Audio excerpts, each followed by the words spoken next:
Jumping Jiminy, dude.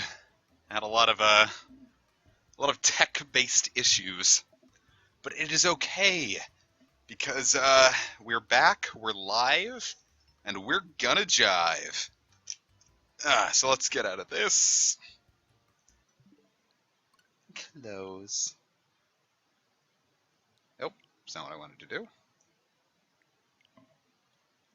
So hello everybody, welcome to session 6 of Pokemon Great Adventure 2. I almost fell out of my chair.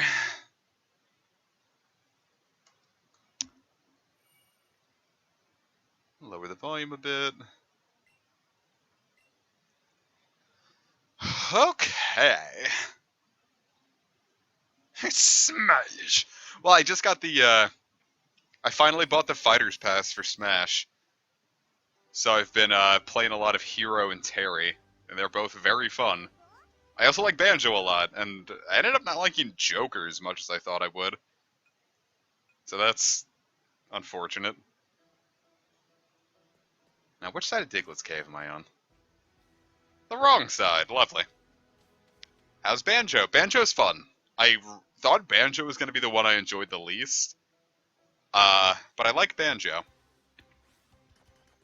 It's some very fun moveset potential. I just don't, I don't care much for the down air being one of the ones that just sends you careening into the abyss. Because I like being able to spike enemies over the abyss, and really hard to do that with Banjo. But it's really hard to do that with all of the DLC characters, which I guess Terry being the one I have the most luck with. But like him, Ken, and Ryu, getting the angle just right on it, it's very difficult. So, but it's really satisfying when you can do it with Terry. Comic, can I see your friend code? No. Yes, you can see my friend code. Everybody send me your requests. See, they're all pretty solid. Yeah, they're all solid. Joker's just the one I ended up enjoying the least, and I think it's mostly just because I've put so much work into Hero and Terry. How's Hero? Hero's a ton of fun. It's very reliant on getting your down B to kind of be lucky, so I don't know how I'd actually fare with him in competitive, but, you know. Sage is doing very well. He got back in contact with Trev, and we've all been playing, well, mostly they've been playing because my PC isn't available yet, but they've been playing a lot of Monster Hunter together, so it's very nice. Really? We can be Switch friends? Oh, yeah. Not what I wanted to do. Look at Ace playing Pokemon Mystery Dungeon. Fucking weeaboo. Yeah, if anyone wants to send friend codes over, go for it. I'll accept pretty much anything. I don't know what the friend limit is on this, but there are people ahead of you that I don't think I've played with since the Smash streams that I'd probably be more willing to cut for any of you at this point. Yeah, there had been a... I'm not going to go too deep into it just because it was really between them, but they've cooled down, they've talked about things, and it's better now. So, oh, just in time. I wouldn't recommend talking about it too much with them in general, just kind of let them have fun with each other. But Jesus Christ, that's a lot of Cyber Sleuth. Wait, did Encore come out? Is TMS Encore already out? I thought that, I don't know. I don't know when I thought it was going to launch. Let's see. 3 houses. That's valid. Ah, Builders 2. Excellent taste, Cammy.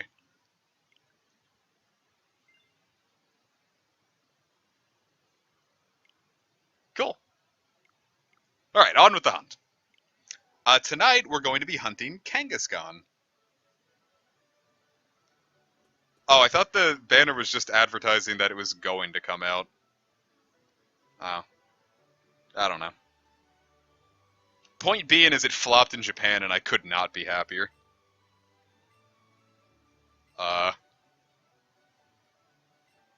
Uh, I imagine Encore is going to do way better in the West, but, you know, knowing that it flopped at home is a very nice feeling.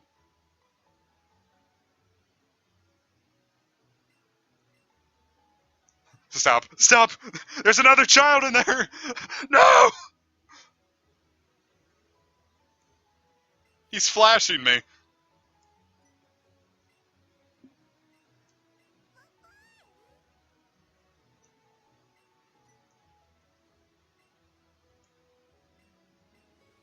I don't care much for this. I'm glad that my Eevee is just very proactive, this funny dog.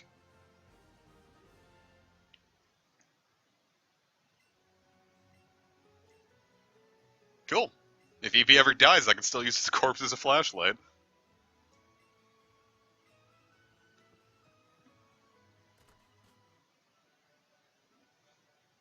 Cool. Oh my god, it's him.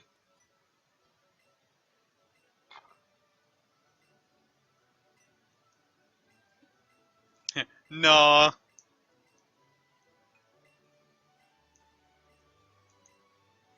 You don't get to take me there, loser. Because there's still something I want on this route. Because I heard there's a leaf stone here. And once Mataquith gets to level 28 and learns Poison Jab, I want to evolve her. Dude, I loved that piece! That was such a fantastic drawing, I was so happy to see it.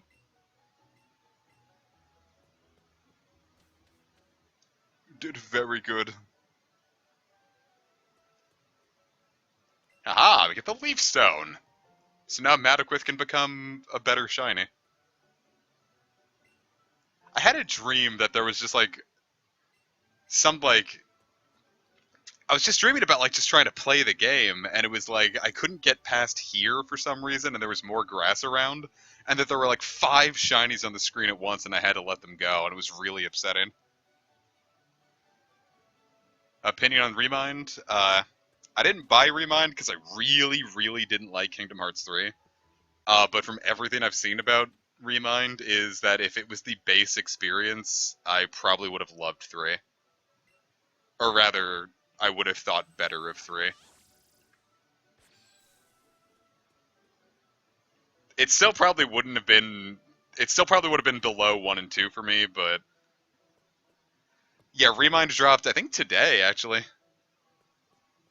It was either today or yesterday, but people are really digging it.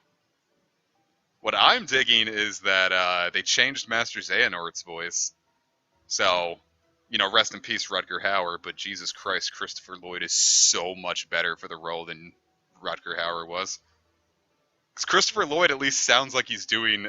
He sounds like Master Xehanort used to sound. Whereas Rutger Hauer just sounded like a confused old man.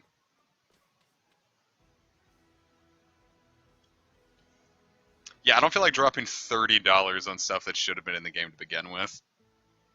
When Nomura was like, oh, no more final mixes, this is a final mix. I don't care what he says.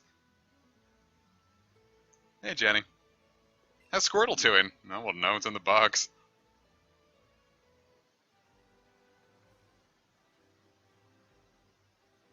I wonder if we could ever find a full odd shiny. That'd be fun.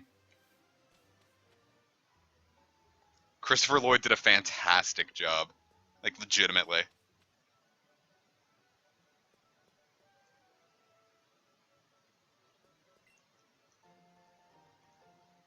It's such a joy to listen to. Like, I just looked at, like, the cutscenes and listened to some of, like, the battle quotes.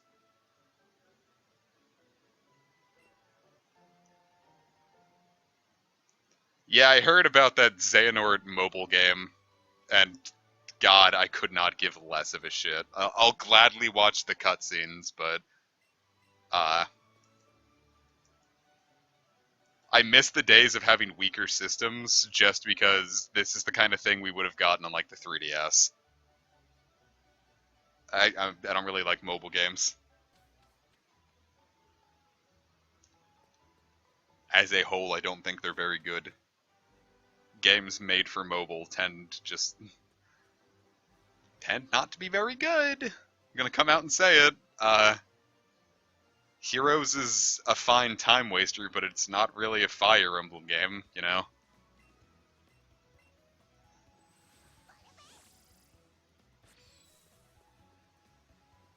And Go really is just a pedometer.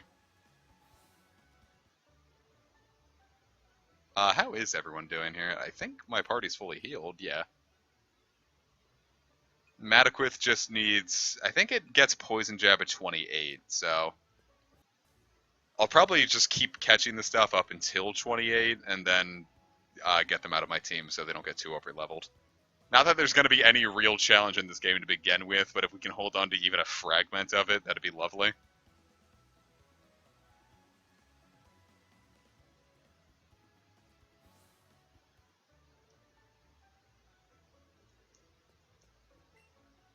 What was one game I really...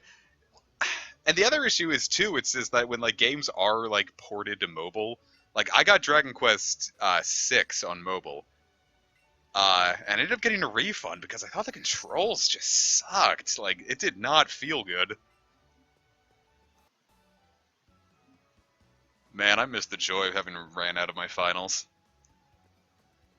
It was such a great feeling just to be done for a little bit.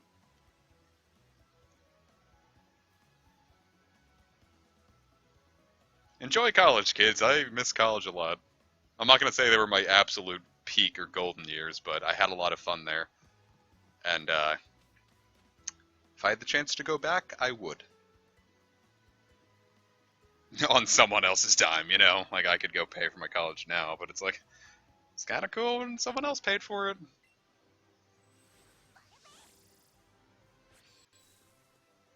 Wow, Rattlecates. Alright, BDSM needs to be powered up. This is my Zubat, right? The shiny one? Yes. You need to get stronger, my dear. You also need a new name. I don't know why I never set up a name for you. Because I ended up shiny hunting a Chansey there for a little bit, and I think I spent like 3 hours at it before I just gave up. Alright, Chroma is ready to roll.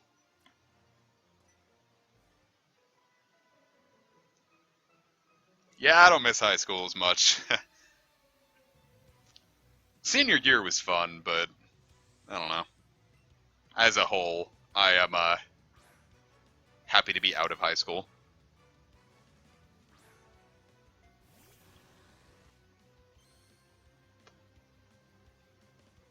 Quickly, green boy, use Poison Gerb!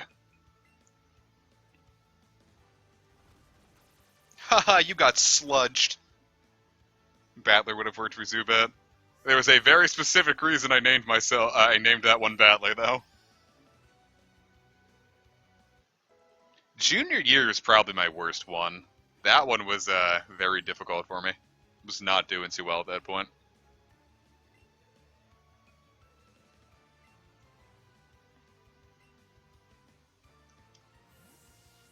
Hey, splooge.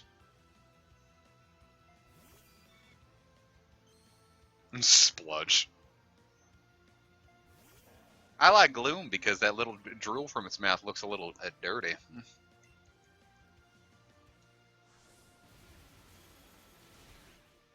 Ha! I bet you're going to hurt yourself. Hey, Coog. Oh. Great, now I'm on acid.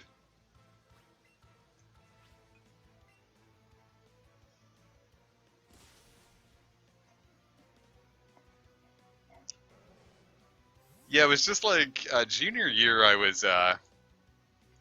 didn't have a lot of like all my friends were in like different classes, and I was having a lot of trouble making other friends. And overall, it was really starting to grapple with depression at that point too, but without realizing that's what it was.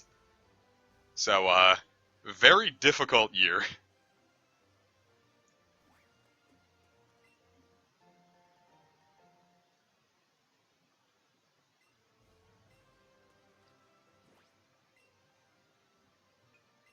And I think in senior year, everyone was like, oh yeah, it's time for the SAT and SAT, except I knew I was going to fail, so I just never took it. So none of the colleges I wanted to would even like look at me. So I went to community college for 2 years, and they were all like, "Oh, hey, you want to join us?" So that's an option. I'm not going to recommend you don't take them, but it worked out for me. Just do community college, kids. It's 2 very cheap years of schooling, or 2 much cheaper years of schooling. Yeah, God, I was depressed enough. I couldn't imagine throwing being like trans or gay on top of it. You guys are stronger than any soldier. I swear to God. 'Cause at that point, I didn't even realize I was bi, so it wasn't like one of the things I was like stressed about. Except for being in the South, I had a very accepting high school of that. Like two of the most beloved couple in the school were very sweet pair of lesbian gals, and they were by far the most beloved couple in the school. Everyone knew them and everyone loved them.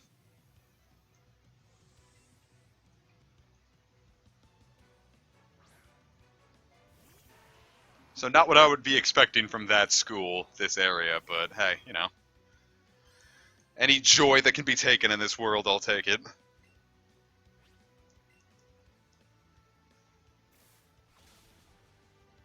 In sophomore, we kind of had a nice war in class. Excuse you. What?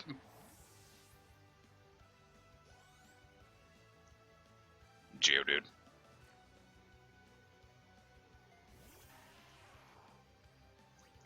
I think I was talking about this with Casey the other day. What senior pranks did your school have? We had one where I think 3 live chickens were released in the courtyard, and then they got into the school and started like going around everywhere. So that was really the only interesting one. Someone else just like put baby oil all over, and then someone fell and really hurt themselves. So all the seniors got rounded up, and I think they got either suspended or expelled even. And she's like, I couldn't imagine that. Imagine going to like all the way to senior year and then just ruining it at the last moment. Like fucking idiots.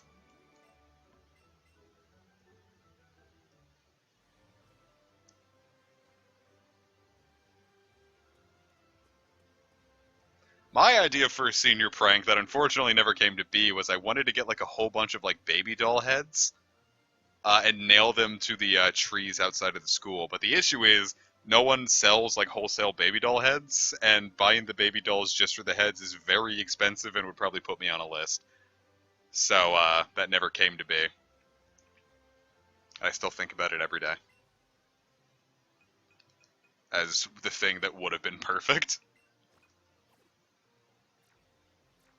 See, cling wrap is fine though. It's like the people that are like, I think Casey said like their high school as well was had someone put baby oil all over the halls, and it's like that's not cool. Like people can really get hurt with that. Like that's just sociopathy. Is it sociopathy or sociopathy? I don't know. It's probably like one's like the English way of saying it, or like one's the U.S. way of saying it, one's the European way of saying it.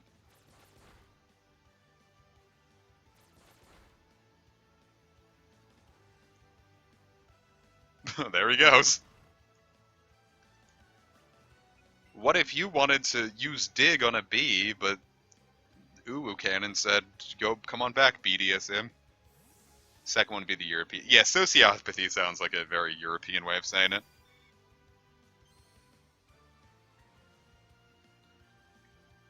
Oh, geez, school uniforms. That's a blast from the past. I used to go to a Christian private school, and they were very anal about that. If your shirt was even untucked, you'd get in really bad trouble. And one time, I didn't realize my shirt was untucked a little bit, and the principal was walking down, and I don't know, but kids shouldn't have to be that worried about how someone's going to react. Uniforms are stupid.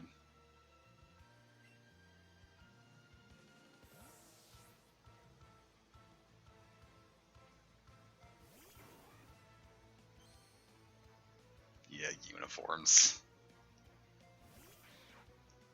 Yeah, I think it's all just like private schools here do the uniforms. I think some.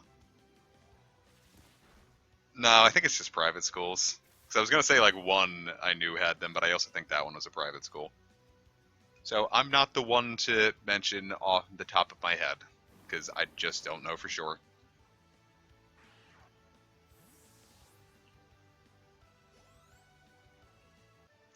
Now, the big thing here at my school was all the textbooks people would doodle in.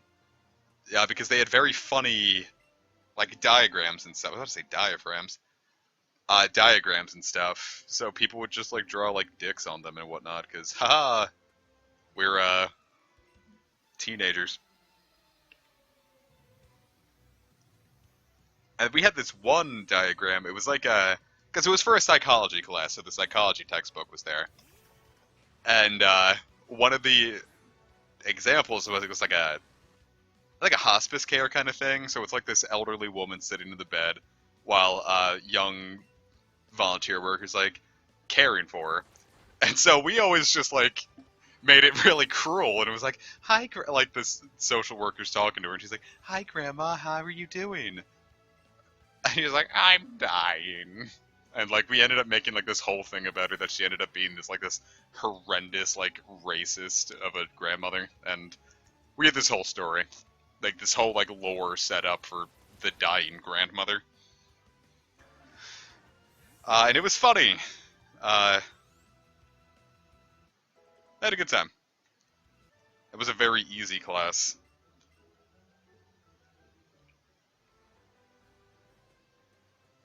Well, it's because I think the teacher there just didn't want to talk or really want to teach. So we did our work and we just hung out in our little group in the back, and we got our stuff done pretty quickly, so we could just kind of like relax for the rest of the class.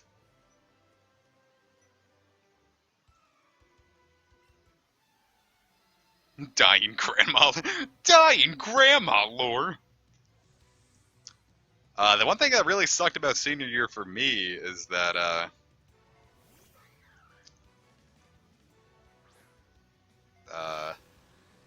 actually no, I think senior year is just overall very very good. Can't think of much bad that happened in senior year actually. I was still depressed, but I was handling it better. Uh, I guess towards the end when I started working at Chipotle, that really sucked just because that job was terrible. Le manque.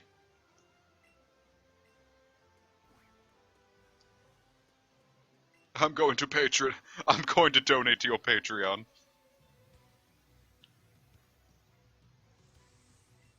So why do all these picnickers look the same?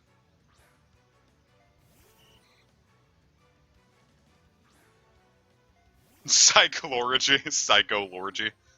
That sounds like psycho orgy, and that's kind of scary.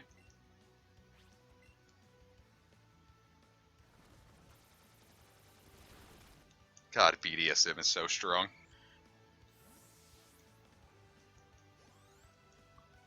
Inadequate's getting close. Yeah, that's my issue with the team. Flying types really just steamroll it.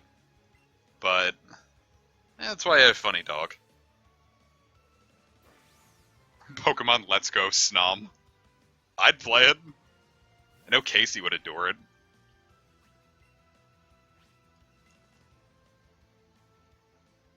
My big prediction is when well, I say when. If a third gen Let's Go happens, we'll get Let's Go Latios and Latias. Well, no, it'll probably be Pleasant and Minun, but I'm hoping for Let's Go Latios and Latios.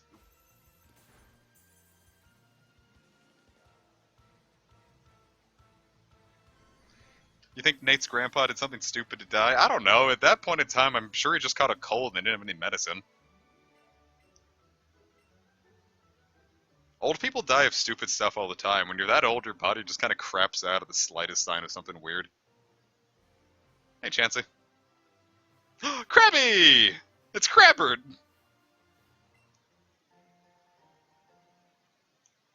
Do I want a Krabby? I don't even want to shiny hunt it. I just want to have it in the decks real quick. I like Krabby a lot.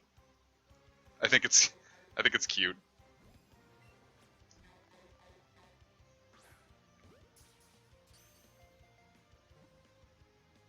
And plus, we have that emote in that in the Discord that's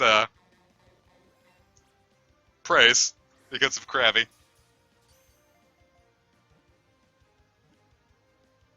If Galarian Krabby was fire, I would name it Sun Crab. Except I wouldn't because I didn't buy Sword and Shield. Stay in the ball.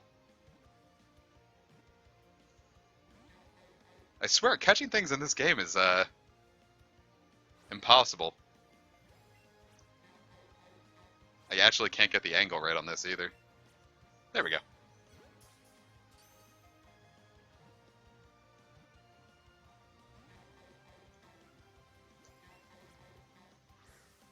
It feels like you have to dual catch or the game's not going to bother giving it to you.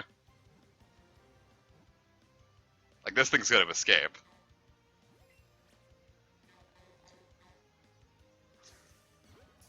Praise was a very good contribution. Thank you. Alright, you got a Krabby.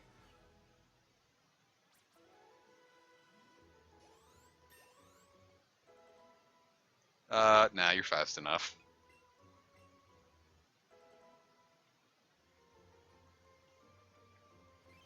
Look, it is Crobel.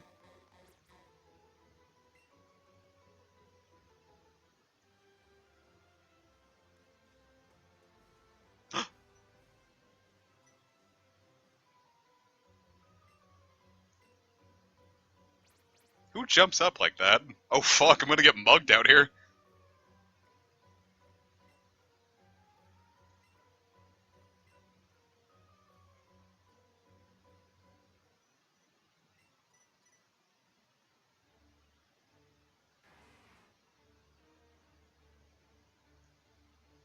Well, that's pretty cool that the Elite Four actually has some plot relevant out there. Leave it to me.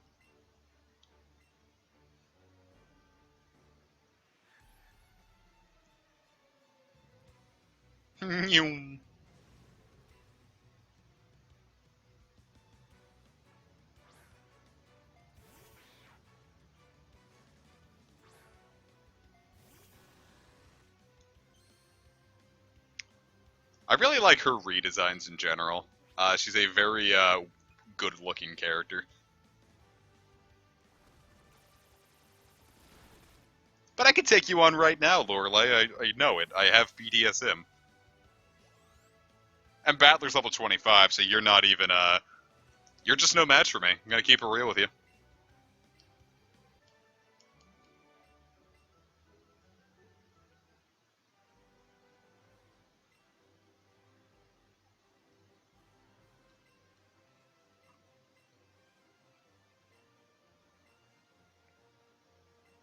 We surrender. Lorelei, you have to arrest them.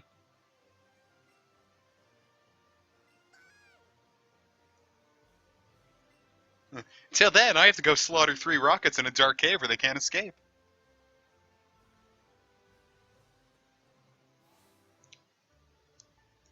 Yeah, that was actually really cool. I'll give Let's Go credit there.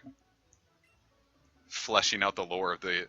See, that's why I'd be really excited for Let's Go Johto. I want, like, people like Will to get more, character to them. Without having to write it myself.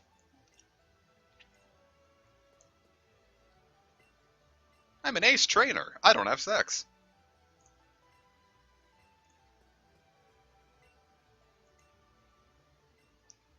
Boy, they just look... Focus centers look naked without PCs. It's just not right, viewers. It's just not right. That's why I'm saying, if you were actually a kid, you wouldn't want to mess with Team Rocket, because, like, they'd have... They're like gangsters. They'll kill you. Oh, peace out, Coog. Living close to an airport to be cool in exactly one situation, and that's if you fly a lot. Otherwise, having to hear those planes all day would be bad. I live close to a base, like a military base, and even that's kind of loud. Like, not super loud, but it can be, when the helicopters fly over, that's really bad. Oh, Lorelei, gotcha. Thought you meant like you were gonna go kick some rockets in like Go or something.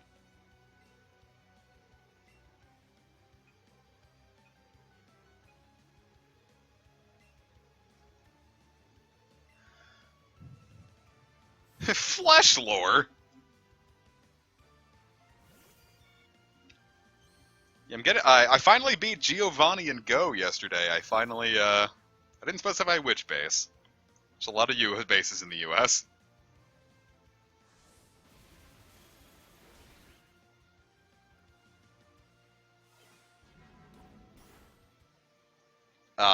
Shit. What was I gonna say? I finally beat Giovanni in Go, and it was easier than I thought. I think I had to run through it twice just because I didn't know what the team was gonna be. But once I knew what the team was gonna be, it turns out the trick to everything is just throw Melmetal at it. Melmetal is just like the great rocket counter. You're gonna wait till you get Shadow Zapdos? You missed your chance on you. That was last month.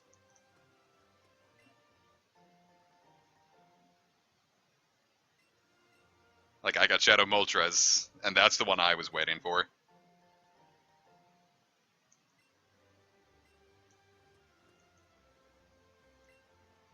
Okay.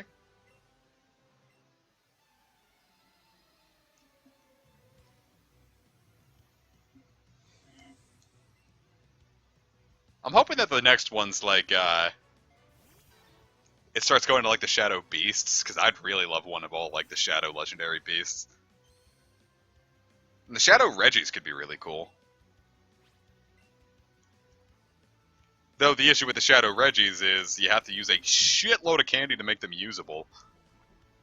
Just because you're stuck with frustration, so if you don't want to purify them, which there's no point in purifying them because I'm already flush with Reggie, so the whole reason I would want them would be for a Shadow Reggie.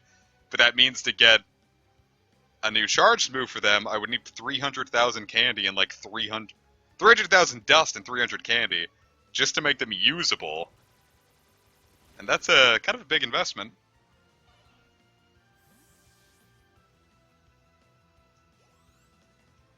Australia HD, you're growing so tall. No.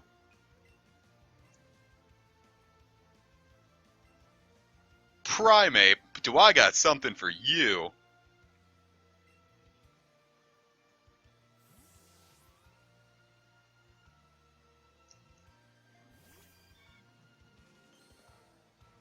Yeah, that's a shitload of candy and dust, especially since for legendaries, if they're not in the raid pool, it means you gotta use rare candy. And that's not always an easy resource to come by. I've got like, I think I have 40 rare candy right now because I used some to power up something else.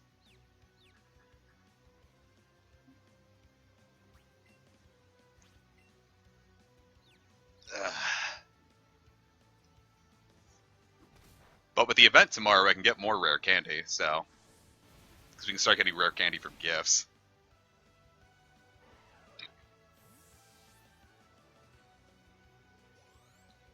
Dude, that'd be great. I'm always down for fan art of cool moments. Team 13 Brick Break, that's Ice Beam! Team 13 has always been Ice Beam. Never mind, Let's Go has done nothing good for the world. I wonder who I can teach Brick Break.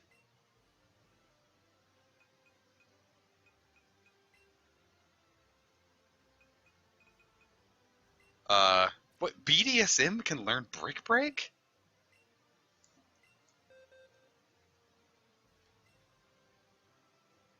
Okay.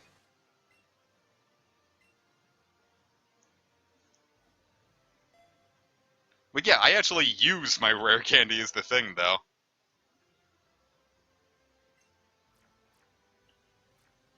What was the last thing I used it on? I think I was powering up, oh, I was powering up my shiny Latios, that was the thing. I wanted to make it stronger. You're not wrong, doggo. You're not wrong.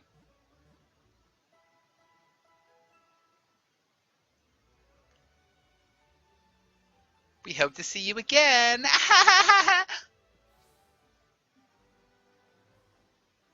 There was a Whisper too. It's Buchinyan.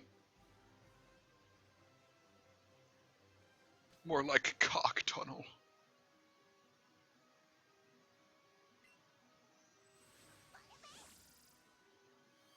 I was gonna say that's not even really that much of a difference, but never mind. That's kind of a huge difference. I don't know. I've gone through Gen 1 enough where I dumped a lot of candies into a Cranidos once just because I wanted a second. I wanted a second Rampardos. But I've got two very strong Rampardos now. Both are clearing 3,000. And my main one, Brain Cell, is 98% and lucky. And that wasn't even from a lucky trade. Like, we just happened to get lucky on a trade.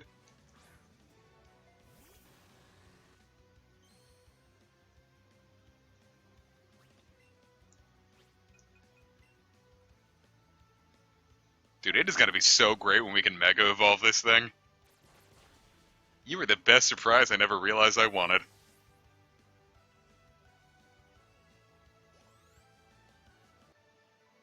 Haha, that's an Ahegao.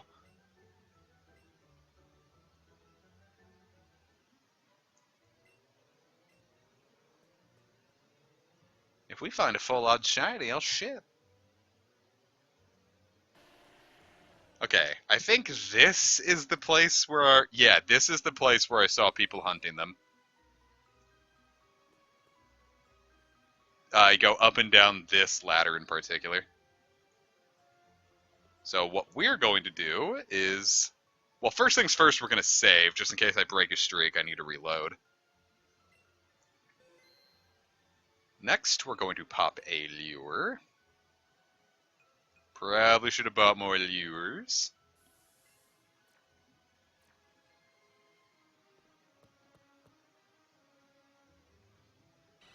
That's a Golbat. There's a Cubone.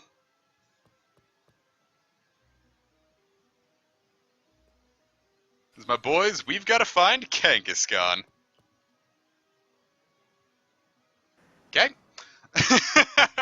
Gonna start off strong. Oh my god, we're not gonna catch this thing.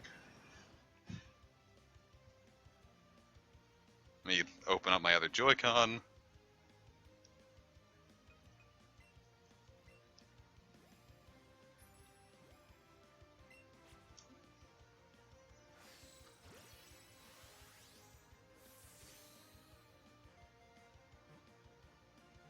Oh no! That's gonna be the big issue with this. Oh, they're not both using Great Balls. Oh, fuck.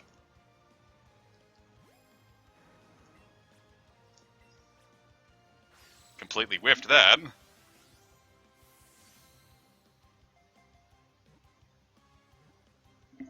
Oh, this isn't even gonna work, is it? Oh!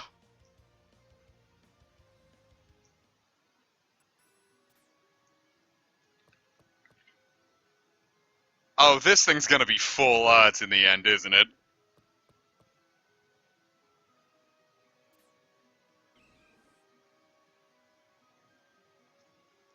This is gonna suck. Why did I think this was a good idea?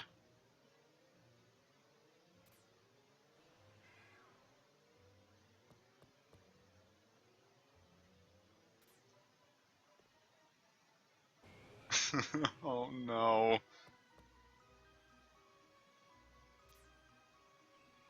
Shit, maybe this should... When do we get Ultra Balls? Because maybe we should be waiting for Ultra Balls.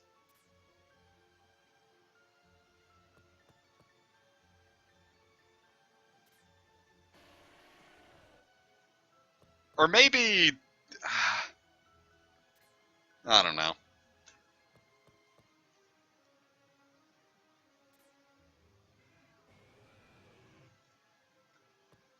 Yeah, what nickname are we going to give Kangaskhan? I don't usually have nicknames for these things ready to go.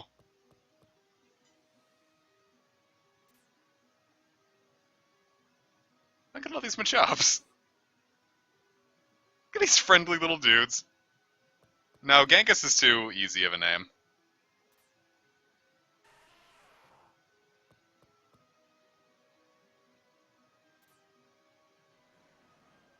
Hey, mama.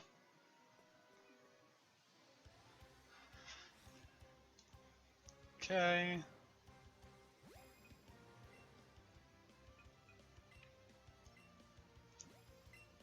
Fuck you. Muscle MILF. Breast milk.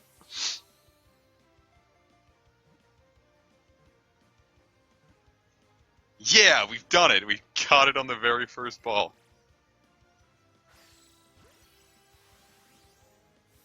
Alright, so everyone's going with MILF for this one, I say. Alright, we're starting out strong. That's a lot of EXP.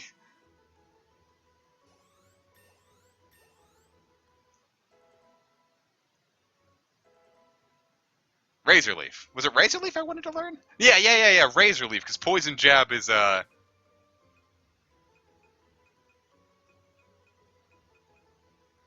that's physical. That's not as big of an improvement as I remember it being. I'm gonna drop Acid. I'm going to get rid of the move Acid.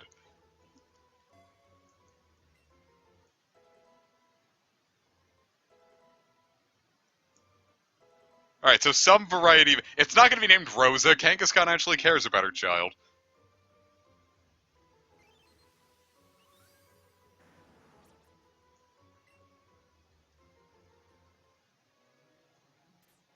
Alright, so now that we got Razor Leaf, that's the big move I wanted. Poison Jab comes later. And now that we have poison coverage, I'm not as concerned about it. So most importantly, we're evolving our girl.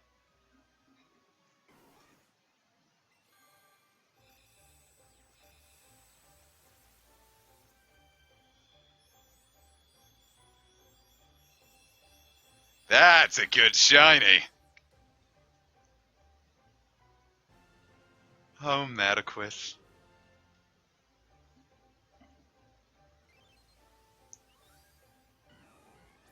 Beautiful, beautiful Mataquith.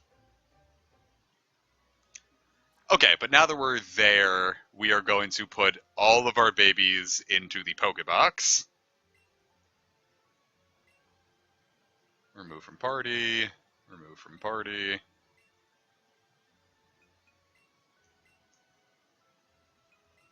And we're going to keep Australia HD and Chroma because it's not like I'm ever going to be using Australia, and Chroma needs to catch up. Now, we're already a couple Great Balls down. I don't mind. But I don't want to lose Victory Bell, so I won't.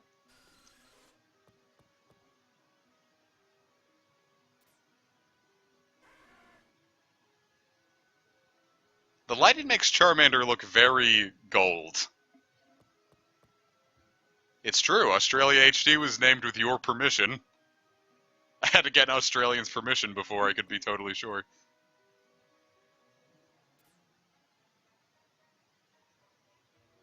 Oh, there are Rhyhorns in here? Boy, Rock Tunnel's got a little bit of everything, doesn't it? Save you for when I need you.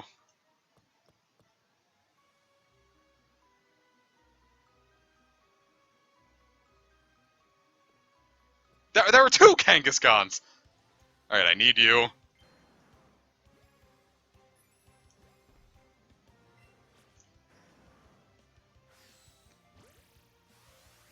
It's true, we're gonna have to get rid of Australia the second you guys are better.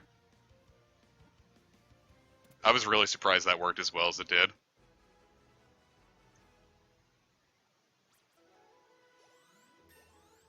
Oh, girl, our Chroma's getting so strong.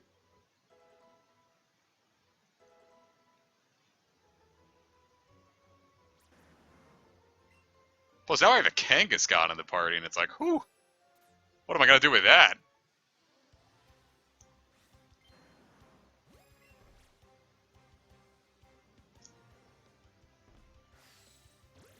This is getting out of hand.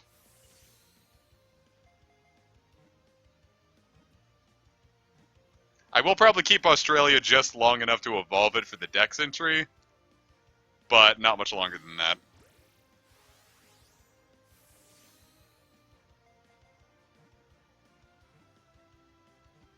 Come on.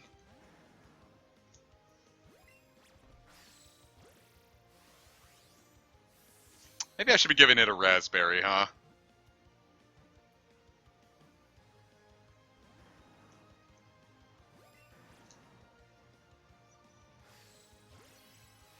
Australia HD will die. But in exchange, Australia will live. Kangaskhan!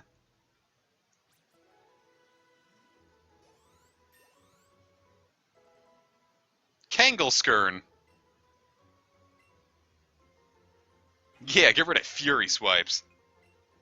You can ride on Charizard to go faster. I'll ride on Charizard, alright. Hee hee. Yes. Get out of here, Supersonic.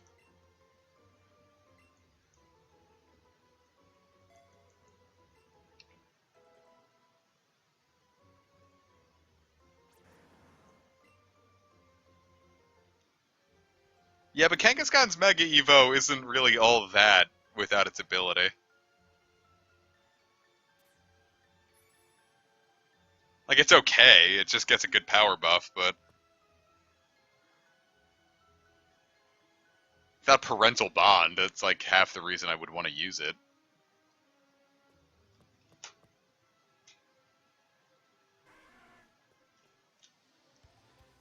Oh, that's a way better name.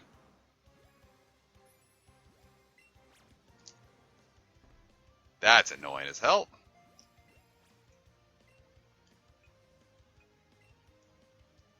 Eat.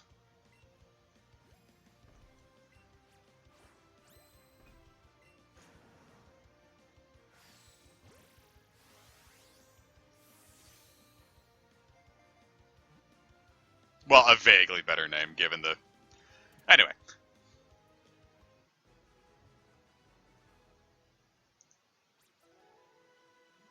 That catch streak doesn't feel right. I'm at 4, and that one gave half the experience.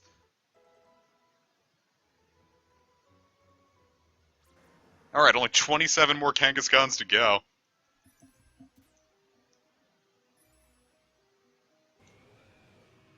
Is there anything that I would break the chain for here? Probably not.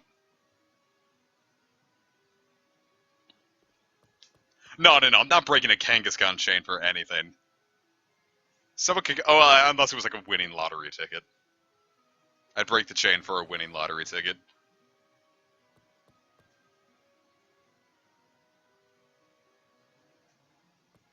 Martin, that's kid shit. E.T. I thought you'd saw something really disturbing, like... I'm not gonna say any shock sites.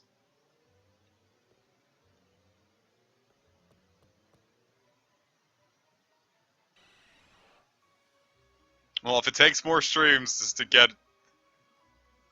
I'll do as many streams as it takes. There's so many big boys.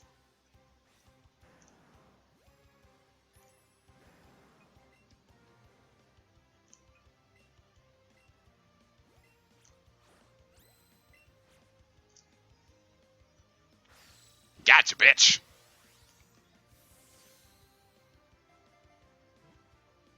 No, I wouldn't break it for a shiny... Fuck! I wouldn't break it for a shiny Crobat when we have Chroma. Or a shiny Golbat. I'd break it for a Crobat because that thing shouldn't exist in this game, but... It's mostly just going to be getting up the catch streak that's going to be the annoying part.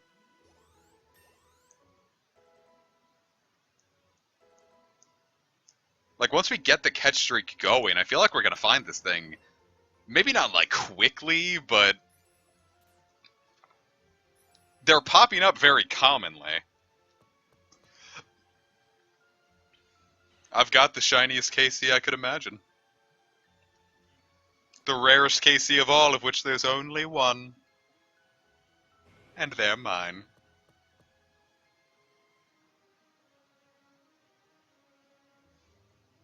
I wouldn't break it for a shiny Machop either, because that one also seems like a decent candidate to get the community day and go. So it means I'm going to be flush with, like, a lot of the things here are going to, like, I'm not going to shiny hunt Vulpix anymore because I'm sure that one's going to win. I have a new chance to get a ton of shiny Dratini's. Shiny Rhyhorn, shiny Machop. Not too pressed about it anymore.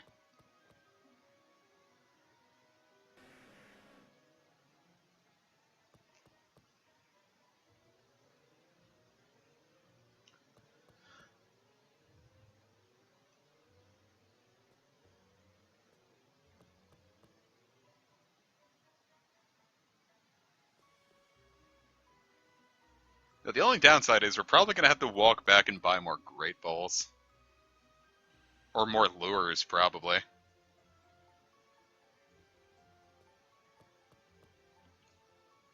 I'm going to vote for Dratini because I want my third shiny Dratini more than I want anything else.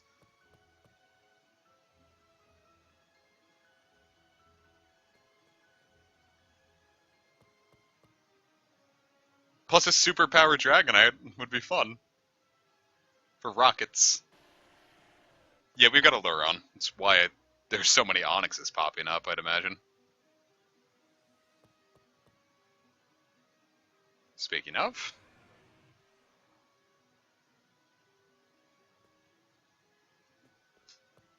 Yeah, I don't care much for shiny Dragonite. But I need I need one more shiny Dragonair, and then I'll be good.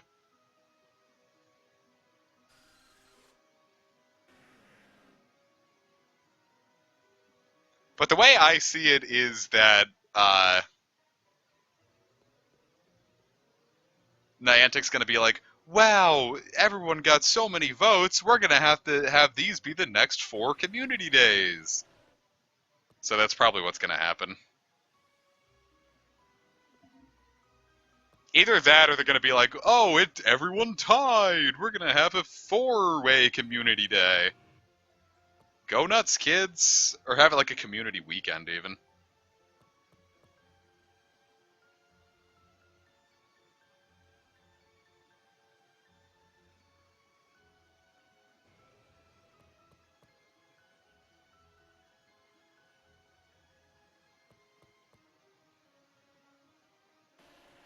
Now the only issue is that we don't see any popping up.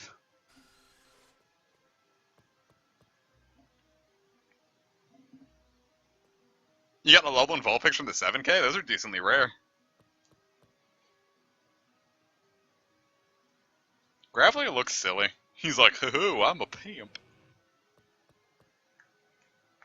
Hello.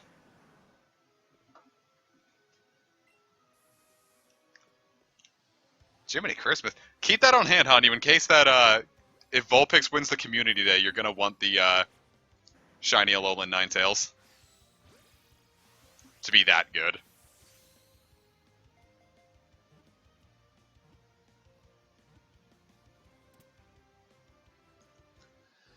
I caught a Kangaskhan.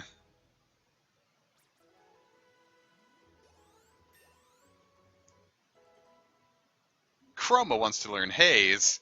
No. Yeah, the Alolans have been in Go for, almost 2 years now. They got added around, I think the same night that Let's Go is, confirmed to exist. Because I remember, like, after that happened, a bunch of, Alolan Exegutors popped up in my neighborhood.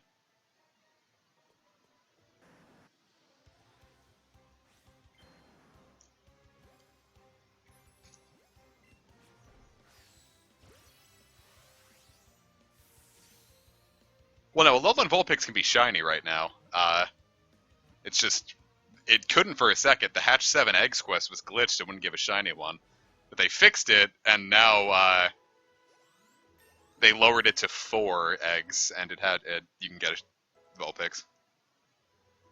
Yeah, even some Galarians are in Go right now. Well, some. Galarian Weezing is in 4-star raids. The only issue is the way Go is set up is Galarian Weezing is totally freaking useless. So it's like you do one for the injury and then you're done.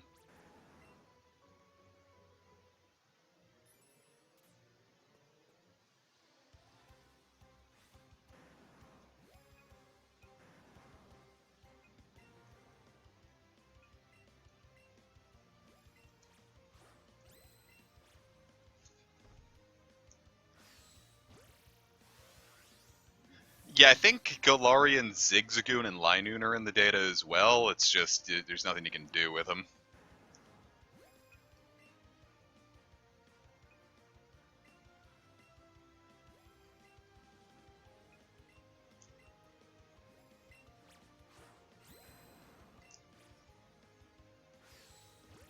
What about Galarian Comic? I am Poison and Normal.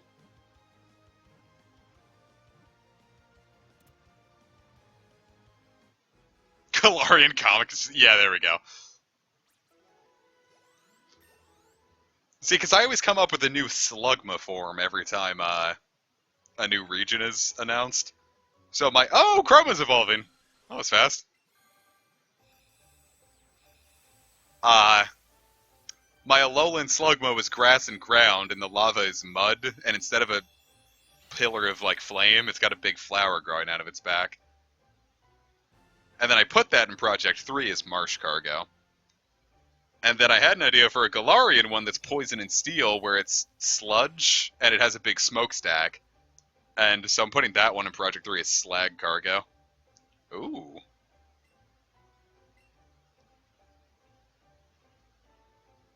We don't need Absorb.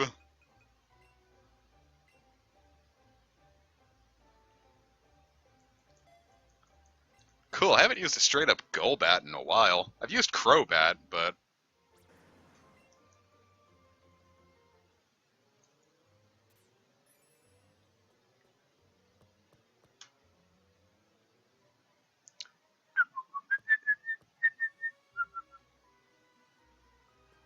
I feel like my support trainer's just like, God damn, can you determine whether or not you need me before I come out here?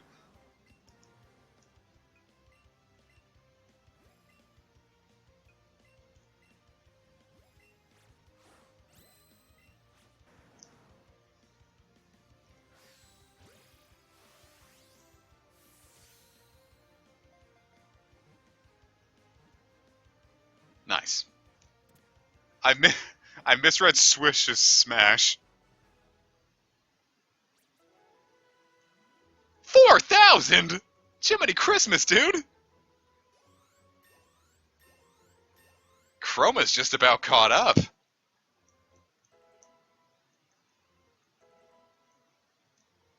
Figure we'll get Chroma up to like 27, and then that'll be good. I don't really care about these ones, so...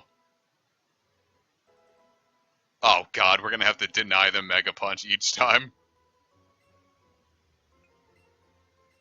Do you think Obstagoon will be good in Go? No. It's a little too balanced. Its stats are too balanced for Go. And balanced does not treat Pokemon very well in Go. And with it being more of a bulky Pokemon, it'd be better for placing in gyms. But since Machamp is already the meta for gym clearing, being Dark Normal is not a it's not a good thing. So unfortunately, it's probably going to be Dex filler.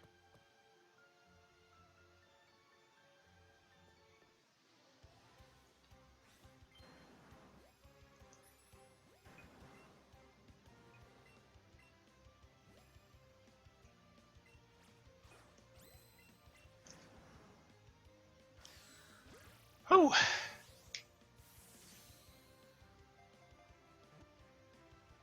Damn. Excellent.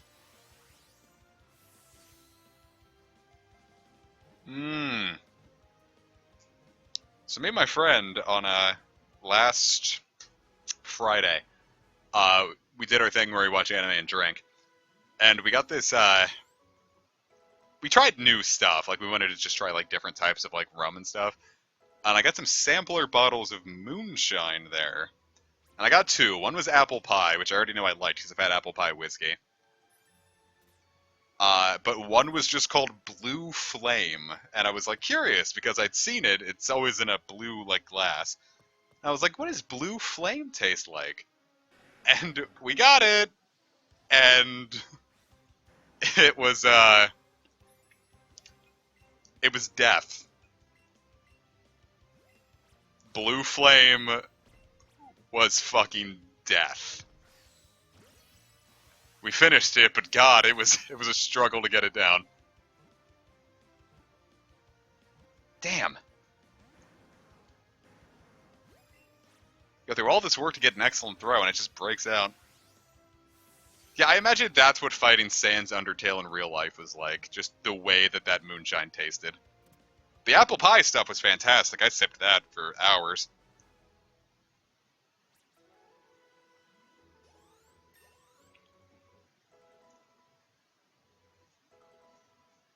In fact, I kind of want more, but we already have a ton of booze here, so we actually just... I don't know, we've probably got enough to last us until, like, probably until, like, April. Even if we take it slow. There's a lot of fucking booze here. But we also got Fireball, and that one's, shit! At least it wasn't shiny. Casey recommended the Fireball. We got it for me and Casey to drink, and then me and Casey didn't end up drinking any of it. And we've been sipping on that, and it's very good.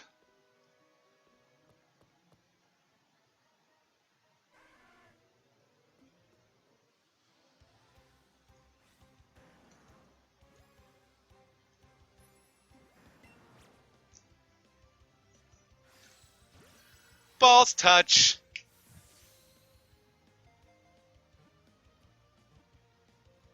Fuck.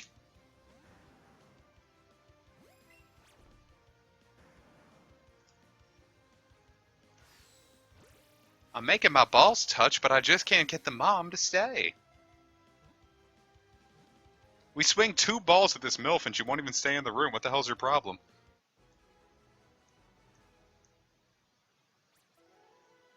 Alright, now that's when we're gonna put Chroma away.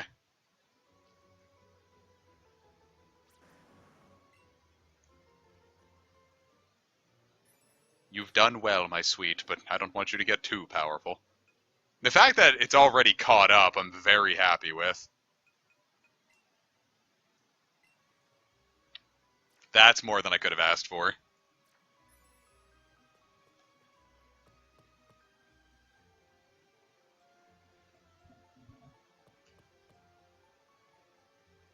The question is, how do you think Kangaskhan, like, feels? Do you think those are scales?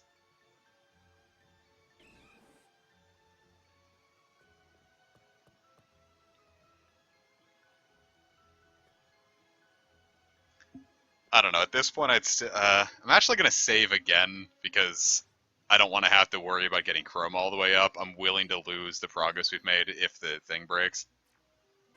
Just hopefully it won't break again. Was that a Charmander? Yeah, there are Charmanders in here.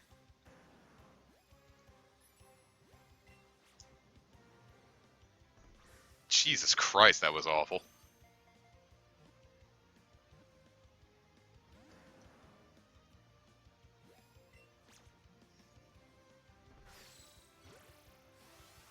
Oh, yeah, like an elephant, I guess. That'd probably be the best way to put it. Kangaroo elephant. It's a disease. It's like Grayscale from Game of Thrones. Okay, we're in danger.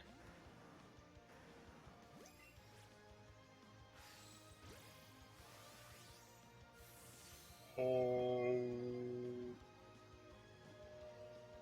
I knew that would work. It's the sound of the didgeridoo. They do not have the ability to resist it. Yeah. No. This isn't Sword and Shield. There's no Gigantamax Fire Spin for you.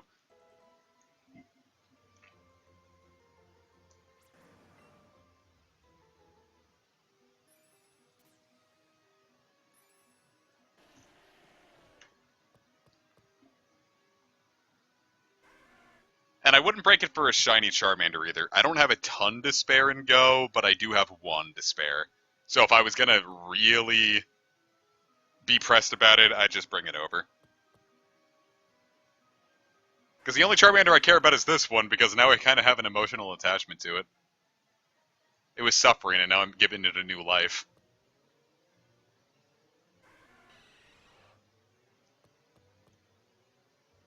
Plus, we can use her to fly around and hunt shinies like that. Okay, when I said we were going to kill Australia, we're just going to rename it into, like, Borneo or something. Something less unfortunate. I don't actually know how Borneo's doing. That could be an ignorant statement of me to make.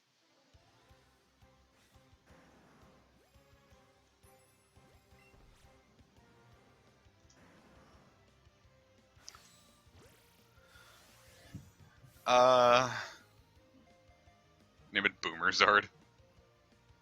Name it Leona.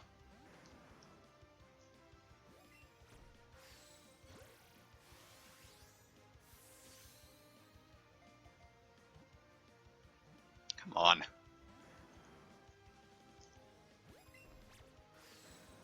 You're staying. You're not running.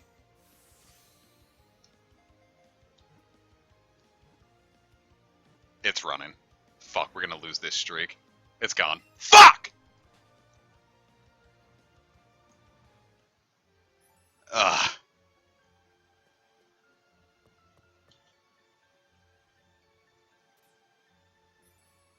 That means I gotta go and buy more stuff.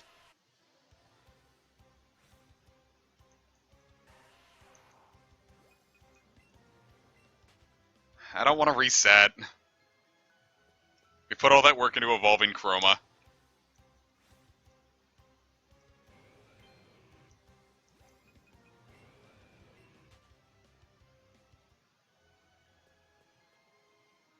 And it does mean I need to spend more money on Great Balls and more on lures, so...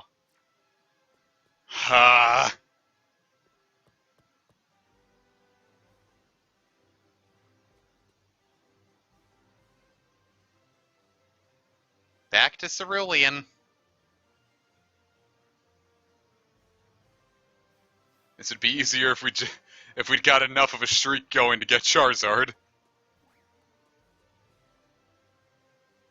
You can run first and the chain will not break. Wow, I wish I'd thought of that. Wow, I wish I thought of that.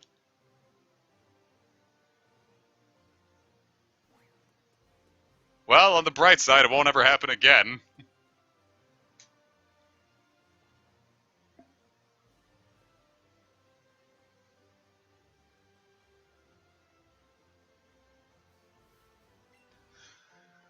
Oh, well. I guess we could do it like if it escapes 3 double catches, we'll run and then restart.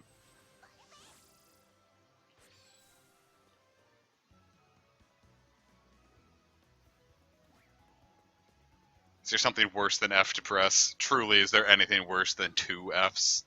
An F sharp, even?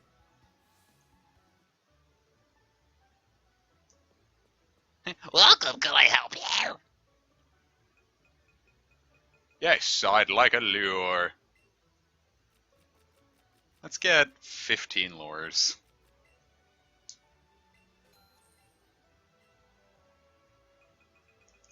And how many Great Balls can I get? 88? 88. Probably should have got just 80. Do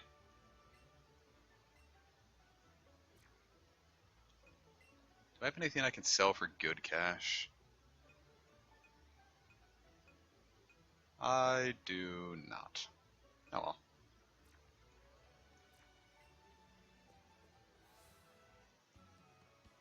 Did I have a big pearl in there? Oh, da-da-da-da-da. Of course I had a big pearl. I don't know how I completely went over that.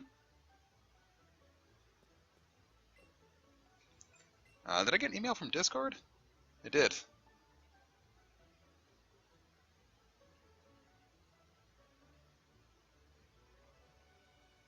Plus I can open up Go real quick.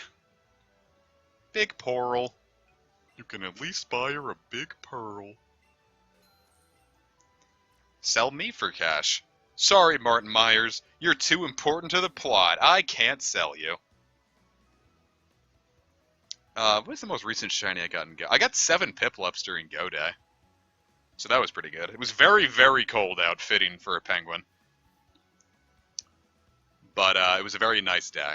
We got a lot of... Ooh, a Cranidos is outside. Perfect. Small boy, but hey, that's 6 candy.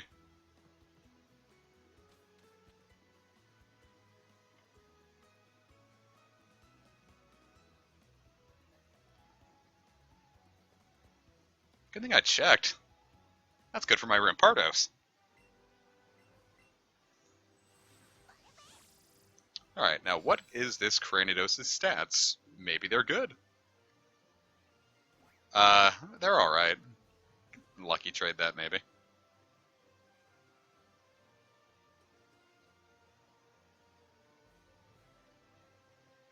Especially with the Lunar New Year event coming up with increased chance of lucky trades, I'd love to get another lucky Cranidos. Rock will be very nice with Reshiram on the horizon. What are you? Oh, it's a Nidoran female.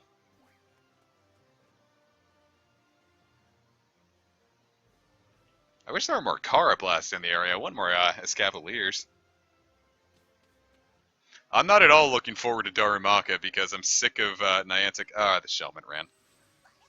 I'm sick of Niantic pushing those damn incubators so hard at the cost of having a fun game.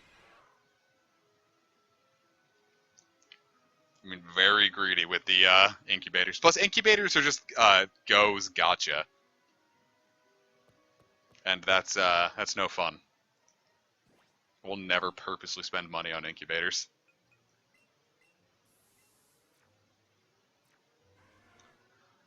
Okay, so now what we're going to do is we are going to save, because now's the time where, if ever is there to be a restart, it will be now.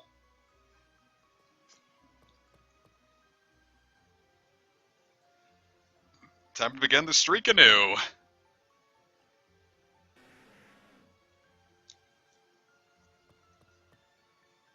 That one's fine. It's just the issue is that's just, and Niantic even messed the daily incubator thing up because they always do that for Christmas events, but the Christmas event was 1 week shorter than usual this year, so you got like 7 fewer eggs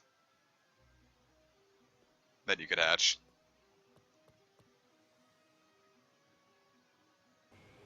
So even that was bullshitty. And it's working because Niantic, I think they said 2019 was the most money they've ever made. So we got to do better on with that. We have to be better as a society. We live in a society, so we have to do better for it.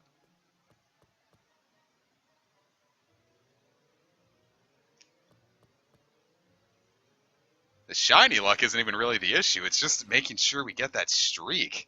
But now that we have that life hack, I've got a better feeling about this.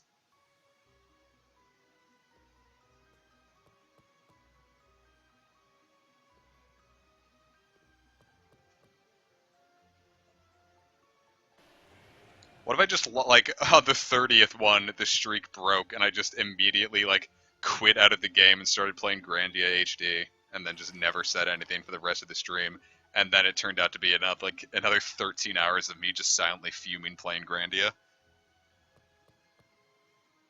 Would you all still watch? I'm very excited to play Grandia, but the issue is I don't want to get too into any game on the Switch right now, because I know once I get a streak going, I have to just leave the game up. So, my Switch is kind of locked up hard with this series. But it's fine, because, in all honesty, our team's kind of fleshing out. There's not a ton else I'm going to hunt.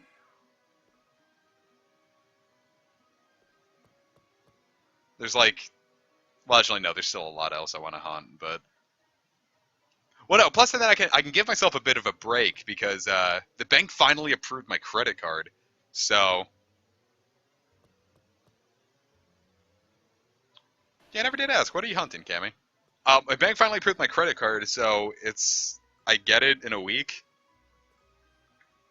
Then probably a week for my PC parts to get here, and then once we have all the PC parts, I have more streams in mind, so that'll be really fun.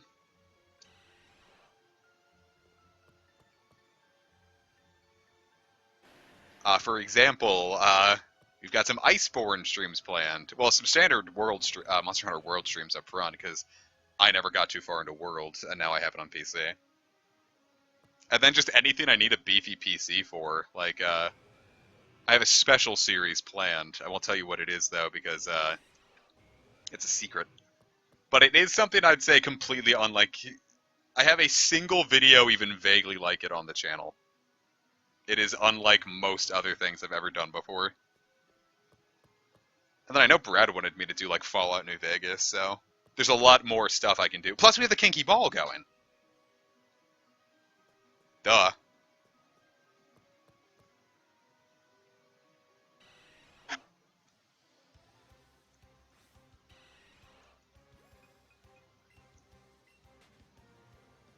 Point being, once I get the PC, I can kind of give this series a bit of a break, and then start playing Grandia.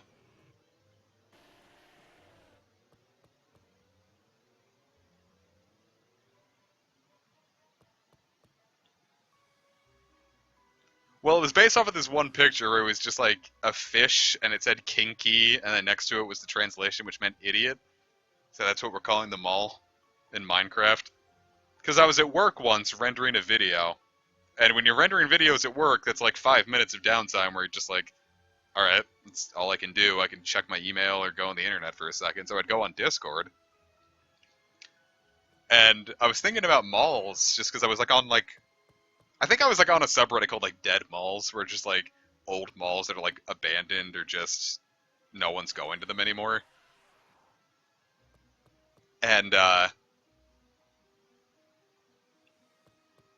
fuck, what was it? So then I just posted on Discord, y'all, we're gonna build a mall, and I wasn't even thinking about what I even meant by that. And then we got this whole thing going where we're doing it in Minecraft.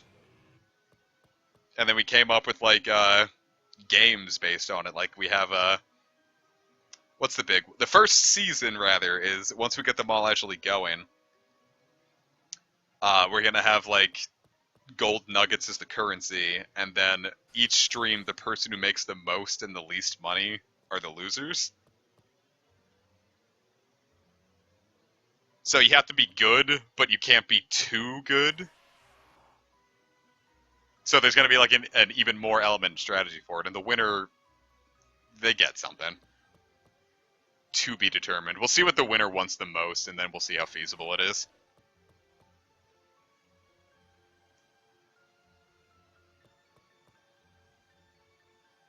Yeah, Beedrill seems really good in this game. I'd recommend it.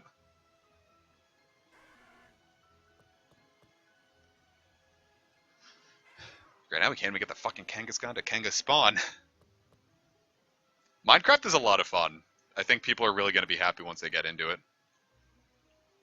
It's also just really fun when you get a whole server full of people. Like, Minecraft is already really fun solo, but when you're with friends, it's so much fun. Like, the main reason I even thought of it was, winner gets to add remove a emote from the server. We add emotes like candy. I'd be way more interested to see which ones people would remove. I know the sole reason I haven't killed Air Bud is because so many people seem to love that one. And I'm convinced it's just a joke at my expense.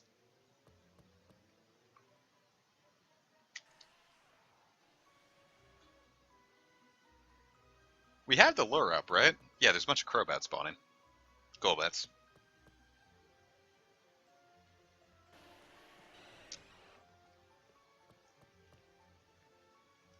Airbud sucks. Why is that emote a thing? If I had my way, Airbud would be gone. And once we hit the emoji ceiling, I'm absolutely killing Airbud. That is going to be the first one to die when we need more room. Hello, Kangaskhan.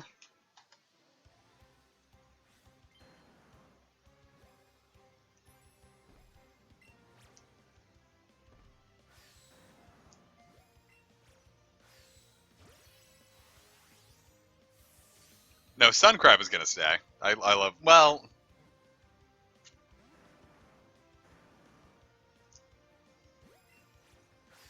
I don't know. Suncrab doesn't really translate as well as an emote as I thought it might.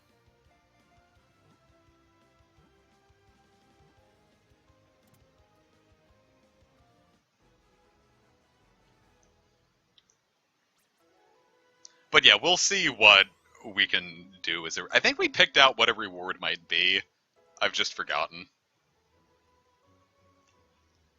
I think it was like they got a bigger advantage in the next season of whatever we did in the Minecraft server.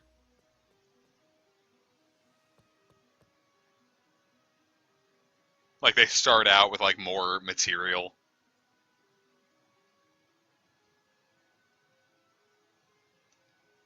Some kind of advantage. Because it just means you have an easier start. It doesn't necessarily mean you're going to be able to do as well. It's not an instant win button. It's you've saved some time, so you have a little more time to think about how you're going to handle it.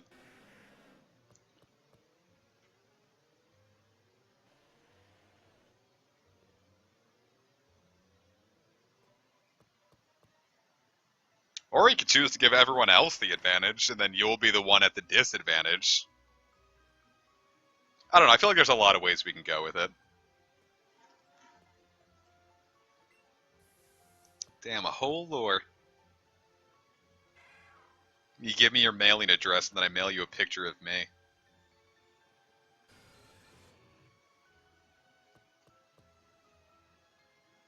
Winner can fuck one other member of the server. No, that's...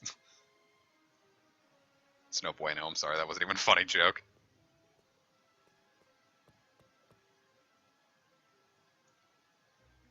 And then plus, if you want to join the server, but you don't... Like, if you just want to play on the server and you don't want to, like, deal with, like, the games and whatnot... I just hit the mute button. I don't know if everything came through. If you just want to play on the server and don't want to, like... deal with, like, having to, like, play a game... we'll have, like, a... We'll have a set area where the games will be played. Oops. What do you want? Partner play. We'll have a set area where the game will be played, and then anywhere else you can just like build cool stuff if you want.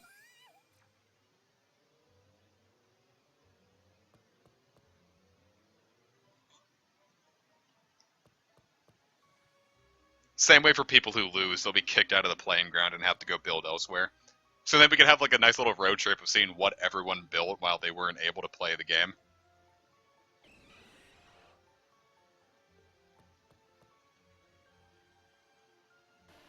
Because the server's for everyone.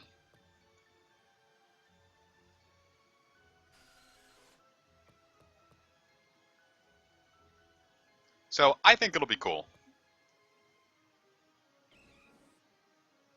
And it's now very close to happening. All of this should be up and running by... The PC is going to be running by mid-February, so we might have everything ready to go by March. So a lot later than I wanted it to be, but that's banks, babe. It's like I was talking to the fucking bank and it was just like, hey, I want to apply for a credit card. And they're like, cool, we just need your pay stubs. I'm like, that's valid. I have no idea how to get these with a direct deposit, but I'll figure it out. So I got them. And then I gave it to them, and then they were really quiet for a while. I'm like, what's the issue here? And then like a month passes, and I messaged them, and I'm like, yo, what's up with this? And they're like, oh, we switched to a new system. You'll have to restart the application, but you don't need your pay stubs anymore. So I had to restart the application. And they're like, it's okay. Well, you got approved. You have a higher credit limit, so go nuts. I'd love to do like a battle royale, like a Hunger Games kind of thing. I think that'd be a lot of fun.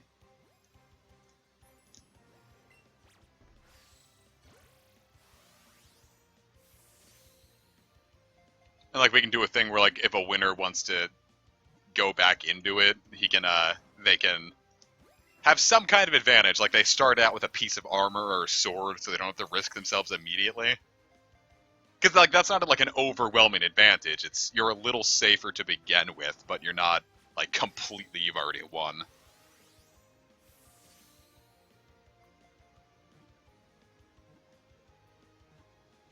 Okay, and we are running. Fuck! You joking me?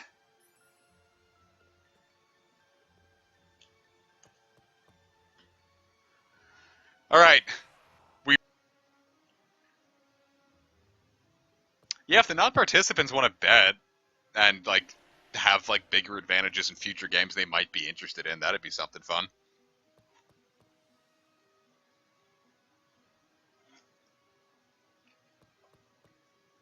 We just can't do anything like betting real money because that's I'm sure that falls under gambling and I can probably lose my account for that.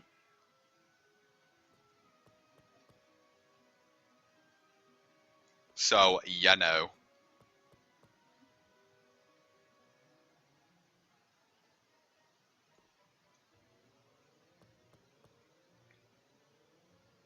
That'll be the Kinky Mall. The Mall of Idiots. Plus, James has some special plans. I won't spoil what they are, but they'll be very fun. He's hard at, or rather, I'm sorry, they're hard at work at it. That's not to say the server's already up. We're just planning how it's gonna work out. If the server was up, I'd already have you guys on it. Like, I want you guys to be playing, but it's not. But we have special events planned, so it's like, even though you're focused on the mall itself, there might be like another world event going on to like interrupt it. So we're putting a lot of love into this. And like I said, it's totally free to participate in. You can choose to donate if you want. I'm gonna hard cap everyone's limit at $5.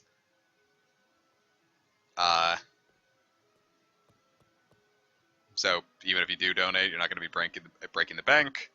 I think it's like $10 a month for. I think it's like $10 a month for the server to even like just be live. So even small donations really go a long way. If you give me 501, I will refund the entire thing, so don't waste your time and my time, please.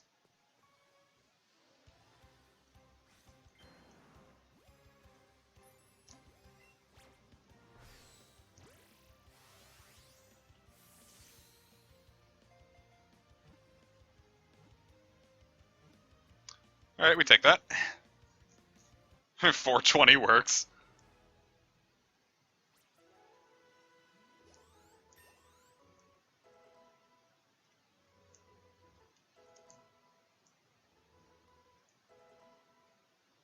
I also don't know, like, conversion rates on anything, so... I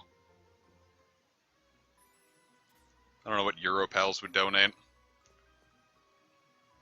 And I'm pretty sure the server can run even if my computer's not up, so no one has to worry about, like, time zones or when the server's live.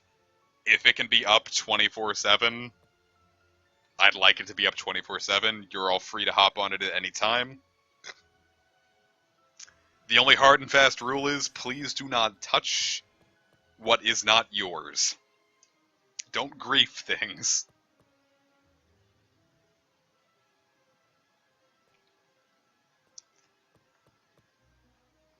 And in general, mall construction I'd like to save for like certain hours of the day. Like streams. Because we'll probably have streams of us just building the mall in general. And so if that's the case, we'll probably save mall construction solely for streams just to lower the risk of someone like accidentally messing something up. That's not to say like I think anyone will grief around here. I just want to be sure that everyone's on the same page.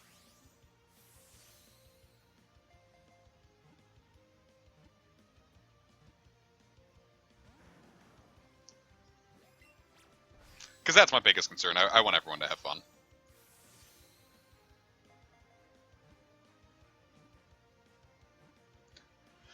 His stats panning out.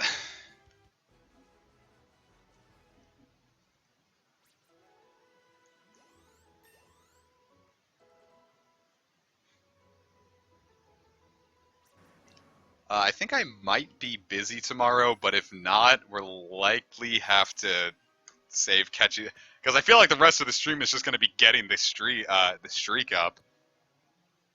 So if need be, we can also have tomorrow's stream, if one comes to pass, be more shiny hunting.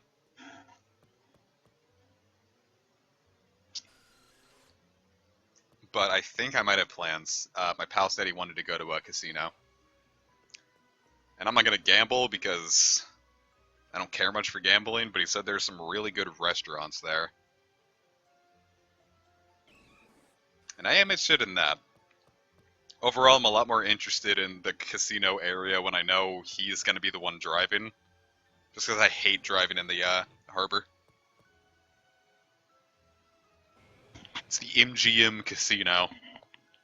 If anyone's old enough to say hi. Because he's been in like a really fancy restaurant kick, and I'm like, I know you just got a really good paying job, but I can't keep up with some of these restaurants, man.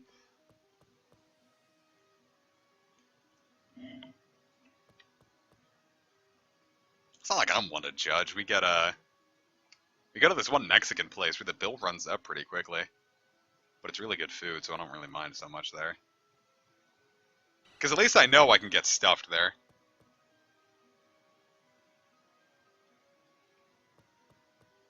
They have very good fajitas. What is it? It's shrimp, chicken, steak, bunch of peppers, some other spicy yummies. And then like infinite chips and salsa. Because what we like to do sometimes is we'll go on like huge hikes that day and we'll end up walking like 11 miles. And then once we finish with that, we'll go to the Mexican restaurant, eat back all the calories we just burned, and then drink and watch anime. I can get stuffed there. I get full so good there. They load me up with meat, and I have never been so stuffed. Hey, Joe. How you doing?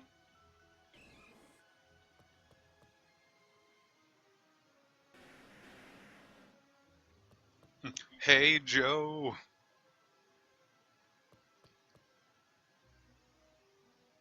Why are all these heathens in my stream playing 8th gen?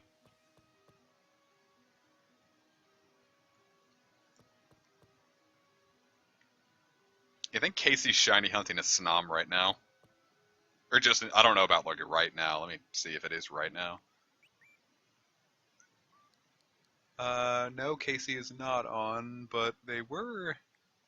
Yeah, they've been at it for a while.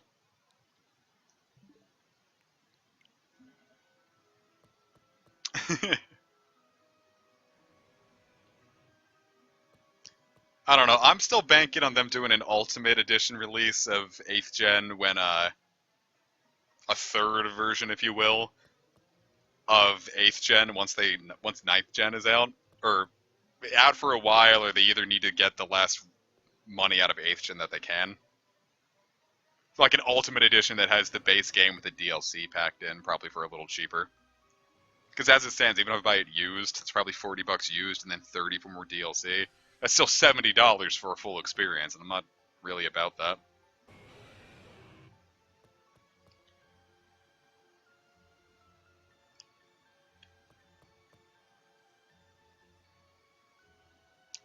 Because that's the same way I feel about Kingdom Hearts 3. It's like, yeah, with Remind out, it looks like it'll be way better, but if I didn't already sell my copy of 3, that's $60 on top of another $30 just to get the experience I wanted in the first place. But how are you not feeling the Mystery Dungeon art? It looks like a storybook. It's so beautiful.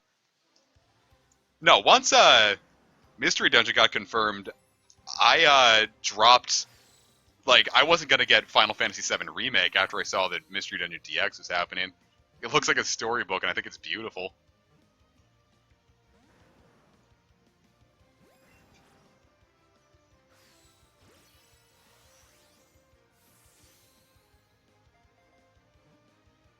Yeah, I don't know if I would have the patience for eggs.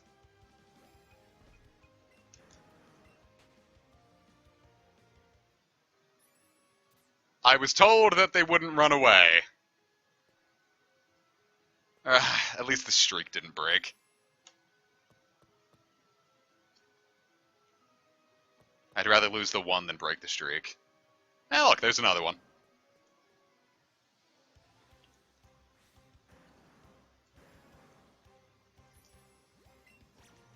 Like, I love Mystery Dungeon. And I figured the series was dead or it was going to become like a mobile gacha. So, I'm willing to drop $60 on a remake of a game I already really like.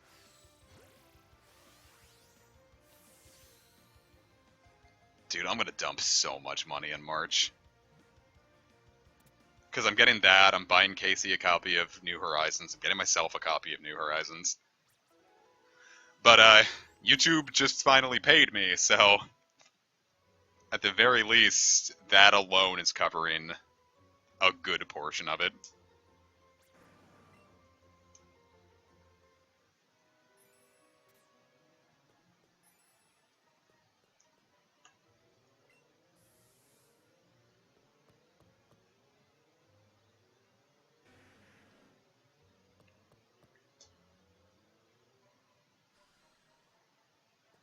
Very excited. Oh, by the way, I don't know if I said this anywhere live, but,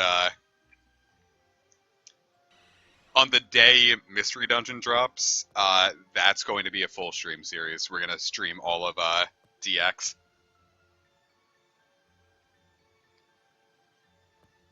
Because I'm very excited about it. I loved Blue Rescue Team as the stream. I don't give half a goddamn about Persona 5 Royal. That is... I can't think of anything I would want less.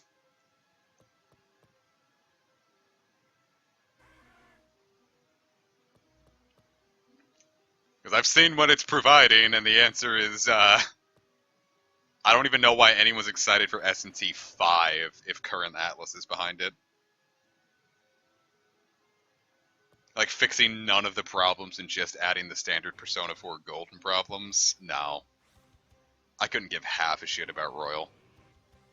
It's just another issue of Atlas making a port of something and then ruining the original intent of the product by tacking on new shit onto it. That just clashes so hard with the old stuff. Like, they ruined Radiant Historia with it, they ruined Strange Journey with it. I don't really know if ruining Persona 5 is a thing, but I'd say that you could just buy Persona 5 Vanilla for $10 now and get a better experience than you could ever get playing Royal. I don't think Atlas has released anything stellar since 2016 with Apocalypse.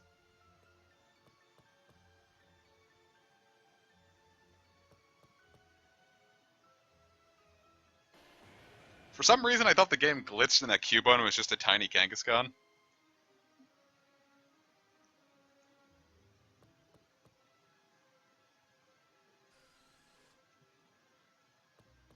Little mitten. Because I say if you want to play Persona 5, I think the original intention of it is better. I think Royal really does just bloat the experience and only drag it down. And Persona 5 is already a very bloated experience. You could hack out a couple things out of Persona 5 and they wouldn't be missed.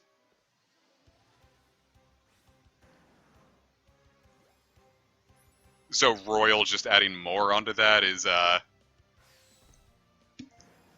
definition of a weird flex, but no thanks.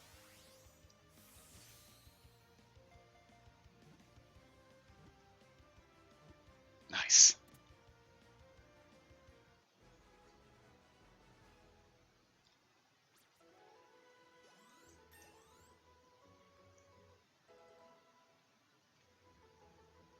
Alright, catch combo 4. That hurts so bad knowing how high it was before. Hey, Foy. How you doing?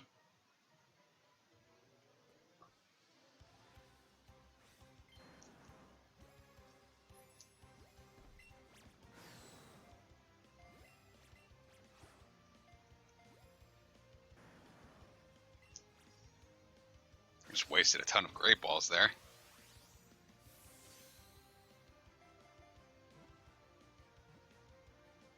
I don't know, I am very anti-Atlas at the moment. I have not been happy with their decisions for years.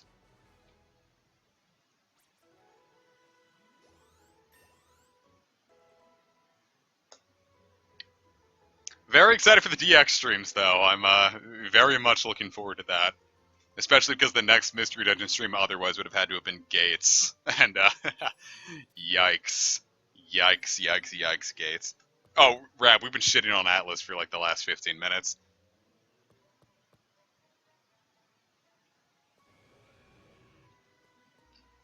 Plus, I was very excited to see that, what's his name?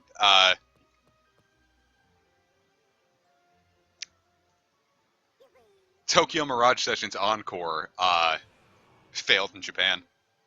Oh my god. Aw. Thanks, buddy. You get a pet for that one.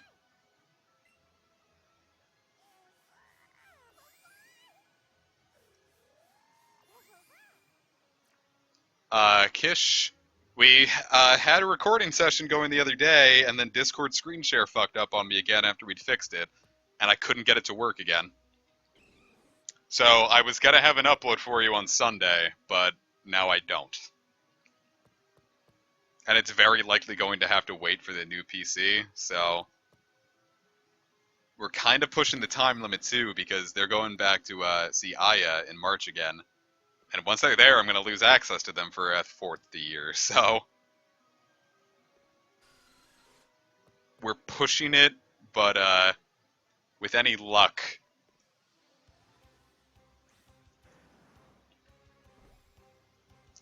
Yeah, honestly, Chrono Trigger DS's editions were, like, not at all worth it. But at least on the very bright side is that you really can just ignore Chrono Trigger DS's editions. Like, they're not as in your face as the Atlas ones can be.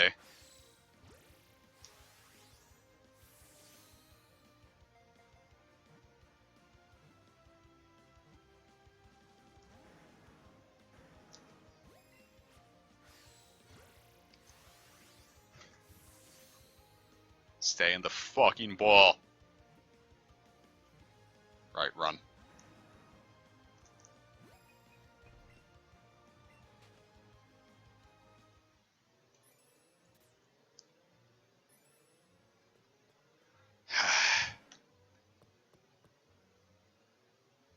With any luck, this should be the worst hunt. I don't think I'm going to hunt anything as rare after this. Path of Radons. Path of Radishes.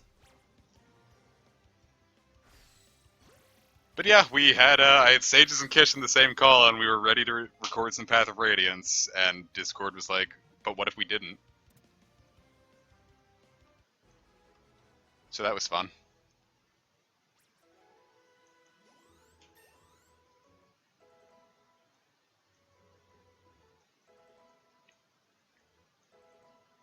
I don't know, I figure if this is the biggest challenge we have, I want something I can say is really rare.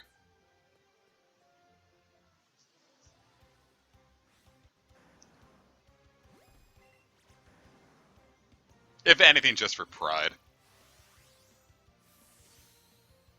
Like, something rare that isn't soft reset rare. Like, soft resetting I just think is boring.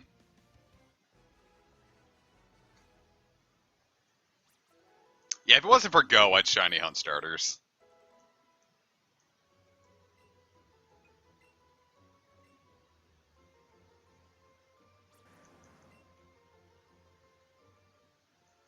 Because I already have more than enough starters in Go. Anything that Go's gonna do for Community Days, I'm probably just not gonna bother with. That's why I was gonna shiny hunt Rhyhorn, but probably not now.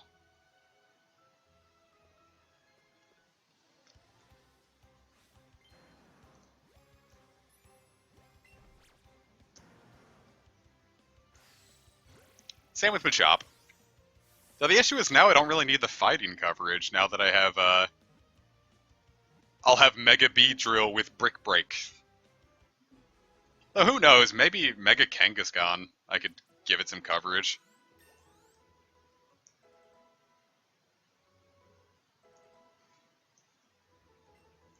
Though Kangaskhan in general has really fantastic coverage, so I'm very excited to use her.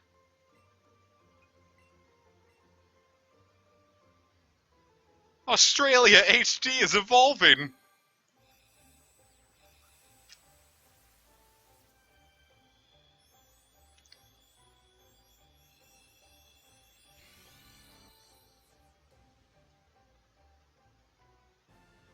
Now we can change Australia's name.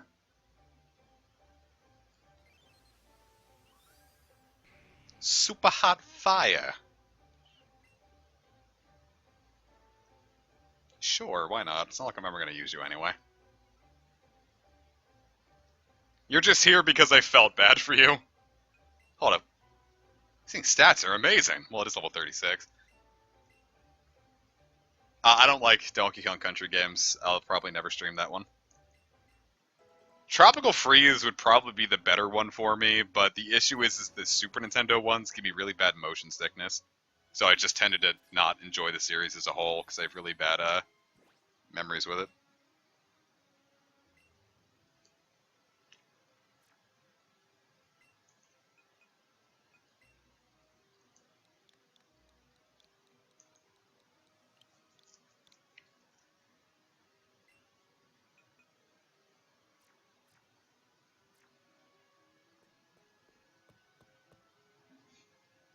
Dude, I'm telling you, man, DKC gives me really bad motion sickness. I get, like, killer headaches and nauseous whenever I play it.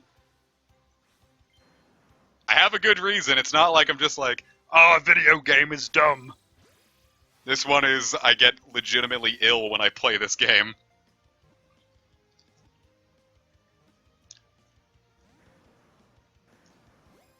But then I love DK64, so, you know. And that one's not even so much as I love it. I love it in memory. I'm very nostalgic for it. But on a replay, by the time I get to Gloomy Galleon, I'm so burnt out that I don't want to play it anymore. So I don't actually really remember a lot that goes on past Gloomy Galleon.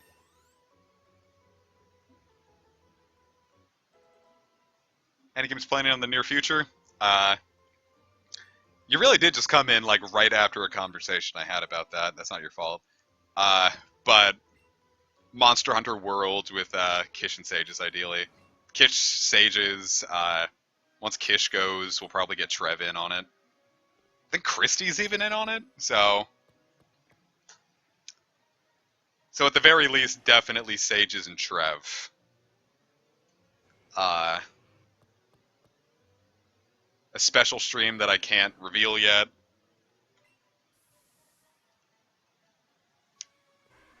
The Minecraft server.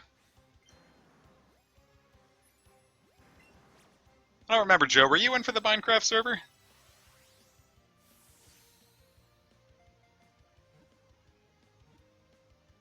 And then in general, there's just going to be like, now that I can stream stronger stuff on with the new PC, there's a lot more I can stream. There's a couple DS games I want to stream too. Digimon World, I think it was Dawn I wanted to play. Dragon Quest IV.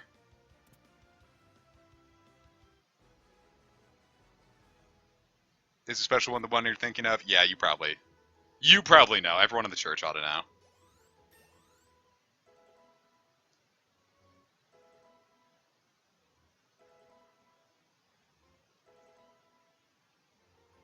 I've never actually talked with Boki. I don't know him at all, so I'm not sure.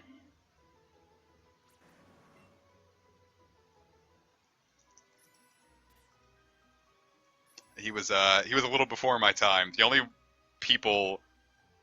pals of Sages I really talked with were outside of like Kish and all that were like Zach and Becca, and even then they're kind of doing their own thing now.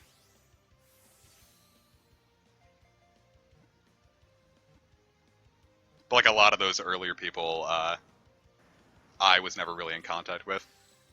I did get one of them, Catpaw, banned me from one of Sage's streams because they didn't realize I was cracking a joke. It was like a Dragon's Dogma stream, and I'm like, hey, would this be a good game to give to my 8-year-old? Fuck! Run. Oh, I thought it was running away. I didn't... Okay, cool. We saved it. Hi. I was like, hey, would Dragon's Dogma be a great game to give to my, like, 11-year-old? And they were like, no, you should know better, and then banned me. And then Sage is like, that was comic, he was joking. And so I got unbanned, it was funny. That was my first interaction with Catpaw ever.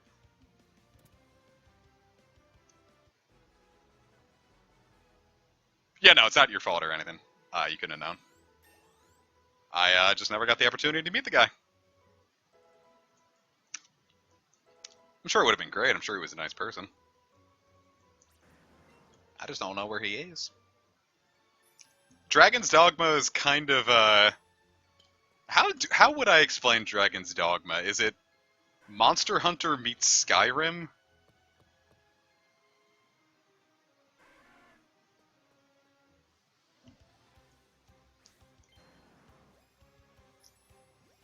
Does anyone remember that marketing campaign for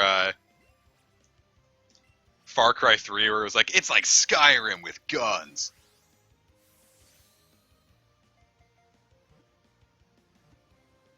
Remember how silly that was?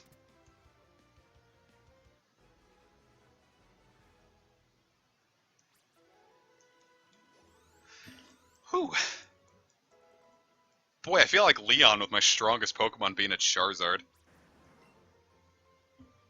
I truly am Kanto trash.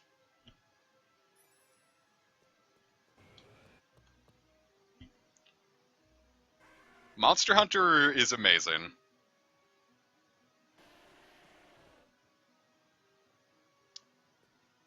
I've wanted to do more Monster Hunter content for years, and I just haven't gotten around to it. Well, it's because the big issue with 4th gen for a while was the only game I could like really easily record was Generations Ultimate. Because 4 Ultimate, I got the limited edition 3DS XL for it, so that came digitally with the new 3DS, so I couldn't play it on the recording 3DS. And then just trying to record going back from a new 3DS to playing 4th gen on a classic one was not okay. It did not feel very good. I missed having the extra control stick. I know that makes me a real Monster Hunter zoomer because I never played 2nd gen without a second control stick because I played it on the Vita.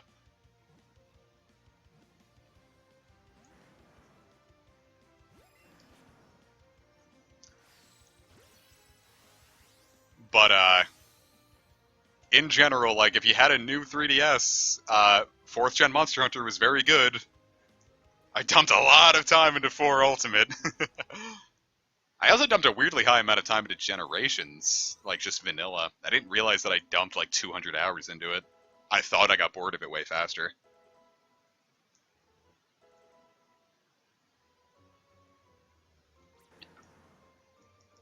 But if you had it on the new 3DS, that shit was so much fun. It ran better, controlled better.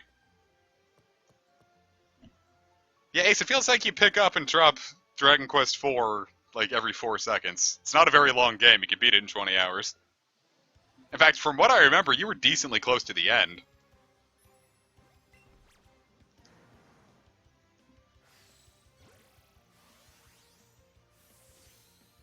You put an hour to that every day and you can have it finished.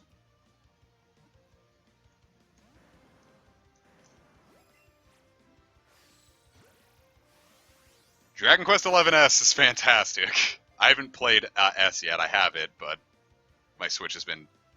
This has been eating up all my Switch time.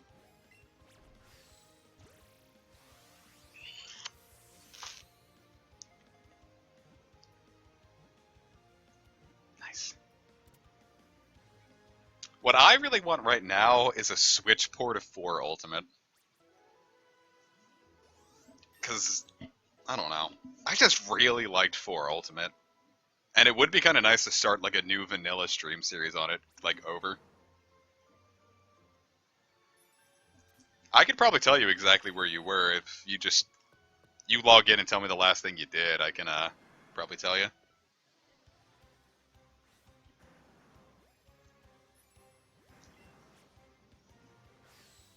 4 Ultimate was so good. I don't think I've ever been that hooked on a game. That was like all I did that year. All I did in 2015 was just play 4 Ultimate. And I was just so hyped for it to begin with, because in 2014 I was super into 3 Ultimate, and like the 4 Ultimate, I think just the 4 info loop was coming over from Japan at that point. And I was like, whoa, Dara Amatera sounds so cool, it's bigger than Raviente. And I was super excited. And I was like, oh my god. MILF Squad! And I was so excited for it and wanted it to come over, and it finally did. And I was like, yes! And I dumped so many hours into it. World also fell into that unfortunate valley of I was getting motion sick from it. It just happened to look too good, and it made me a little nauseous.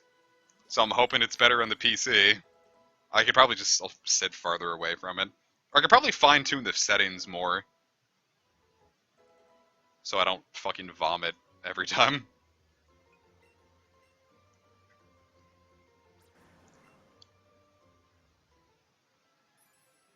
Jiminy Christmas, look at all these girls.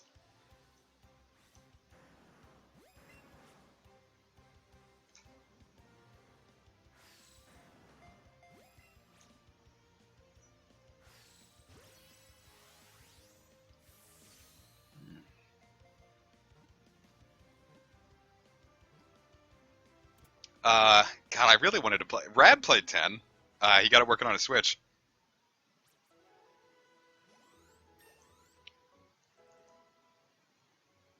I could really just feasibly finish the game with this squad right now. Charizard and the MILF crew.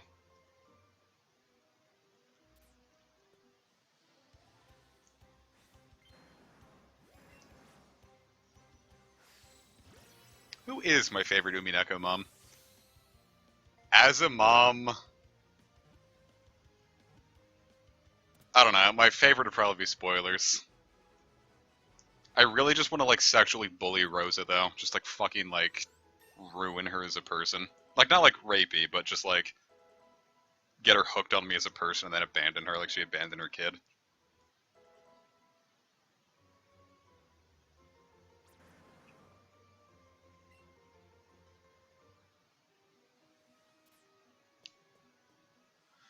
Huh.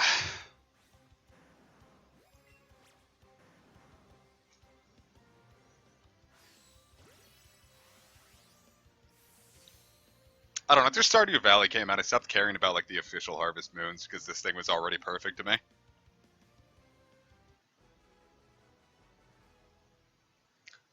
Ah, well that helped get our streak up a little quicker. I'd love for that to keep happening.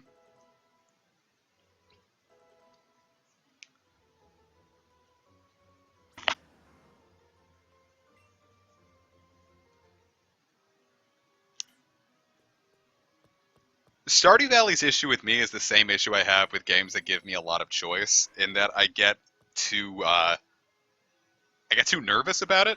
Like it's like, oh, I have so much I can do, so I feel like I'm missing out if I choose any one thing to do, and then I get stressed and I stop playing. It's why I dropped Rune Factory, even though I was having a lot of fun with it.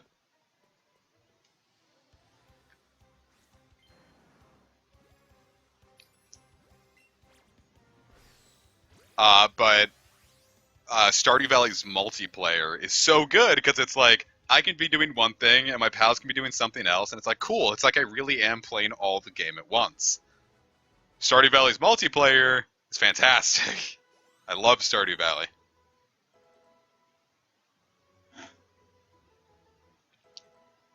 Oh, I don't give a shit about the people. I just want to farm. And I also feel like I have to be talking with the people. The only time I didn't care about the farming at all was A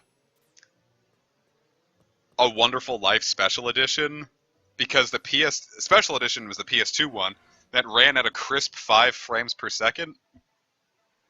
So farming took forever, so all I wanted to do was smash, because at least that one didn't take 8 years to do properly.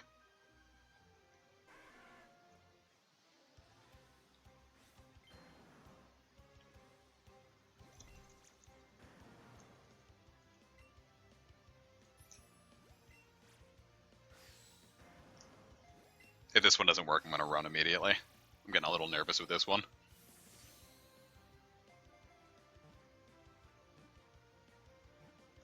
Thank God.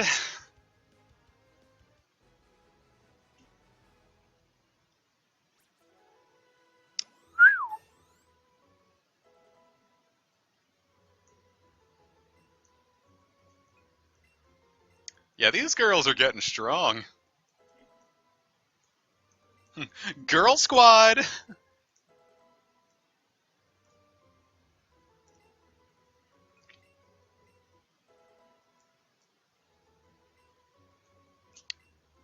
I've heard very good things about Animal Parade.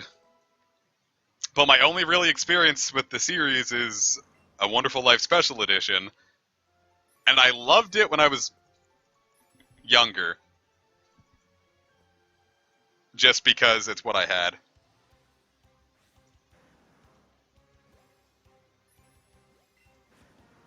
It was my first real experience with the series. I was like, wow, this is cool, I can date. Because someone told me it was like Animal Crossing, but you could marry. And that's what really got me into it.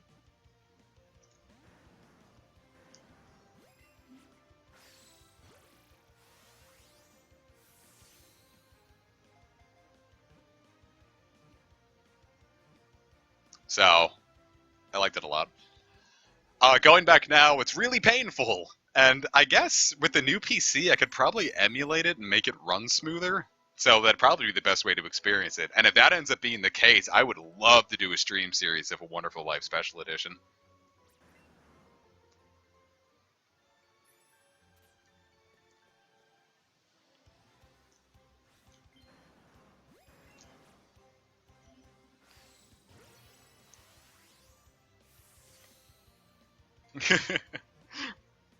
Harvest Moon Rat Parade.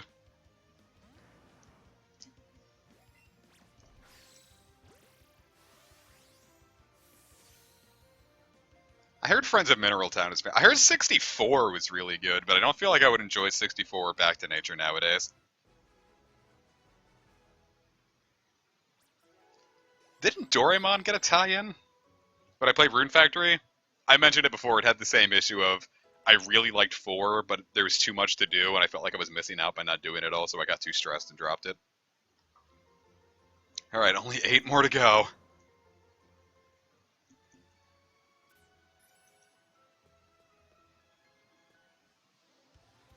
I don't feel as stressed now that we have that plan.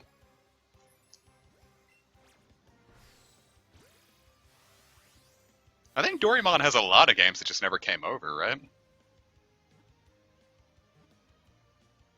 For a series as popular as Doraemon, there has to be video game adaptations. I think FF14's Yokai Watch promotion is running again.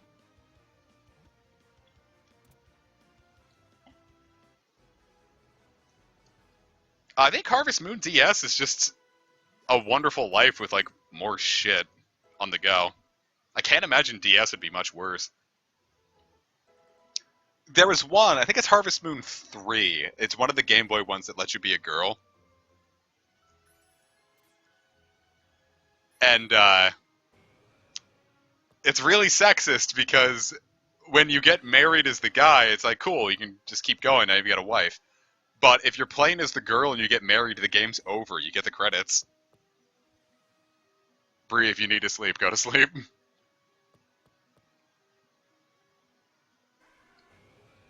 DS is Pixel Not, Forget Me Not, or Pixel Art. You figure you would like that more then? It means it's going to run smoother.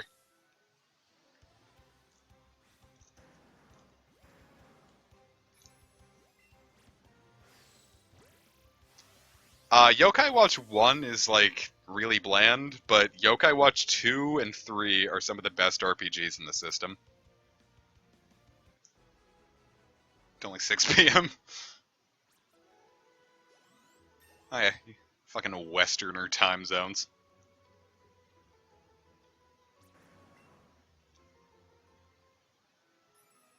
You found a shiny Weedle already, Cammy? Jeez.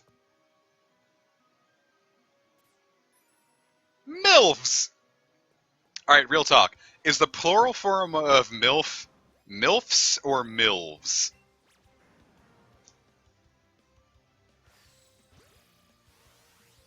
I'm not at all excited for 4. 4 looks atrociously boring. But I'm happy it's coming to the PS4 because that means it's probably going to be like $20 there in like a month, and I'm very excited for that because it means I don't have to drop 60 on a game I'm probably not going to like.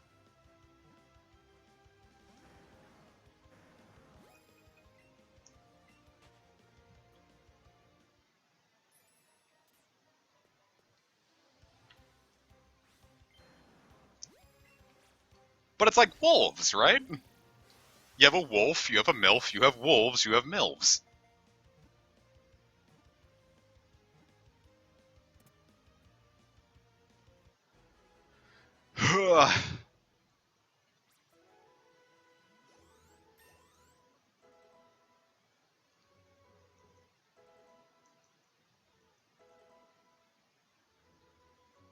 I'm really glad running away doesn't kill the catch combo. Well, it's because 4 has like a totally different combat system.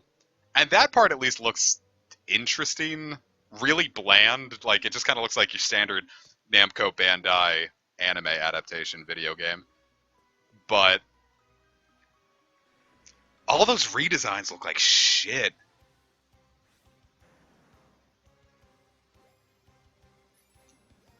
Like, all the Shadow Side designs, I hate them. I hate them. They look terrible.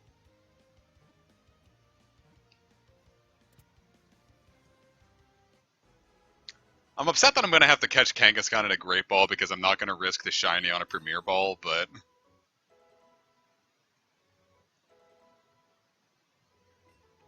you know how it is. Alright, only 4 more to go. I hope I don't run out of fucking Great Balls along the way.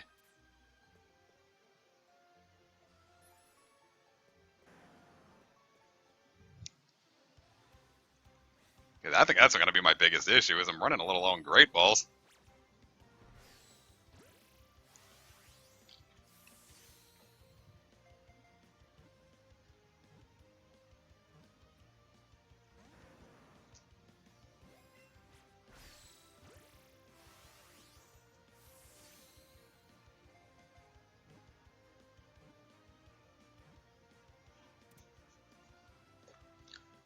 Oh well, we can always try.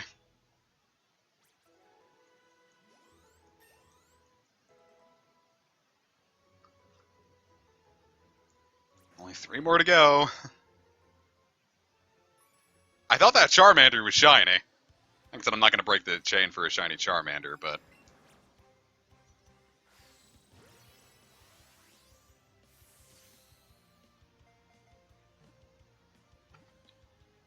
Nice. Alright, Kangaskhan. My girls are so powerful. It's learning outrage. I don't want the idea of a MILF bug eating me out from the inside. I don't want to be reverse bored by a MILF.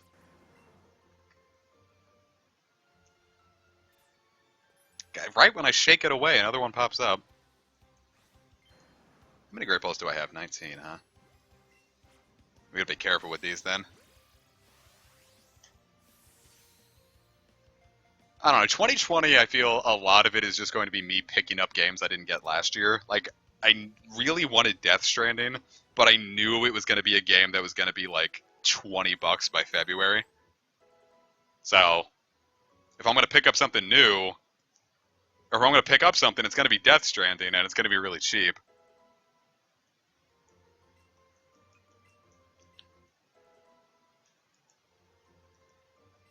I guess you can learn outrage.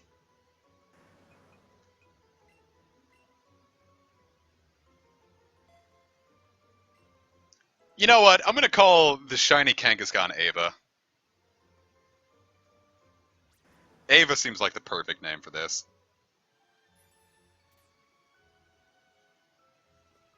For all you Umineko people out there.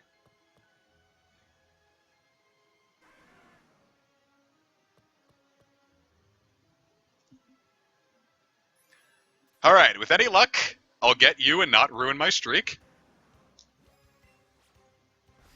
And then we can start hunting. We're 2 hours and 15 minutes into the stream.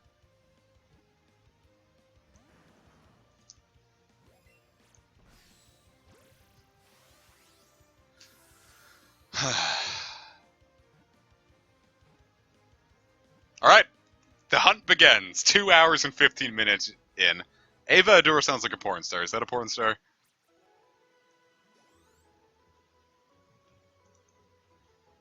The hunt begins, and I still have enough balls to catch it.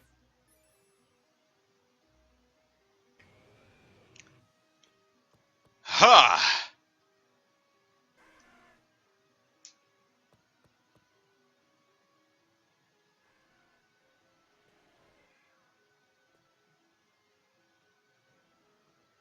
Now the real question, boys.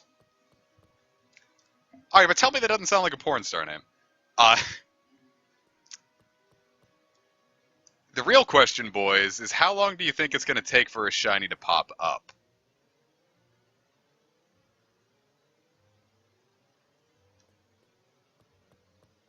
Luke Thigh-Walker? It's really funny.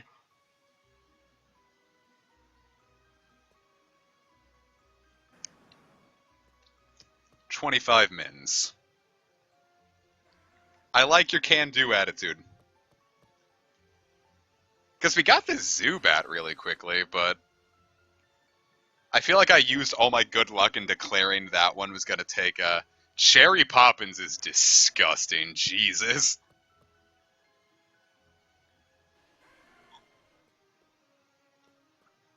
Look at these two lesbian Kangaskhan's and their adopted Charmander.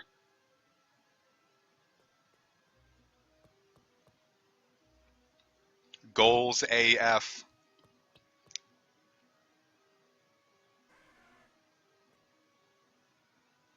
Oh, they're having fun. Oh. That's canon. Can someone draw me fan art of those two lesbian moms and their adopted child? Ah!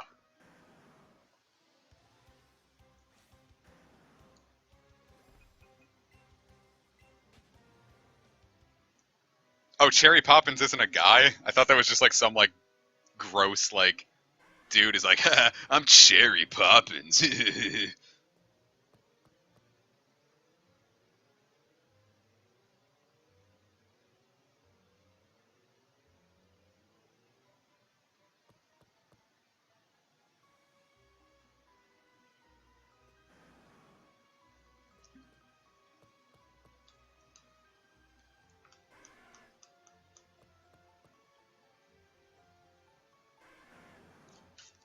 I just thought it would be like some like gross name.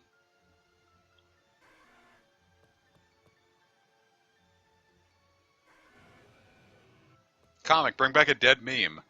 Haha, Harambe.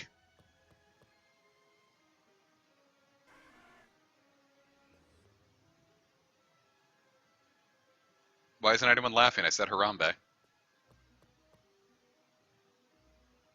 How would you feel if, like, during the Democratic debate, in order to be like hip with the kids, one of the candidates unironically made a Harambe joke?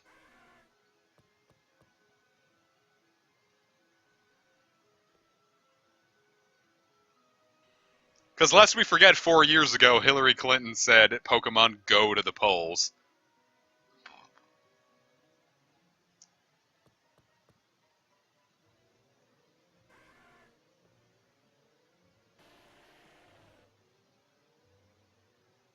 I looked up Cherry Poppins and she died in 2018. That's unfortunate. I feel kind of like an asshole for joking about her. Rest in peace, Cherry. Go to the polls was hilarious for the wrong reasons. It did not help her campaign at all, but we got a good meme out of it.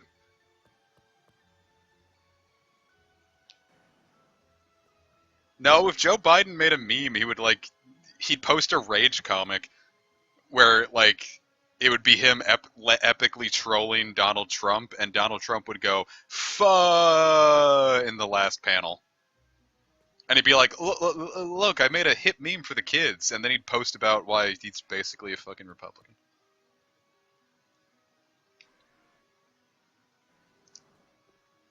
Don't fall for centrism, kids. It's all a fucking racket. The only reason we should be reaching across the aisle is to fucking shoot the opposition. I'm not advocating for shooting people you disagree with, but don't fucking give conservatives a platform. Moving on. Well, then Bernie Sanders would post like the dankest meme we'd ever seen. And Elizabeth Warren would post like a slightly worse version of it.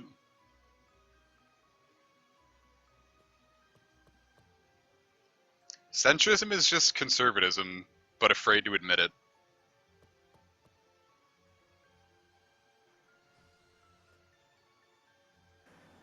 Anyone you meet who unironically calls himself a centrist is voting Republican every single time, I can guarantee you.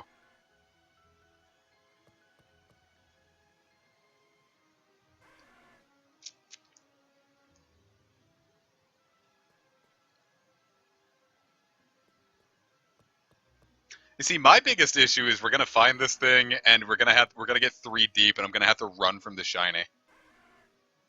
So as to just preserve the streak.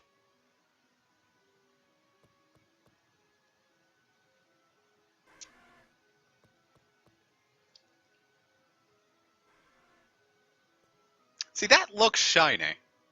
It's not like I care. Just the lighting in here is no bueno. Surprisingly, the lighting inside of a cave isn't the best.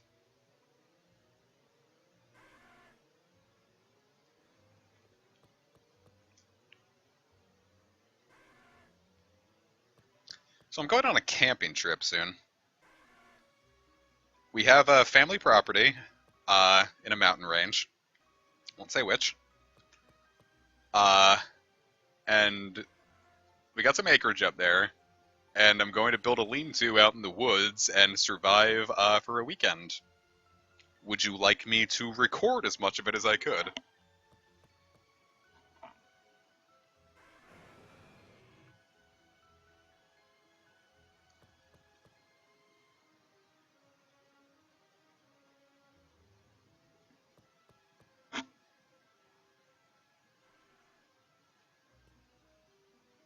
And then for people concerned about safety, we do have a cabin on the property, so if for some reason it started like really like pounding down rain or snow and I was like in actual danger, I'd be safe. But I've been watching a lot of survivalist YouTubers recently, so I feel like I could feasibly handle it. You know, here's a good one. If you guys are looking for something good to watch, go to the YouTube channel Joe Robinette. Could be Robinet. It's like Robin E.T. is how it's spelled. Joe Robin E.T. Dude is friggin' fantastic. Like, his videos are all like 2 hours long of him like doing those kind of survival situations, and they're really fun.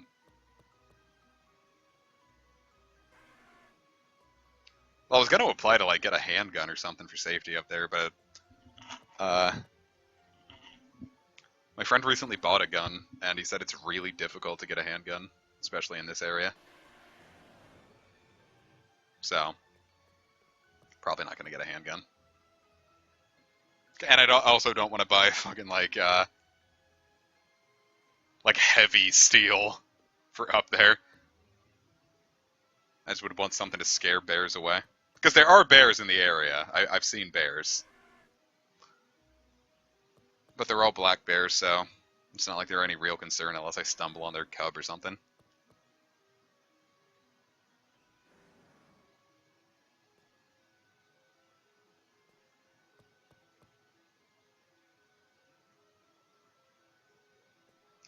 Yeah, it's something with the concealed carry that makes handguns a real fucking pain in the ass to buy around here. So my friend bought like I think he said it was an AR-15. And he said that one was really easy. They gave his ID, made him wait a while, and they cleared him out, and he got it. but I don't want all that.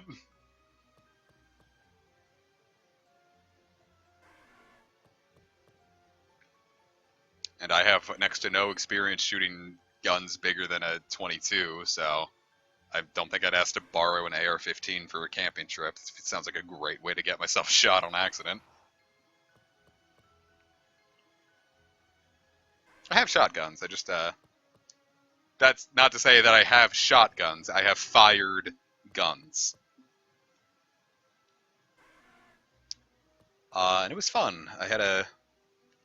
It was a 22 handgun and a 22 rifle, and I did target shooting with my aunt's boyfriend, and it was really cool. And then he fired a 9mm, and I swear, even when I was in the cabin and decently far away from him, and it still sounded like someone was ripping up a phone book right next to my ear.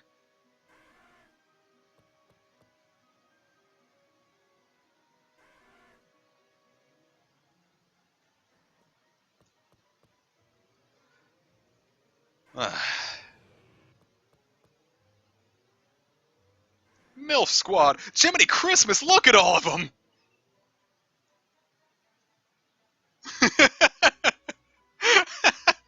I don't know why that one was so exciting. Comics gay? Partially.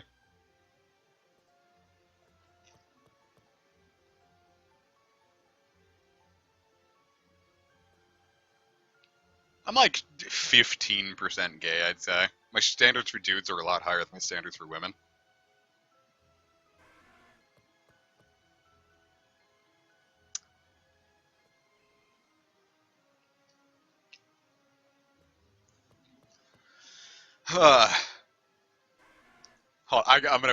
I'm gonna see if there's any that pop up here first. Okay, I want to post that one and just say girls' night. What was this? That shot got ruined. Here's Banjo strangling an Inkling. I'm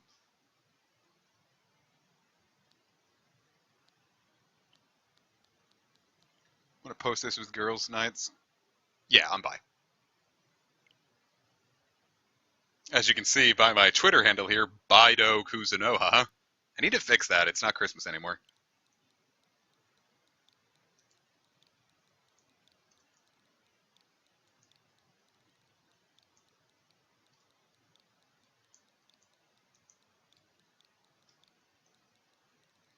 Girls' night.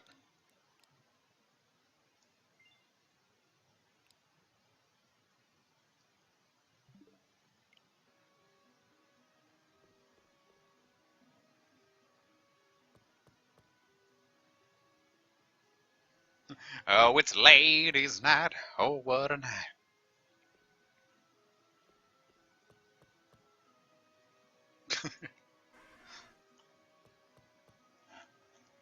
Butt stuff is not just for the gays.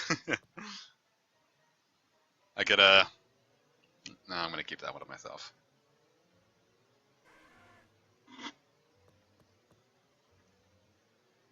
Lady...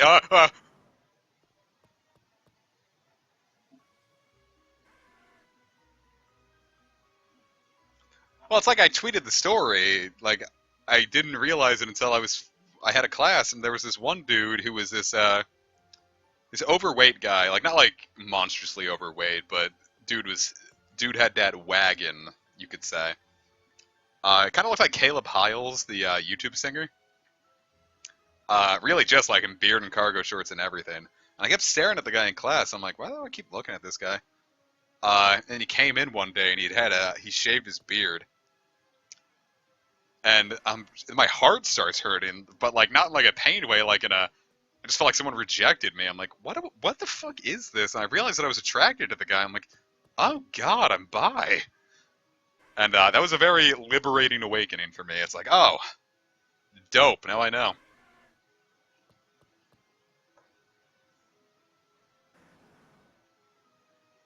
Yeah, not my job to sell you on butt stuff. If you don't like it, you don't like it. It's totally valid.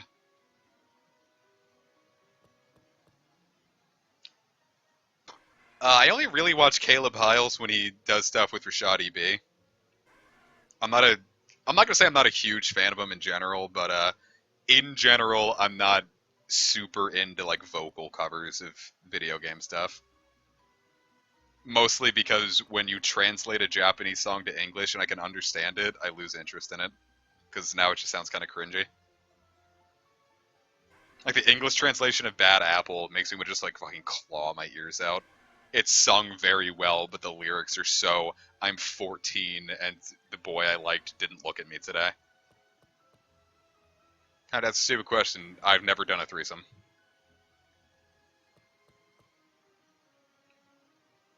Threesomes aren't for me. That's two people to disappoint. Plus, that just involves a lot of trust, and I'm a very monogamous person, so I just feel, even if I had like full permission from everyone involved, I just feel weird afterwards. Hey, Brooke.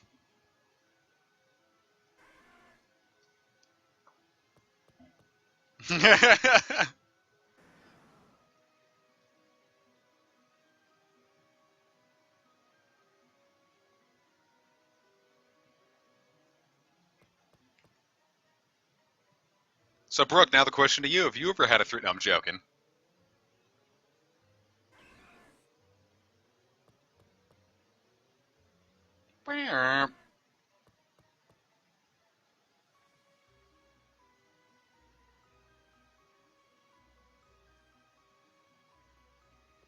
Why did someone anthropomorphize the coronavirus? Does anyone remember Ebola-chan? Remember when that was the first off? Remember when the Ebola outbreak in 2014 was really big, and then 4chan made like a kawaii little like girl out of her, and her name was Ebola-chan.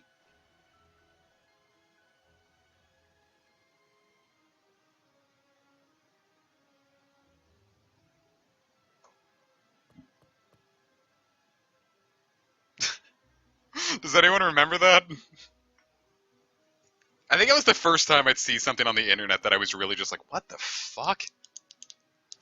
And I had been pretty online for a while at that point.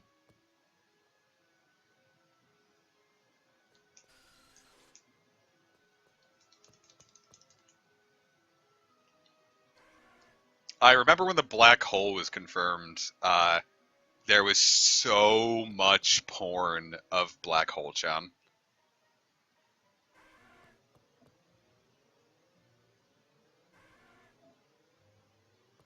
Yeah, Earth Chan was everywhere.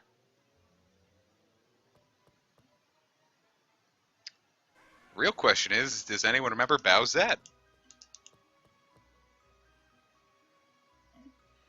Because when people started talking about Bowsette, they were only saying Bowsette, and I just assumed people were talking about Bowletta from Superstar Saga. And then I got a face full of this tall, red-headed, brown-skinned beauty, and I'm like, whoa, that's not what I was expecting.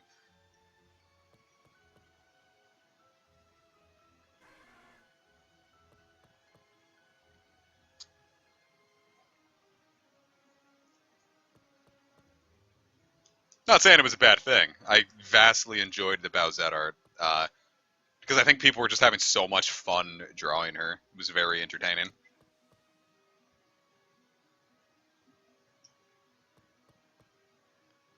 Rouge Amy kind of felt like it was going to have the same appeal. Like, it came out of nowhere, and then just the artist went nuts with her. I think I'm very here for Rouge Amy. I think she's fun. Bowsette explode, and here's the thing: Bowsette didn't just explode, but she had legs too. She stayed for such a long time, and she never really got co-opted by the alt right, which really happens with some of those like long-standing memes. That's what a lot of people were concerned. It was like I knew they were just like, yeah, dude, I'm just trying to like enjoy her before the alt right snags her and makes her like an icon like Pepe or something. Let me have my fun.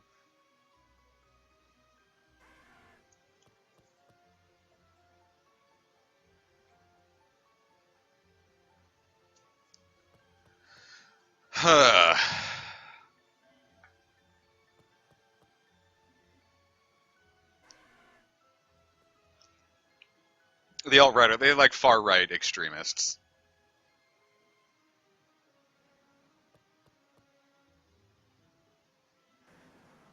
neo Nazis and stuff, Trump supporters.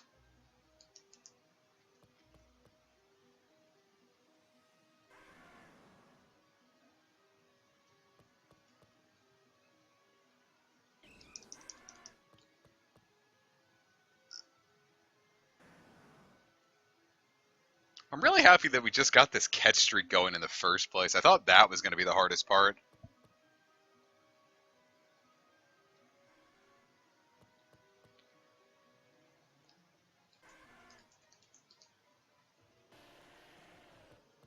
No, if you're a Trump supporter, you're all right.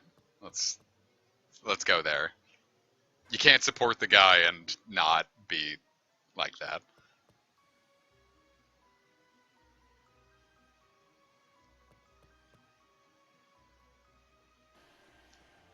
Supporting a fascist makes you a fascist. Surprise, surprise.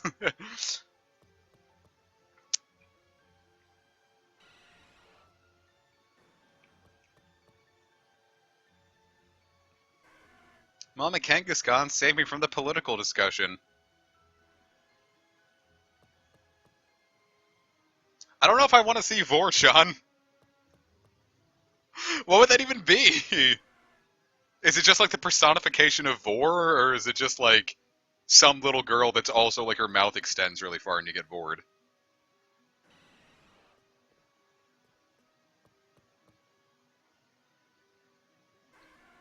I misread I don't know what I misread that as. The Doraemon story of season reminds me so much of iCarly.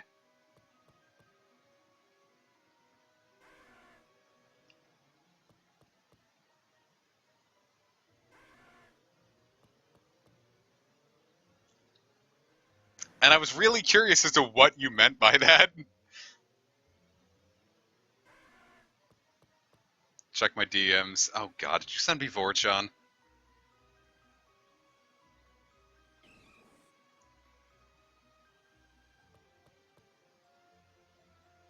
Oh god.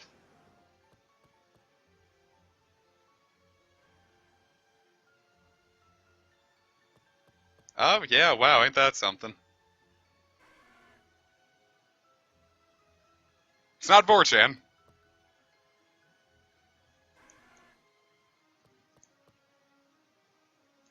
Alright guys, I'm gonna ruin it for you. iCarly Vor.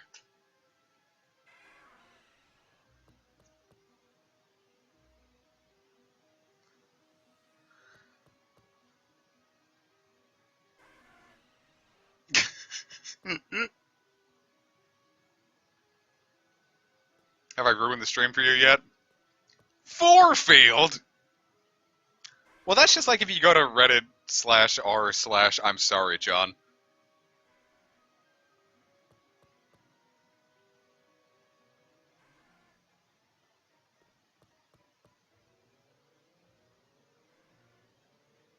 That's kind of like... It's like the cosmic horror Garfield memes.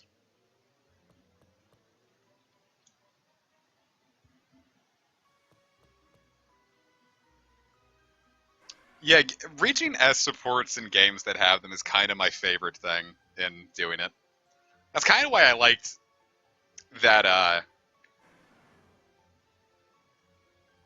fucking Three Houses made you wait till the very end to S support, so I felt like enraptured all the way through.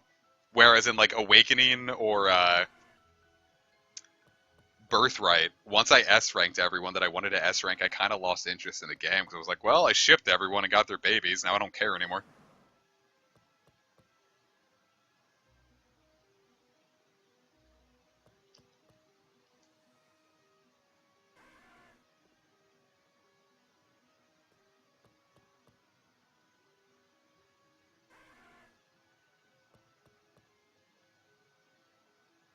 All right, here's the thing. I don't think it's a question of when we're going to find the shiny Kangaskhan. We're going to get one. The real question is how many shinies am I going to ignore before then? It's like a shiny Zubat pops up. I'm just letting him be. I'm just letting him be. Well, that was another thing. There was another PS2 Harvest Moon called Save the Homeland, and there was no marriage in it. And I remember being like, why would I play this? I think I was 12, and I'm just like, what a stupid game. Why would I play Harvest Moon if I couldn't crush anime puss?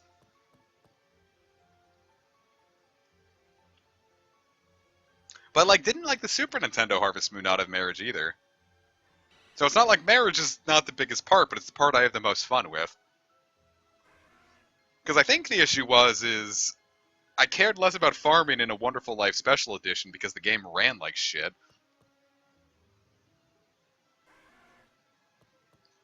So then I just associated Harvest Moon with the stuff that was more fun, which was talking to people and increasing relationships.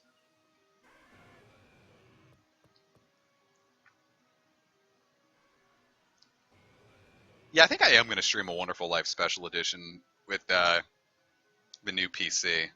See if I can't get that shit some juice, you know what I mean?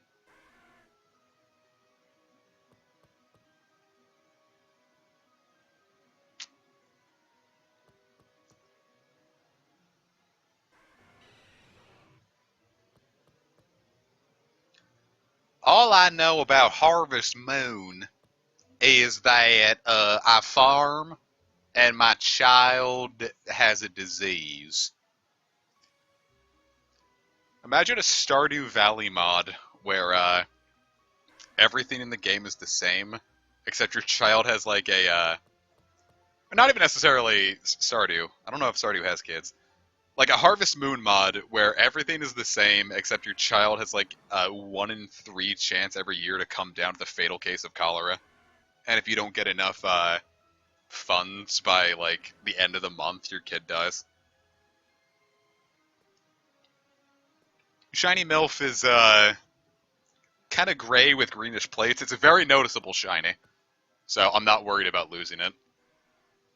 My biggest worry is that we're gonna go up or down the ladder right when it spawns, and we'll get to see it spawn, and I won't notice it, or I won't be able to stop it. So I'm trying to be really careful. It's like I don't know what that could have been. The sparkle was small enough where I think it might have been a Zubat though.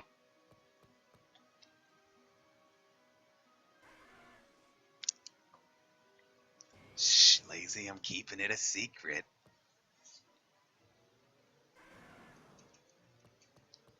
Or like a Harvest Moon DS mod where sometimes wolves can raid your village and you permanently lose one villager. Like there's just nothing you can do about it. Like you can't get them back. They're dragged into the woods and like the first time it happens there's a search party that goes out for a week but they don't find even like a hint of bones. And so they're just every time sometimes you have to deal with the fact that wolf raids are gonna like eat everyone.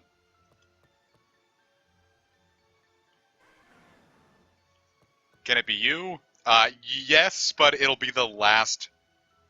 It can't be you for the first 5 times, and after that, it's a very small chance of it happening to you. Because at that point, that would be the meta for it just to happen to you, just so you could reset the counter, and then you can just restart because you already saved.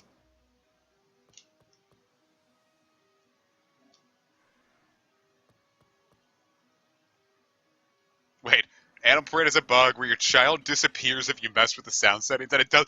What? That's great! Oh my god! I love stupid glitches like that. The ones that are just really, really dumb.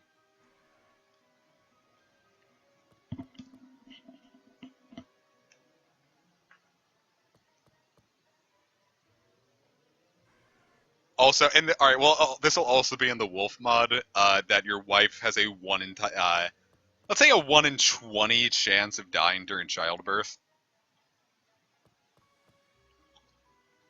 And there's like a really graphic like cutscene of like her funeral. But it also happens if you're a girl, like your husband dies during childbirth somehow.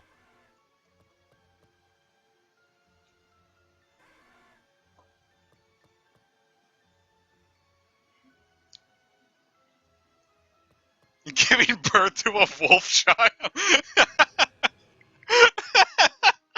I kind of like that. All right, it'll be a 1 in 10 chance of your wife dying in childbirth, and a 1 in 100 chance of your wife giving birth to a wolf child. And then there's a really drawn out scene of you two getting divorced over the course of a year. So you also just lose that year in general.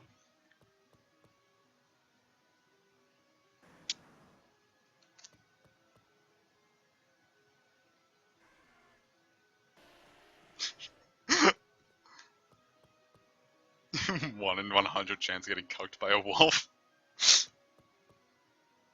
Yeah, because we'll have one villager that's clearly just a wolf man, but like he's wearing a suit so no one thinks he's a wolf. And his name is gonna be like fucking Theria Wolf or something. Like Wulfe.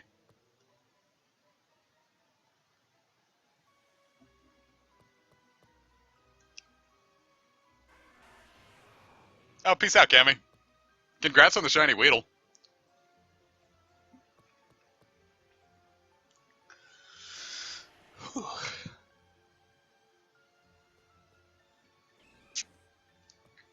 Alright, so who's gonna what do you think is gonna be the easiest game to mod this to in?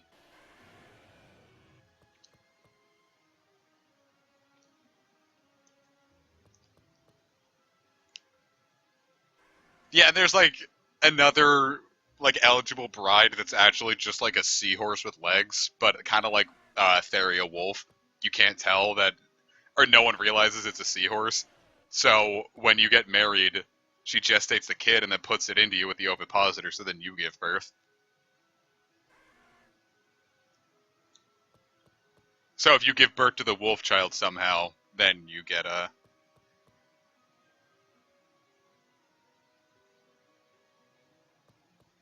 There's actually a game kind of like that, Lazy. It's I don't remember what it's called, but like every enemy you defeat in the game, it's like a space shooter game. And every enemy you defeat deletes a file off your hard drive permanently. And I don't think you see which one it is until it's already been deleted.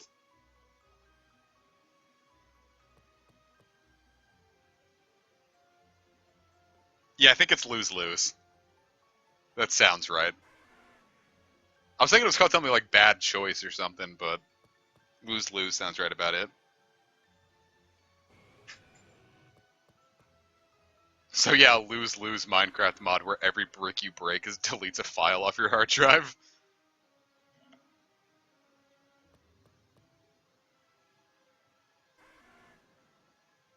Imagine getting cucked by Theria Wolf.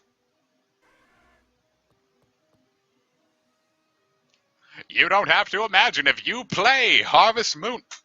Wolf cuck mod. Dropped my Joy-Con.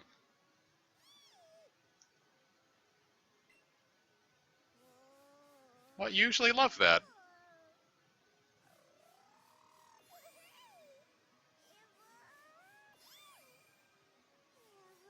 This is horrifying. And for some reason, rubbing its out of focus ass made my Eevee happy. Don't code viruses, Lazy. Be the better person. Can someone make me toast?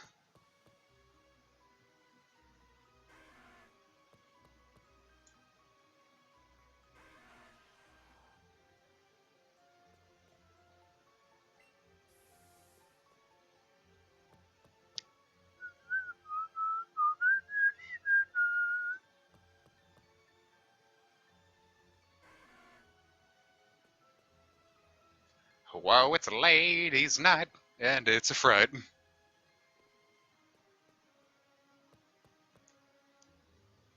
Ah, too many women.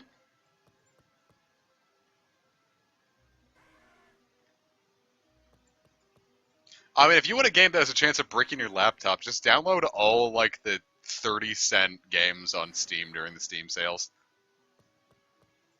Some of those games don't even come with exe files. You can't even, like, run the game.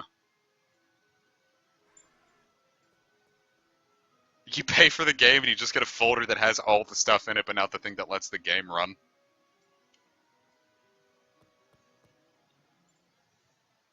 See, I'd play a lose-lose variant that just deleted my browser history. Though I delete the browser history a lot anyway, because if you don't delete your browser history frequently, kids, it slows down your computer. So clear that shit out like once a month. I left it up for like a year and a half, and I wondered why my computer was taking so long to do anything. And when I deleted it, my computer was running like it was brand new again.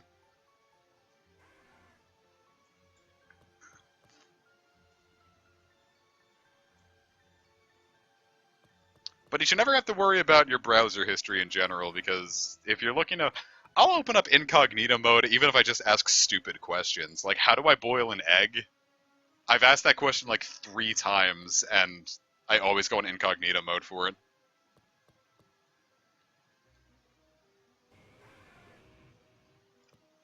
A game that's a game that opens up a singularity in your hard drive and it warps away.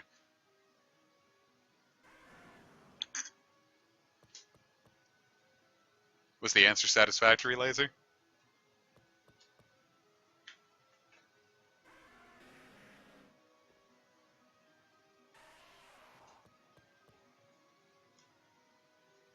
Yeah, if your computer or laptop is running a little slowly, delete your browser history and shut it down for the night, and it's going to run a lot smoother. If you're like me and sometimes just leave it in sleep mode for like a month on end, your computer's going to run a little shittier. Shut it down now and again. Dude, if you think about it, egg washing chicken breast is like the most fucked up shit in the world. It's like slather the corpse of the mother with the juices of the baby. Like, isn't that jacked?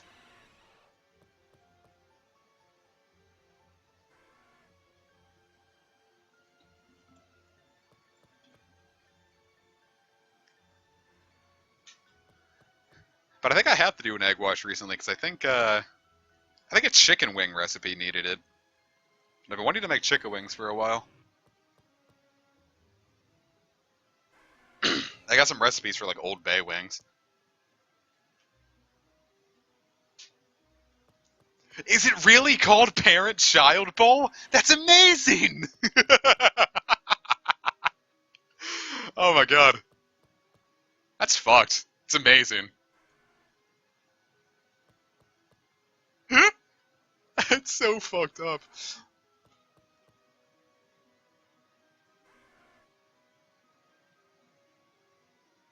Do you think like a parent like explained that to your kid, like their kid, like their like 4-year-old kid? And he was like, "Mama, why is it called oyakodon?" And it's like, "Oh, it's parent-child bowl. It means it's like the mama and the baby because it's chicken and egg." And the kid just lost his shit and started crying.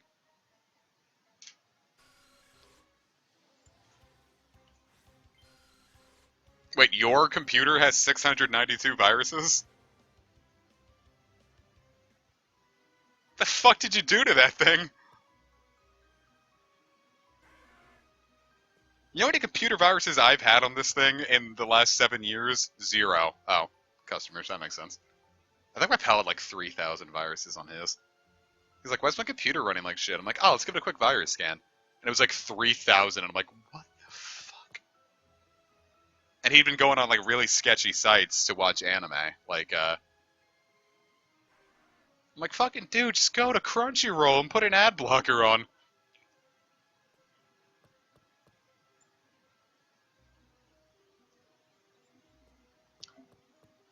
Dude, just putting on an ad blocker saves you so much hell from viruses, because like the bulk of the viruses are coming from bad ads. It's called malvertising. I did a project on it. Like if you're like, you'll get those people that are on Facebook and they'll go to those sketchy sites that like George Takei even recommends, and it's all those clickbait sites like "Mommy has a potty mouth," and then the ads are like, "Oh, go here to test your thing," and then sometimes you don't even have to click on them just for them to fuck your shit up with viruses. So no, it's really just the computer illiterate. And then I think that's becoming an issue with like the modern generation of kids as well. Because from what I understand, viruses are less of an issue on smartphones. So they're getting on a computer and they're like, "Oh, this was never an issue on my phone," and then they do it, and it's like, well, shit. Because like I heard like kids nowadays are like not as proficient in like Word and Excel as like our generation, because they're more well versed with exploring the net on their phones.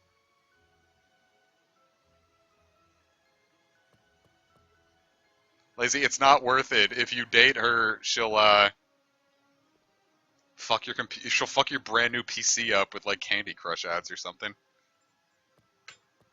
A game that breaks your computer's fans and heats it up. That's a thing. It was an iPhone app called Hand Heater, and it overclocks your iPhone and then makes it really warm.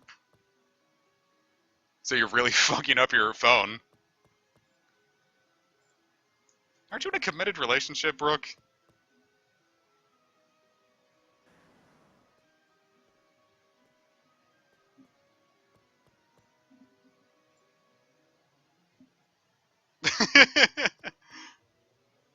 Candy Crush pre-installs with Windows 10, huh? I love bloatware. So anyway, that's my computer advice for the day. Download uBlock Origin, or whatever they do in Firefox. And chances are you won't even need an antivirus software, just don't download weird shit. Oh god, search bars. You ever get those people that add so many search bars that the actual browser window is like 3 pixels wide? My thing is, if I wanted to play Candy Crush Saga, I'd go download Honey Pop. Honey Pop is the one game I feel really bad about torrenting because I would be too ashamed to have it on my Steam browser at the time. And I really meant to just go back and, like... I should probably just go and buy the game now, because I did play it to completion. I'm saying, a good ad blocker saves you so much hell from viruses and whatnot. And what's the worst that happens? An advertising major gets paid just as much. Fuck corporations, kill them all.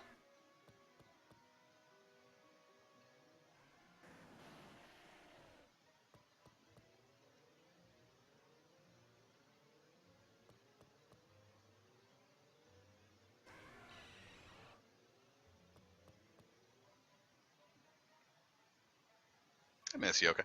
Oh, that's another thing that's going to come this year. When I get the Scratch and I can find a good deal on it, I'm going to buy a new 2DS XL and start homebrewing on that. Because there's a way to record with it without having to use a capture card, but you need a homebrewed DS. Then you can futz with like your router and stuff, and it beams the video feed right to your computer. So with that, I can also do Free Shop, and then we can stream stuff like Tomodachi Life, and most importantly, Yokai Watch 3. If the Honey Pop girls were real, I'd be dating Nikki. I don't know. Nikki felt like too much of it, like a need. I don't think I would date anyone in the Honey Pop world. All of them seem to have either too many issues or just weren't my type.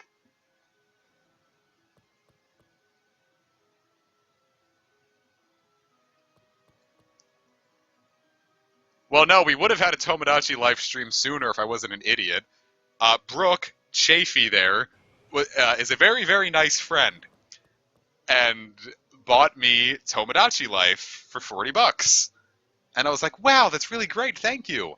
And I redeemed it on the wrong 3DS that wasn't the recording 3DS. And at that point, I was like, well, fuck, I'm an idiot.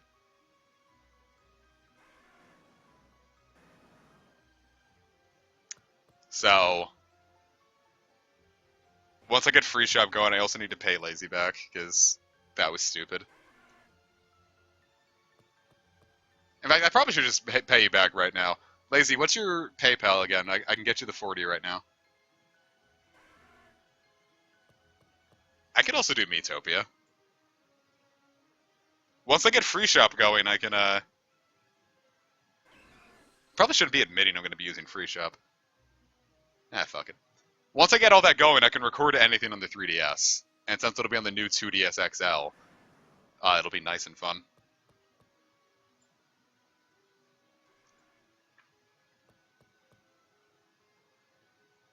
Alright, fine, I'll just get you something fun in the next Steam sale.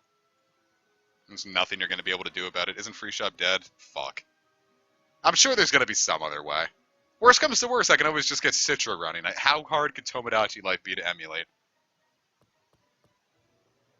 Plus, I know Citra's making really good advances because now people are doing like 4K Monster Hunter 4 Ultimate stuff.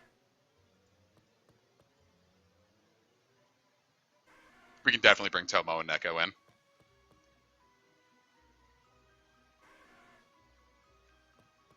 But you can't use the 3... It's not like I ever used the...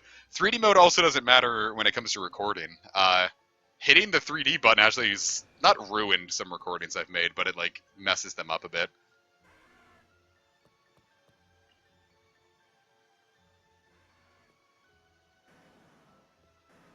So many big boys. What are we shiny hunting for? Oh, we're shiny hunting for Kangaskhan.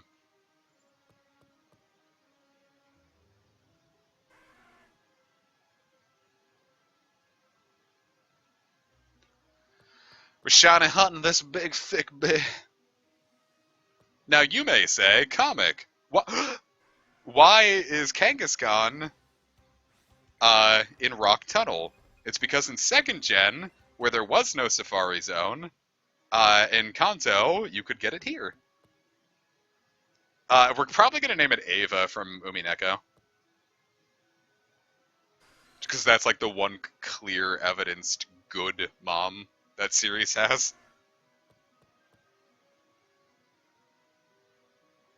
I appreciate you dropping by, Matthias.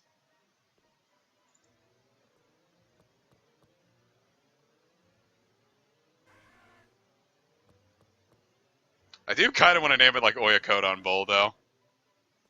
Or Oyakudon. I never know which word or which syllables to give the emphasis in Japanese.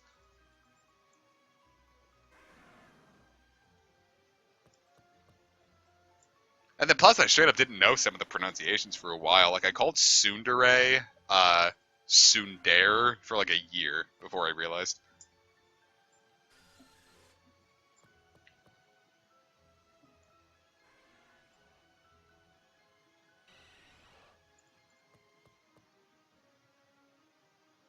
Yeah, I don't want to get too deep into Umineko spoilers, but I'd feel the most comfortable naming a mom after Ava.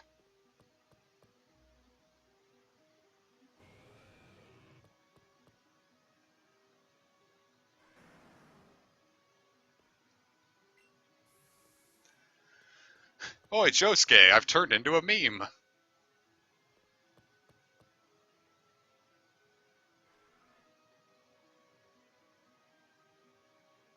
I swear we're gonna go up there and lose a shiny. I swear we're gonna go down there and lose a shiny.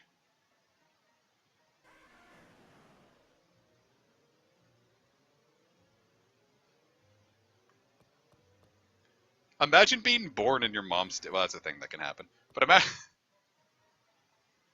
Like, how the hell is Cubone an orphan? Just fucking sneak into one of those Kangaskhan's pouches. I'm sure they wouldn't even mind.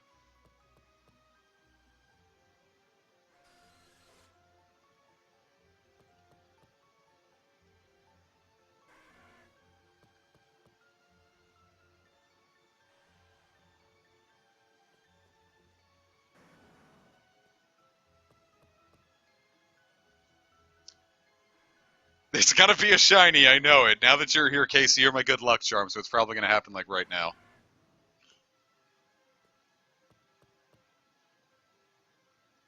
The Kangaskhan Kid episode is one of the ones I remember the most, because my friend had a VHS with a couple Pokemon episodes on it, and this was one of them. It was like, the one where Ash let his Butterfree go to go smash that pink one. Then this episode, and then I think it was versus Blaine's Magmar. And then it also had 30 seconds of a Batman animated series bit on it. Huh. Imagine being just named Orphan. What are you, the final boss of Final Fantasy 13? That stream series we're probably not going to be getting back to because it didn't do too well, even though it was really fun, but it's kind of hard to commentate over.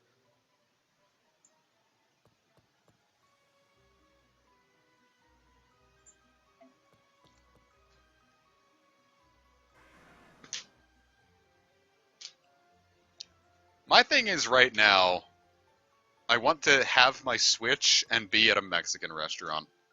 Because I am in the goddamn mood for some enchiladas, and there are none in the house.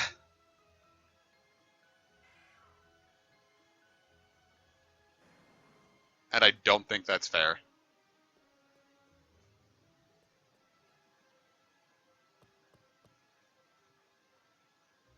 Imagine being Waltz, Gordon, or Rolf and thinking that you're three different characters.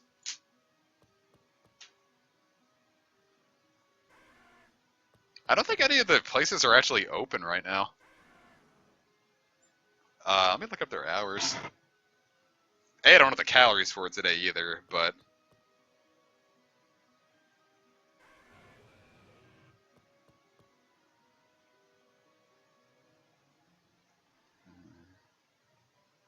Hours...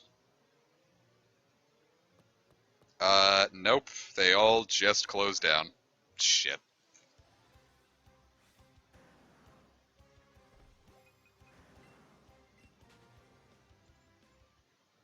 I don't trust 7-Eleven's food.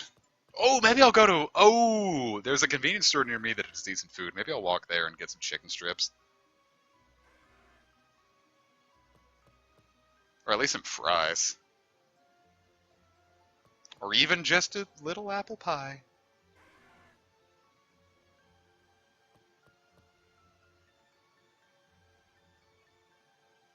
Did I ever tell you guys the story of when I went to that convenience store at like midnight during a snowstorm? What, Stuffies? Do you think Stuffies drives around all night long? Because I would absolutely go for a Stuffies gyro right now.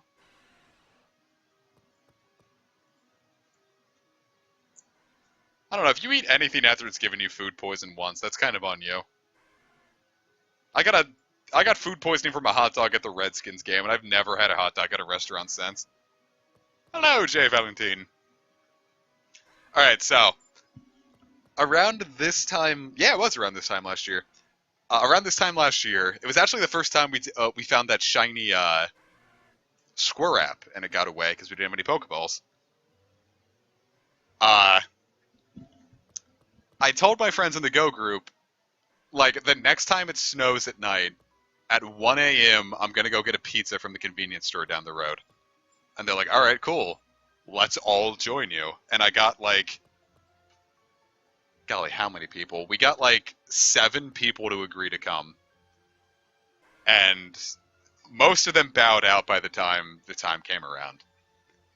So there was only one other person who was in, and I'm like, alright, he ought to be fun. I like him. And he comes with us, but he's got like 4 other people there that he'd been drinking with. And at this point, my pal is just completely demolished. Like, he is just fucking ruined. Like, he is so drunk he can barely stand up. He can't form coherent sentences. And I'm like, uh-oh. And his friends are like, yeah, we're heading home. So then it's just me, my incredibly drunk friend, and this huge, like, Eastern European guy. It sounded like he had a Russian accent. But his name was Spanish, so I wasn't sure. But he sounded very Russian and looked kind of Eastern European. And so we start walking there, and my pal is just... And it's coming down snow really hard. My pal can barely walk. So... Big Dude's just holding him up. And also, when this thing first started out, Big Dude was just like... He pushed a Bud Light in my hand. And was just like, drink. I'm like, that's okay, I don't really want it. And then he looked at me, he was like, drink. I'm like, okay. So I took the can, and I put it in my pocket, because I'm just like, okay, I don't want to drink this before... I don't want to walk into this store with an open alcohol can.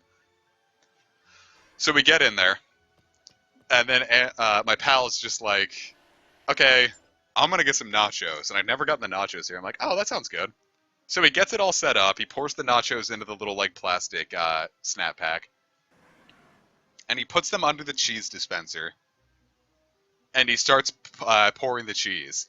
Now, the issue was, in all of his drunken glory, he didn't realize that he wasn't under the cheese thing. So he just starts pouring cheese right on the, like, the counter. And it just keeps coming out. And I'm like, bro, I'm calling his name. And I'm like, dude. And he's just sitting there blank, just completely unaware of what's going on. And then he looks at me and says, man, I think this is broken. Nothing's coming out. And I'm like, bro, look. And he finally takes his finger off the cheese. He's about to look at every single human and think they all kind of look the same to me. That's prosopagnosia. Get it diagnosed. So then he starts freaking out and he's like, oh no, what have I done? And so he gets a bunch of napkins and he's trying to clean it up. And I was kind of hoping that the cashier hadn't noticed. But he'd noticed, and he looks like he wants to kill himself. Like, I'd never seen, like, someone look that, like, just completely dead with the world. And so my pal's cleaning all this up, and at this point I'm like, alright. So I scoot around him and get my cheesy nachos. And I also got a chocolate bar. and I pay for it, and he finally gets all the stuff cleaned up, and he gets his nachos and some coffee, and then he's like, I don't have any money, so his friend had to pay for him. After all that, friend had to pay for him. And we walk out, and my pal at that point is now constantly swapping between just like, that was crazy, and like, and then crying, like, I can never go back in there again. And he's like, the entire time we're walking home, he's freaking out like that. And then we get back to the crossroads so I can get back to my house. And I'm like, all right, man, I'm going to head back. And he's like, Shiny, because I go by Shiny Jesus in the raid group, and he just calls me Shiny. He's like, Shiny, you can never tell anyone in the group about this night. I'm like, dude, your secret's safe with me. And he's like, all right, good night, man. And then the big Eastern European guy just like, you have a good night, and gives me a hug and then just pats me on the back. I'm like, what the fuck just happened? So I go in my room and I crack open the beer and I take a sip of it, and I open up my phone to see what's good and go. And I see that somehow in the short amount of time it took me from me saying goodbye to those two and sitting down in my room, which could not have been much more than 2 minutes, he somehow typed out this entire story and told everyone in the group. And I'm like, all right, my man, I was gonna keep that to my grave, but I guess if you're gonna share it, I guess I can chime in on it as well. And that was a very fun night. I look back very fondly on that night. How is the grammar? Stellar. The dude can... Apparently drunk is kind of his natural thing on the weekends, so he's good with it. But one of my favorite stories, just because it was just a clusterfuck of, like... Oh, by the way, I went there to get a pizza at midnight, and they didn't have any pizza, and they wouldn't make any more. So, I didn't even get what I wanted, so literally nothing that night went right. And yet still, it was super funny in spite of it. Probably because of it. It wouldn't have been half as memorable if I just got my pizza and went home. But because literally everything that could have went wrong did. It was a laugh and a half. But it's just the convenience store pizza, so it's not like I was really missing out. I ended up getting one later, and they kind of just... Imagine if Little Caesars... just gave you much small, like a personal-sized Little Caesars pizza that's 50% crust. That's what the pizza at the convenience store was like. It was fine, but I wouldn't pay $5 for it again.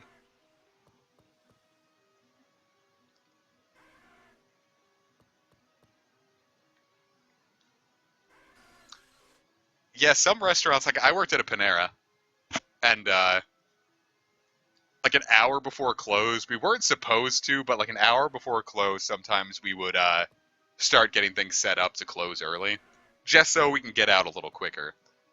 So if a customer came in, we'd have to like unpack all that stuff we'd put away. And sometimes it was worth the effort, sometimes it wasn't. So we had to serve you right up until 9, so... But that was the joy of working on a Sunday. Well, Saturday lunch rush was, or Sunday lunch rush is the worst part of the week at Panera, because you're getting all the Christian types that go there, like going right after church, and they're all douchebags. You get like the meanest, rattiest old Christian people coming in. I met some nice people there, but generally all the complaints I ever saw from Panera are from like 80-year-old Christian women that were just like, This food isn't piping hot. You're going to hell. Where's my refund? but Sunday nights, no one ever really came in, so we could get away with that more. Peace out, Matthias. And then what was it? Super Bowl Sunday. I was there from 5 to close, and I think I served like maybe 3 people that whole shift. Usually we had 3 people online just for the night. We sent one home almost right when I got there, and then between me and the other guy, we're supposed to close at 9. We were out and going home by 9:05.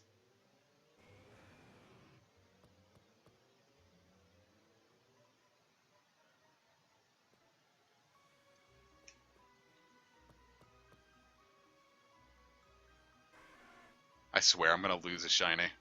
It's gonna happen.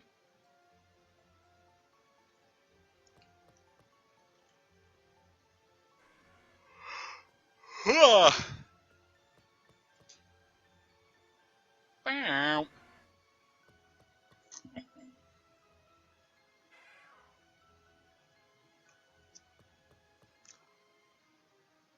Yeah, not breaking a chain for nothing, but I might come back for a shiny Cubone just because I've been having such awful luck getting one and go.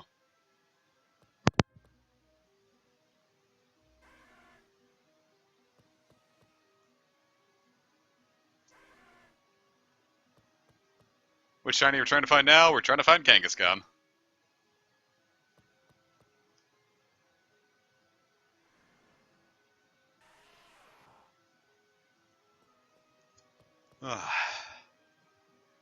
I think the most shinies I've gotten in Go, like, from ones that weren't, like, boosted from an event, I found 4 full odds shiny Murkrows in Go.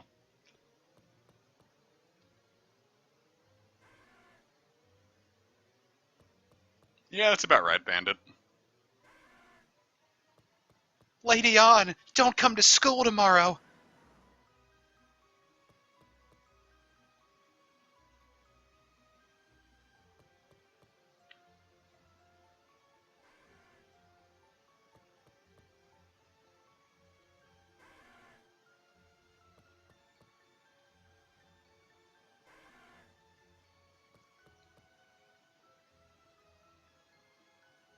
Hey, Mandy, don't come to school tomorrow, yo.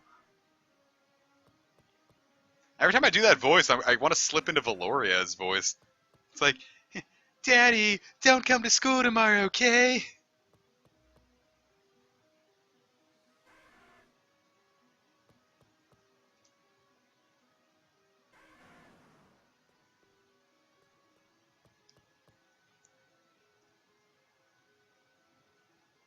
No, I've told that story. I was going to tell the season 1 story again, but I know I tell that one all the time.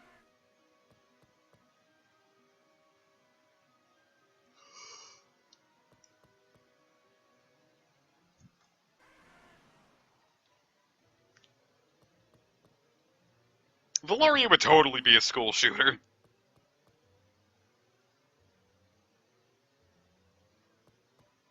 Valoria's just sitting there like, I smell my dad all the time. She's probably thought about shooting up fucking Garrick Mach or whatever.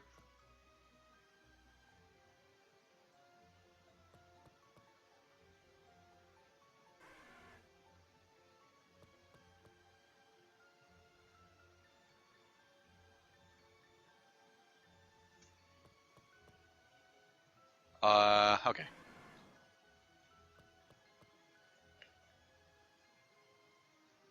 Hmm.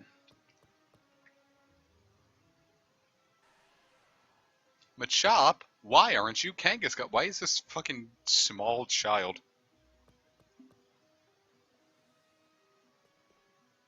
Why is this child small?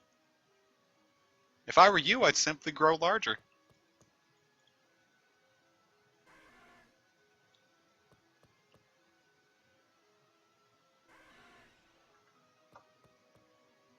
How many lures do we have? Still have 10, huh? That's upsetting, because we don't have a ton of money. I don't think we have, like, any money. No, we've got plenty, man. I can buy 10 more lures. Plus, worst comes to worst, I can always head back to Pewter, get another big pearl, and sell that. We'll have another 10. Would you Apure? Yes. It's actually pronounced Droog, and it's Russian for friend.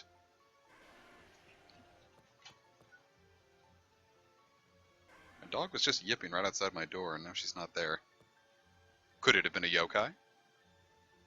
Was it Mangy Mutt? Am I in danger?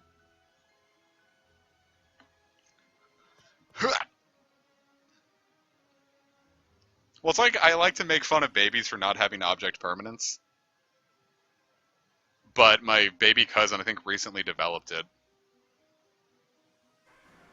Well, now she's back again. If I open this up and there's a werewolf at my door and I die, you will have to listen to it. Hey, Kimba. Going up on the bed.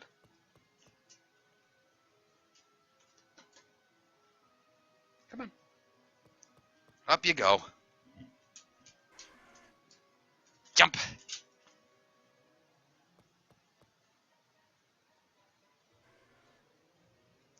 She sleeps on my bed at night.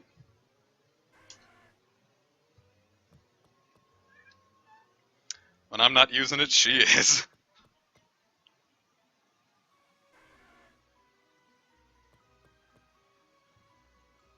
So yokai watch, but every time they attack, they just slightly jump up and down.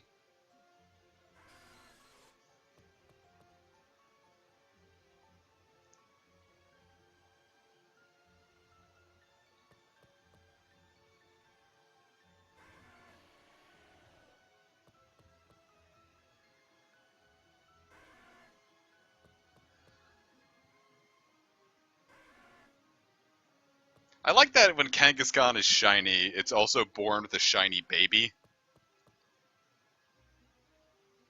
It's like, that's not how this works.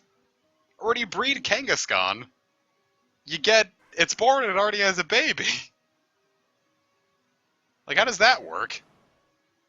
So, is it actually a baby, or is it like just like a parasitic twin? Haha, creepypasta moment, is it a parasitic twin?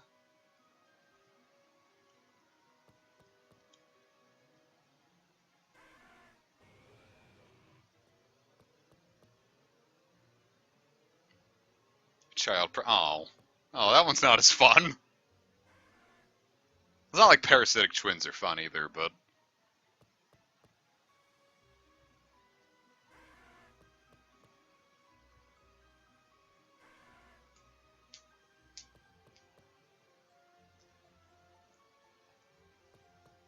I don't want to hear that, Eevee. That's tragic. I don't like that.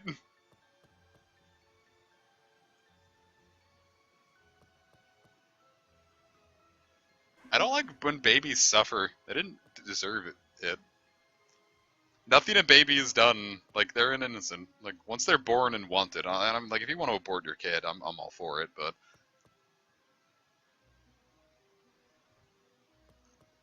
You know. Once it's out, I don't want it to suffer.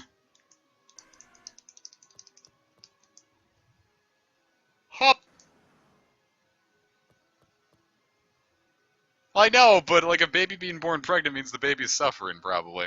One of them, at least.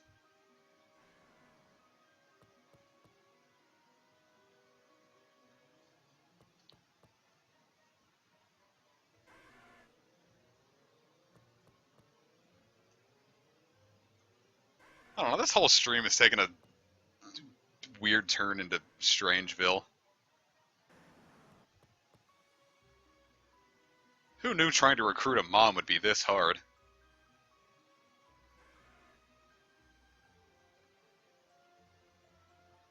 Oh, it's Dino Mom.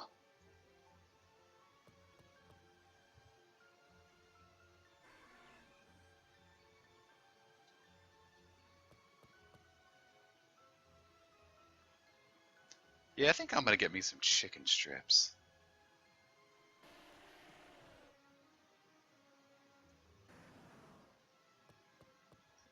Yeah, that's what I'm gonna do. My phone's all charged, so what I'm gonna do is I'm gonna get some chicken strips, then go hang out in the woods and eat them and play RuneScape Mobile. I'm gonna take a picture so you know I'm actually doing that. Well, it's hard to get a picture of me playing RuneScape Mobile because I have to use my phone for that. What did you come in on? I think we were just moving around from pregnant babies.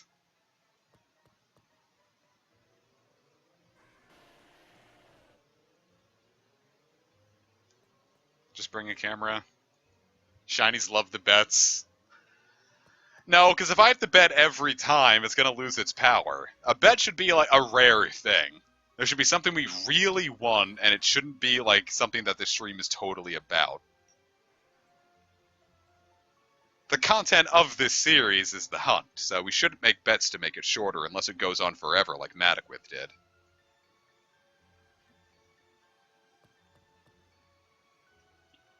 Something like Kecleon, yes, that one used a bet. And I was about to make a bet for the Crissaegrim in Symphony of the Night, but they got it. Right as I was about to make the Xenoblade 2 bet in that one, the Crissaegrim dropped. So that was almost really bad.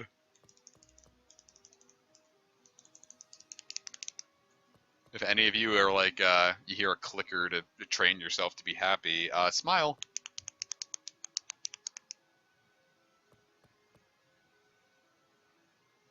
I got a flashlight from the transportation department at work, and I don't know why they gave me a flashlight, but I like it. It's a very nice flashlight. It's very bright.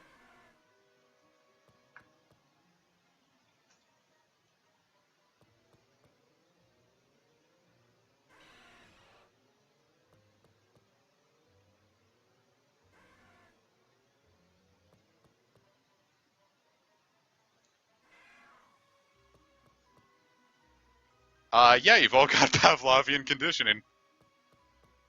Alright, I'm gonna train you. Every time I want you to be happy, I'm gonna click. Alright, be happy. Smiling puppies. Shiny Pokemon. Rare drops in RuneScape. Comic doing your favorite game as a stream series and enjoying it.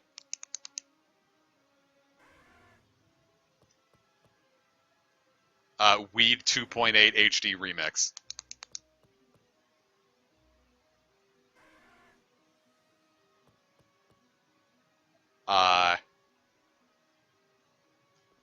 The Kinki Mall. Wii Sports. Getting a strike in bowling.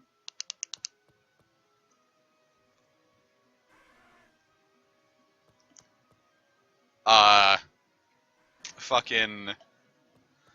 When you get something from the vending machine at school or work or what have you, and it for the price of one, 2 items drops.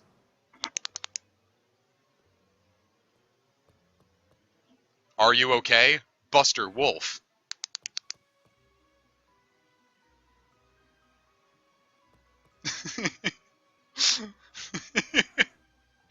Compliments from the person that you really want to give a hug to.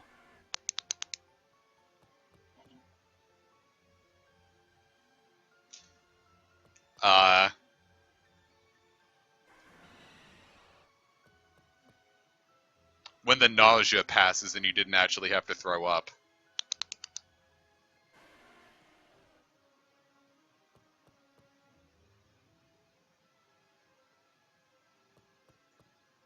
Alright, now that we've officially done the training,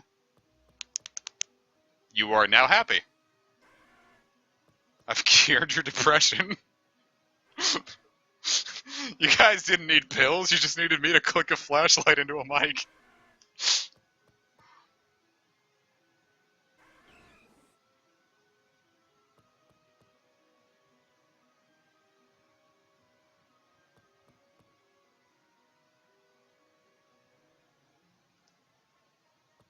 Is this ASMR? No, this is ASMR.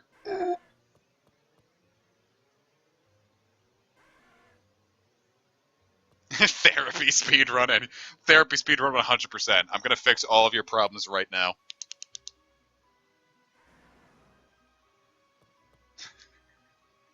That was probably the stupidest running gag I had. A new episode of Path of Radiance.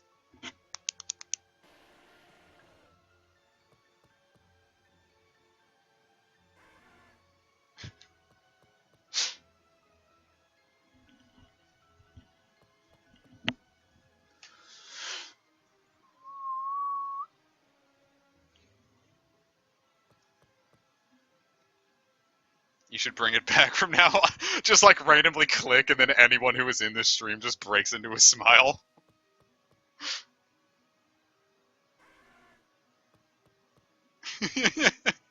That'd be fantastic.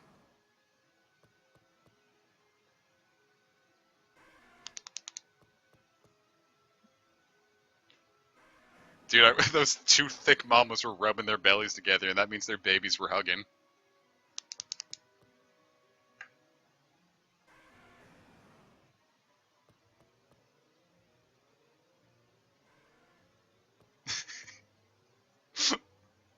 No, the hugging babies, it's cute. Don't click for that.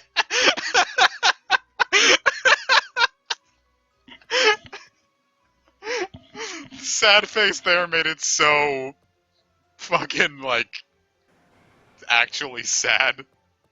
It made it a lot more, like, real than it would have been otherwise.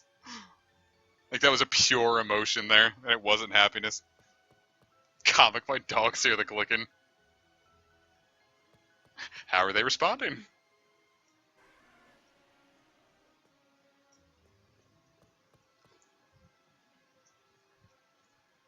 I do love that post about two pregnant women fighting essentially being a Gundam battle.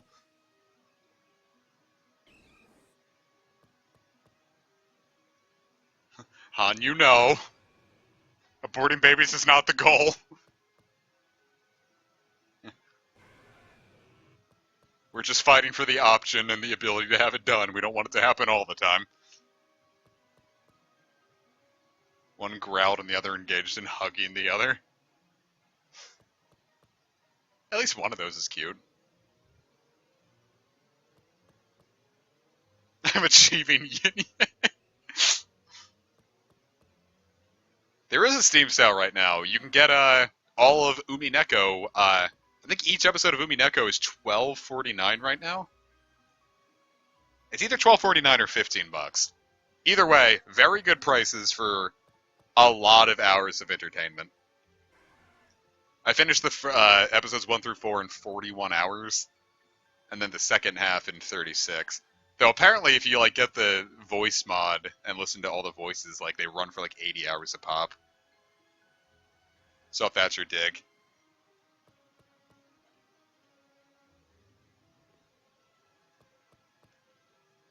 Just something to keep in mind. I highly recommend Umineko. I just finished reading it. I've been working on it for like 3 months, and it's been a very good time. Usually when a series goes on that long, I just assume the ending isn't going to be as, like, worth it.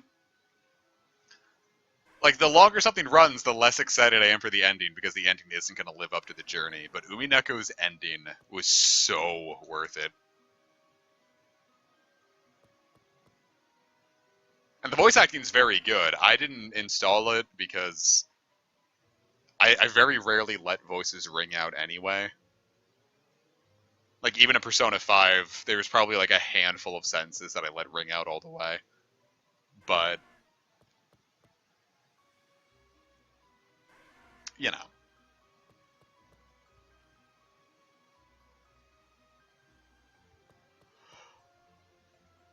If that's more your dig, then go for it, because there's a lot of free content there for you once you pay for it. Rather, once you get the game, you can get some... You either get the PS3 sprites or the voices, or both. I wouldn't go with the PS3 sprites. I think the OG sprites are still the best, because they're a lot more expressive than everything else. At first I thought they just looked ugly and not good, but really early into episode 1 even, I realized that the quote-unquote better-looking sprites didn't emote very well. I've read Confession. So I'll probably read Saku. Well, rather, James linked me to a video of someone, like a YouTube showing of Confession.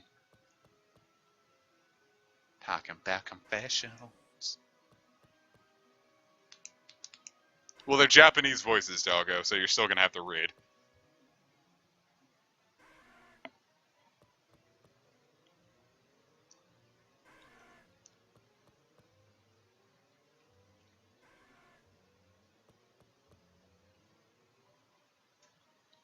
But Umineko is very good. I'd highly recommend it. Just don't watch the anime.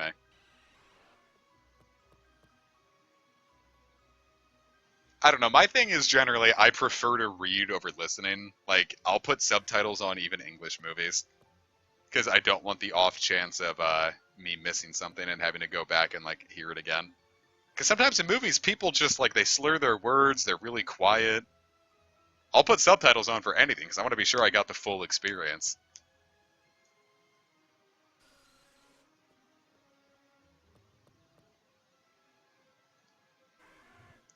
I'm going to have to give you some anti-clicks, Mega Buster Eevee. I've taken away your happiness.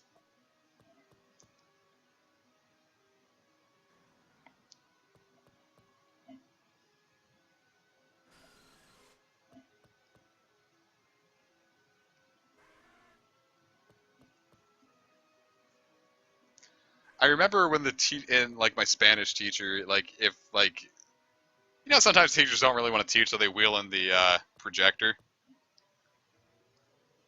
We had a similar thing in my middle school Spanish class where if the teacher didn't really feel like teaching that day, or we had like a 2-hour early dismissal, she'd she would put on like either like a movie or like an episode of a cartoon or something like SpongeBob, and put it in Spanish with English subtitles.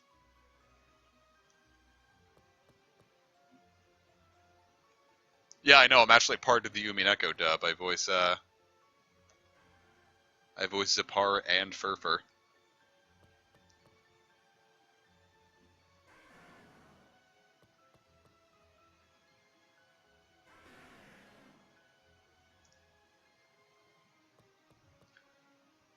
I guess while I'm out, I can take that gym too. Can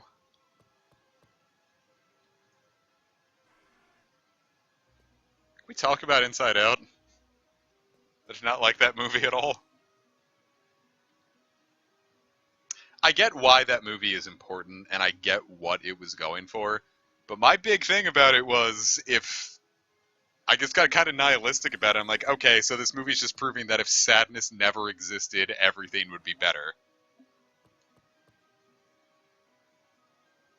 It's like, oh, sadness is important, and I get that's an important message for the kid because we can't get rid of sadness. The kids, because we can't get rid of sadness. So it's showing that you can live with sadness and have it be important. But ultimately, as a movie, I was thinking, well, fuck, let's just get rid of sadness and the entire plot is finished.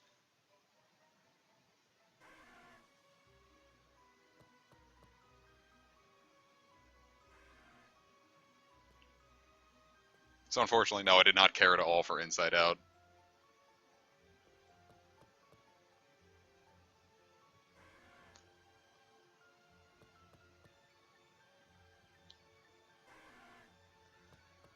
Uh, what else didn't I like?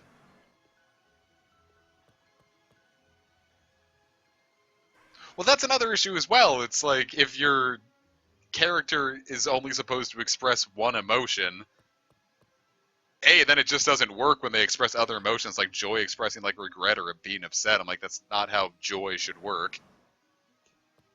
I don't know. I just got really pedantic with Inside Out. It's not really its fault. I didn't see Coco.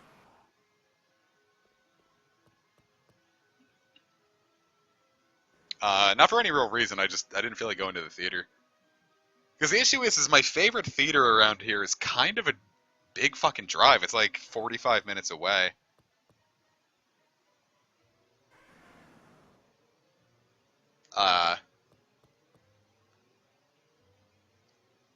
But now that this theater is like the theater I love now, it's like, oh, now we have assigned seats. And I'm like, cool, I guess I'm not going here anymore. Because now it's like the only reason I went there over the closer theater is that the farther one didn't have assigned seating, and I despise assigned seating. Let me pick my seats. We saw Cats. Me and Casey saw Cats. The thing is, I think Cats, like, getting described as a, just like the most horrendous acid trip of a movie ever is a marketing campaign. Because we saw Cats, and it starts out fucking weird, but, like, once the rules are established, like, 20 minutes in, it just becomes a musical with bad CG. I can say Cats, I was thoroughly entertained by Cats. I'd see it. I probably wouldn't see it again, but it was worth the ticket price for me. I came out of that movie pleasantly surprised.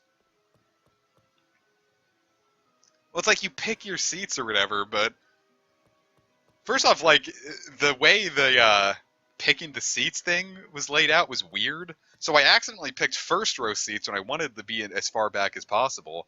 But fortunately, there was only one other person in the theater, so I just took whatever seats I wanted.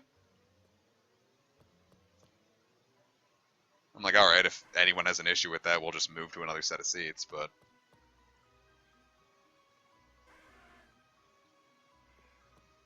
all I want to do is sit far in the back row and not have to worry about it. But generally, when I go to movies anyway, they're so.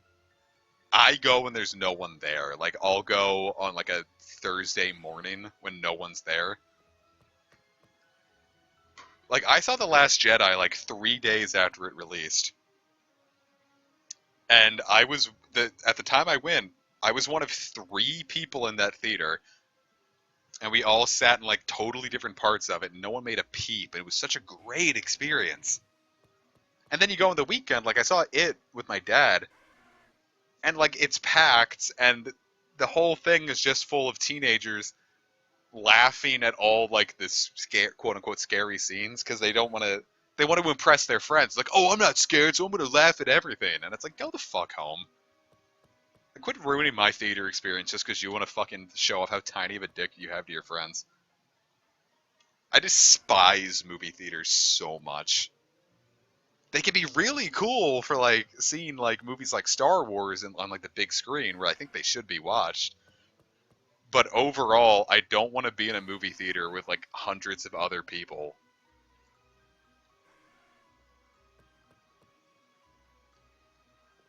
It's just that whole experience just sounds terrible because it just takes one person to just completely sink the experience. Like I saw Infinity War, and during the climax of it where they're fighting Thanos, this jackass next to me starts taking on a phone call with his tax lawyer or something, and he's basically screaming into his phone. I'm like, what is your fucking problem? And he just looks at me like I'm the asshole for interrupting him. And then after the movie's done, he walks out in a huff and he stands by the door, and I walk by him and I'm like, and I look at him like I give him that look, and the dude's like 4 foot nothing. And I'm like, fucking kill. No, I'm not gonna say kill yourself, but I was incredibly upset with that. It was probably one of the worst theater experiences I'd ever had.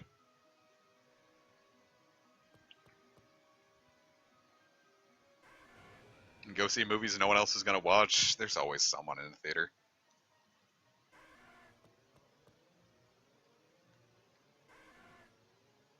And I know this is weird for a film major, but I don't really like movies all that. I don't enjoy movies a ton. I don't always have the attention span for them. Especially in the theater where I know I'm going to have to, like, pee. I'm very happy for you, but it's not how it works in the theaters around here. But I'm a film major who does not watch many movies, and I was very happy to see that I wasn't alone in that major like that. There were a lot of people who, like me, got into it because of cartoons and video game cutscenes.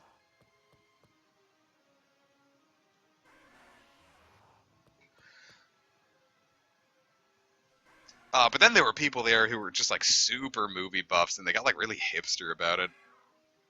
And it was those people that, like, when it came to like seeing their films, they always made like the most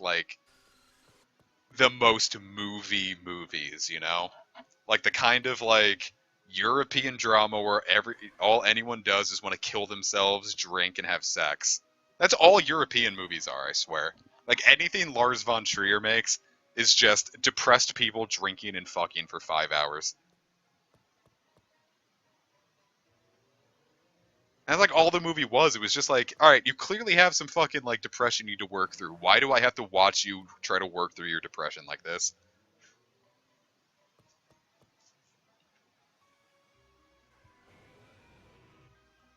I don't know.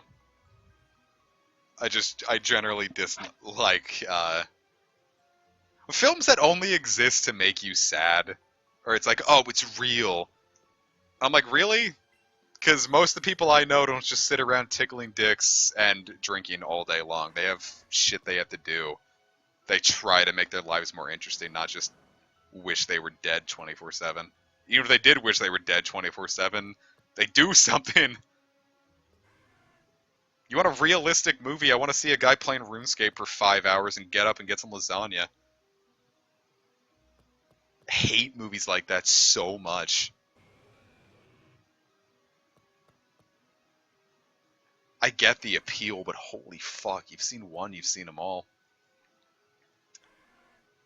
I had like a film composition class, like telling you like how to like it was like color theory, how to arrange a frame and everything. And a lot of the examples the professor showed were movies like that. And it's like, I'm gonna keep it real with you, Teach. These movies fucking suck.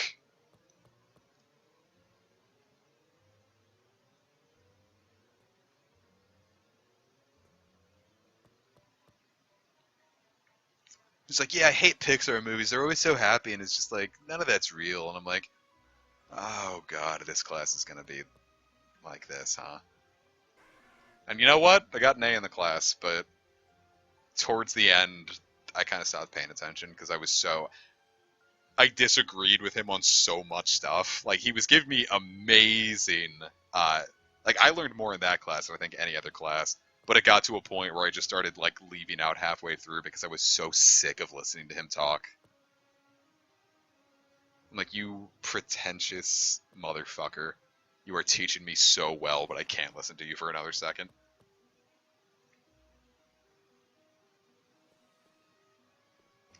So I'm not saying that every movie needs to be like Marvel or comedy, but if you're gonna hit me with a movie that's depressing, give me a reason to care about it.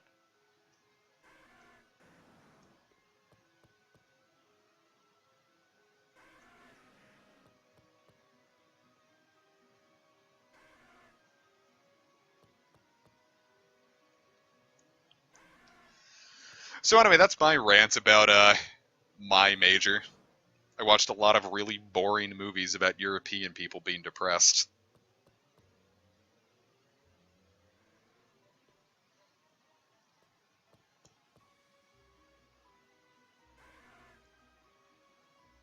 Oh, peace out, doggo.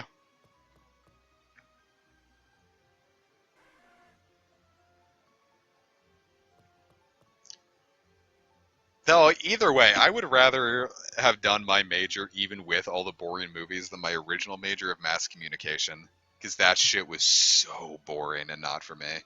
I went there because it would be an easy way to snag a decent job, but I think if I went through that whole thing, I probably would have fucking shot myself in the head. Because if I had to go through my whole life doing that, I'd be so bored.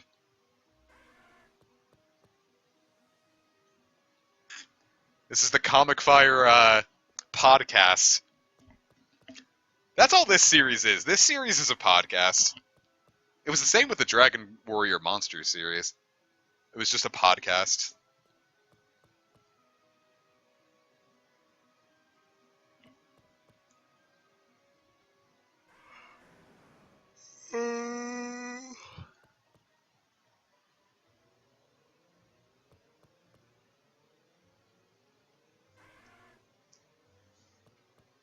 But at least I got a job in with my major and like my degree. My friend got like a nursing degree, and he couldn't get any jobs with it. Like there was like a certain test you had to take, but they would only accept a small amount of people per year. And he would test super fucking high, and he was always just like one under. Like he got like 95s where they only took 96s or something. And the boy knows a lot. I trust him, but it just got to a point where he finally just gave up, and he's like, I'm not going to work at this fucking grocery store for the rest of my life, hoping that I finally just happen to get chosen. And it really fucked him up. He just really wasn't happy. But he got a job at a military base working with explosives, so I don't know anything about that job because it's all classified, but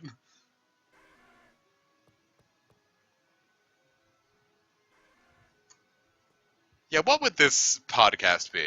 I want to call it the, let's see.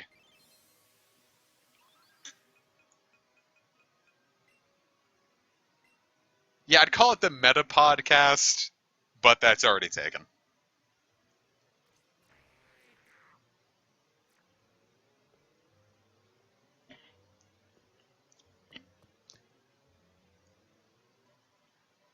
crap corner. The comic firing squad. The Reddit podcast. That's still cheating. The funny dog cat. I think I'll call it, I kind of like Comic Cast, because it's like Comcast. So I can charge you a lot for access to this podcast and then not give you your service. Like, you'll all pay $20 to listen to this podcast, and I'll just not do it.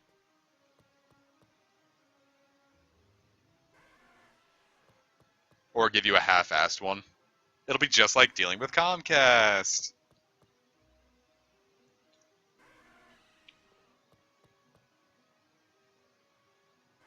Not to stick up for them, but at least they're better than something like Spectrum or Cox. Generally, it works here, and kind of paying out the ass for it, but it's what we have around here.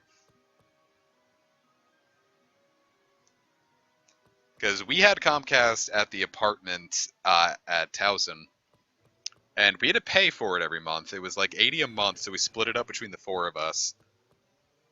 And it was really good internet. I never had a problem with it. But eventually, the landlords were like, cool, we're not going to bump up your rent or anything, but we got a deal with Comcast, and you don't have to pay for internet anymore. You get free internet. And at first I was like, dope! I get to save $20 a month. I can buy more groceries now. And the issue ended up being is the connection was really bad, and I would drop it every 5 minutes, so I couldn't actually reliably do anything. Like, I couldn't stream, I couldn't play RuneScape. I could barely do calls because I would drop out all the time. And I'm like, hey, is there any way we can still get just Comcast at this, like, this room? Like, I'll pay for it all. And they're like, no, sorry. So, after that, I still had a semester left at Towson, but I moved back home. I couldn't deal with it. That apartment complex already wasn't good, but it had some cool things, like unlimited access to a gym, but ultimately it wasn't worth it. When I moved out, I was very happy to not have to deal with it anymore. But it was pretty much right on the campus, too. Like, it was about as close to campus as you could have gotten, pretty much. So I could leave 15 minutes before class, walk there, and get there safely. But just living there in general was such a issue that I was all too happy to flee.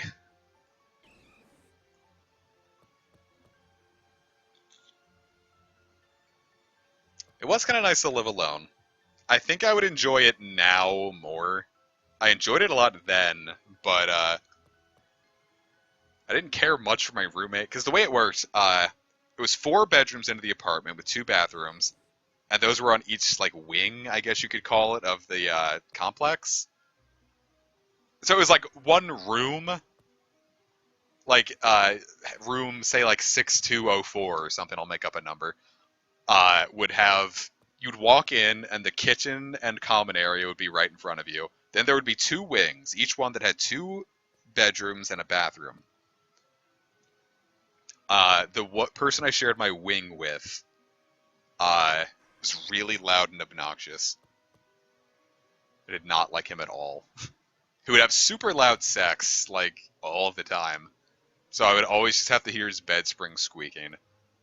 I don't know if it was him, but I know one of them yoinked my credit card and, or yoinked my debit card and overdrafted my account. Unfortunately, I got all the money back, but I never got the person to admit it.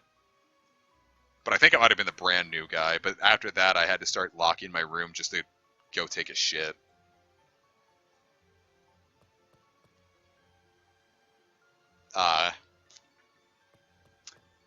And no one ever used the common area. Like, we had it at one point where my one roommate brought his Wii U, and one of our roommates, the one I used to share the wing with, was friends with the guy. So we'd all sit out in the common area and play, like, Mario Kart Wii or Smash Bros. And it would be really fun. We do, like, study sessions around there. The guy made some special soup, a Korean thing, I'm guessing, because every one of my roommates was Korean. I was the only white guy in that room. Uh, Very nice people. I loved them to death, and they like would make food, and I would make them food, and it would be great. But then early on, the guy I shared my wing with had to move out because his parents were like, "Hey, so you got a job, but we're not paying for your room anymore. Either move back or start paying for your own room, because if you're making money, we're not going to support you, this for you." So then he left, and then we got the new guy, and the new guy sucked, and I had to deal with him the whole time.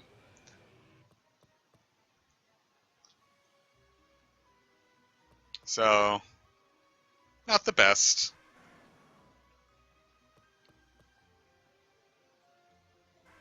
Had some great times up there, but overall, could have been better. Plus, I got to some points where I really should have gotten on SSRIs like 3 years earlier than I did, and I didn't. So I would have like a lot of like really bad like depression episodes where I just would sit in my room all day and not eat.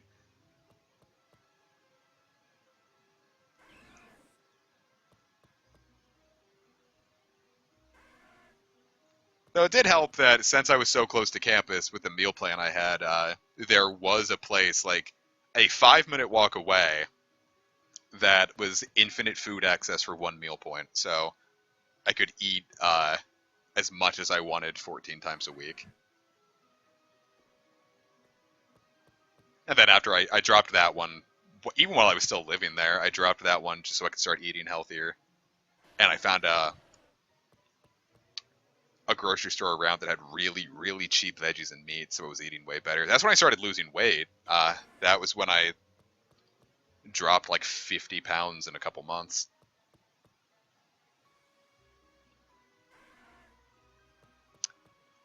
Hey Jay, how you doing?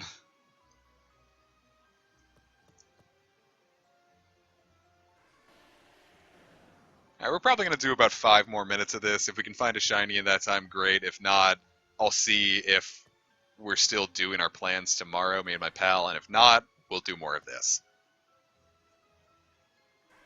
Because I would like the shiny Kangaskhan, and she's closer than ever, I can tell. Oh, by the way, Jay, look at the team. Look at how high level they got, just catching all these Kangaskhan's. Well, hold up. This one is 5'3", and this one is 9'6". What happened? No wonder she's bashful. She's a fucking womanlet. Poor lass. That's not your fault.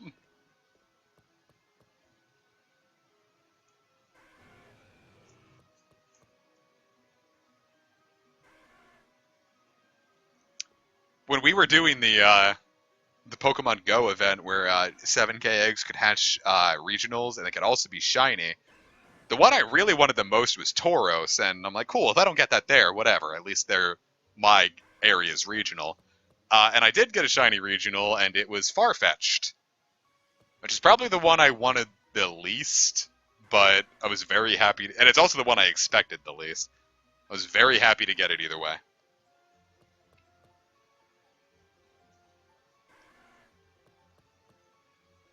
Yeah, finishing a good piece always is a nice feeling.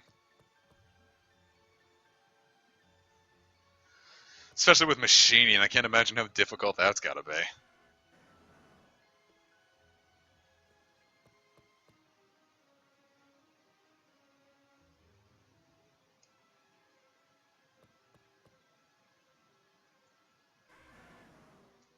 A man has fallen into a river in Lego City. I will check the Discord after I check Go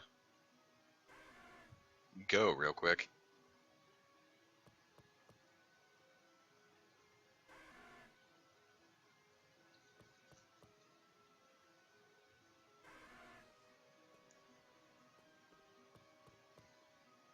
Hey, speaking of a wild Tauros, it's not shiny. I was gonna say it's not like it would be shiny, but the rates here aren't like that much. Like the rate in Go right now is about like 1 in I think 313, and the full rate shiny in Go is like 1 in 512. So it's not like there's like too much of a difference.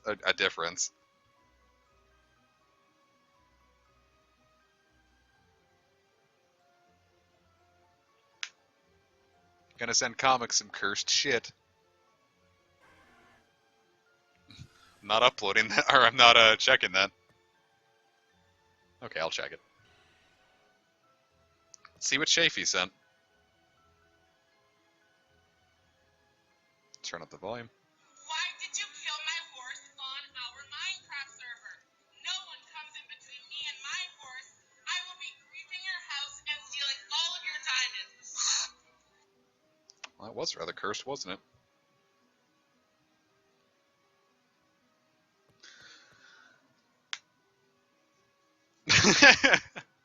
I'm really hoping I can play a lot of Go this weekend because Latios and Latias are back, and I really want shiny Latias.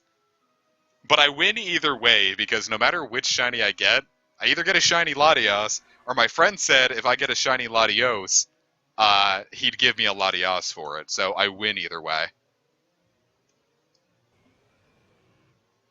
Just one is going to eat up more Stardust than the other. Except it actually wouldn't be a bad idea to just hunt the Latios then, because they have a higher chance of going lucky this week. And I need to go lucky friends with that guy anyway, because we found a wild Gabite outside my house. I already have a shiny Latios is the thing. We found a wild Gabite in the neighborhood. And the IVs were really shitty, and he's like, yo, when we go lucky friends, let's lucky trade it. I'm like, yeah, dude, great idea.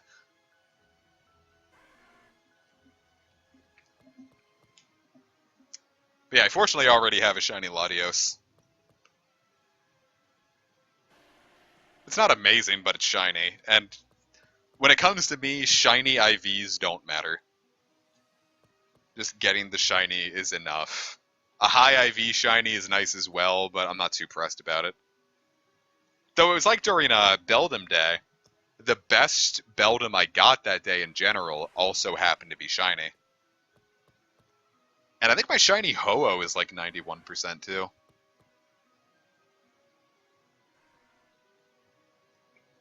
I didn't even have to hunt for her. It was like the second Ho-Oh I did was shiny. No, it was the third one I did. It was the second one I caught. Yeah, send it to my DMs. I'd love to see it.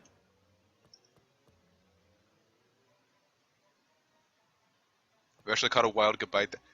Dude, Bree, that's one of the rarest spawns in the fucking game. I'm more willing to bet you were more likely to find a fucking Azelf before you found that.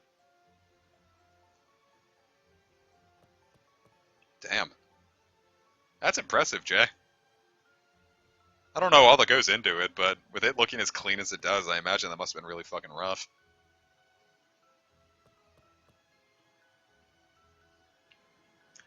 But I mentioned to all my pals, yo, Gabite right here.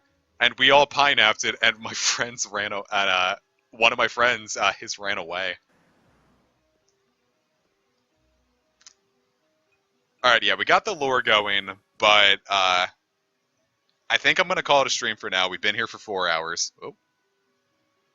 We've been here for 4 hours. I think we should call it a stream for today. Like I said, I'm going to see if we might be able to do this tomorrow. If not, we'll probably do this on Saturday instead. But it all depends on like what my pal's up to tomorrow, because like I said, we were going to go to the casino and hit up some restaurants there.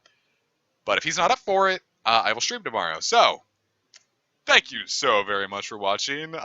Sorry that most of this stream was getting the streak going with these goddamn Kangaskhan's. But, you know, God willing, we get it quickly next time, and this isn't another Mataquith situation where our big shiny bitch takes a year and a half to get. So thank you so very much for watching. Today's Thursday. I don't know if kids are back in school or whatnot, so if you are, have a very Merry Friday. The weekend is upon us. If you're not, have a very Merry Friday. The weekend is upon us. And if you're just a cool little dude, which all of you are, may you have a Merry Friday, because it's Friday night. Ho, what a night. Ho! So just remember, MILF Squad is watching ya. Anyway, guys, peace out. I'll catch you either tomorrow or Saturday. We'll get this shiny MILF yet.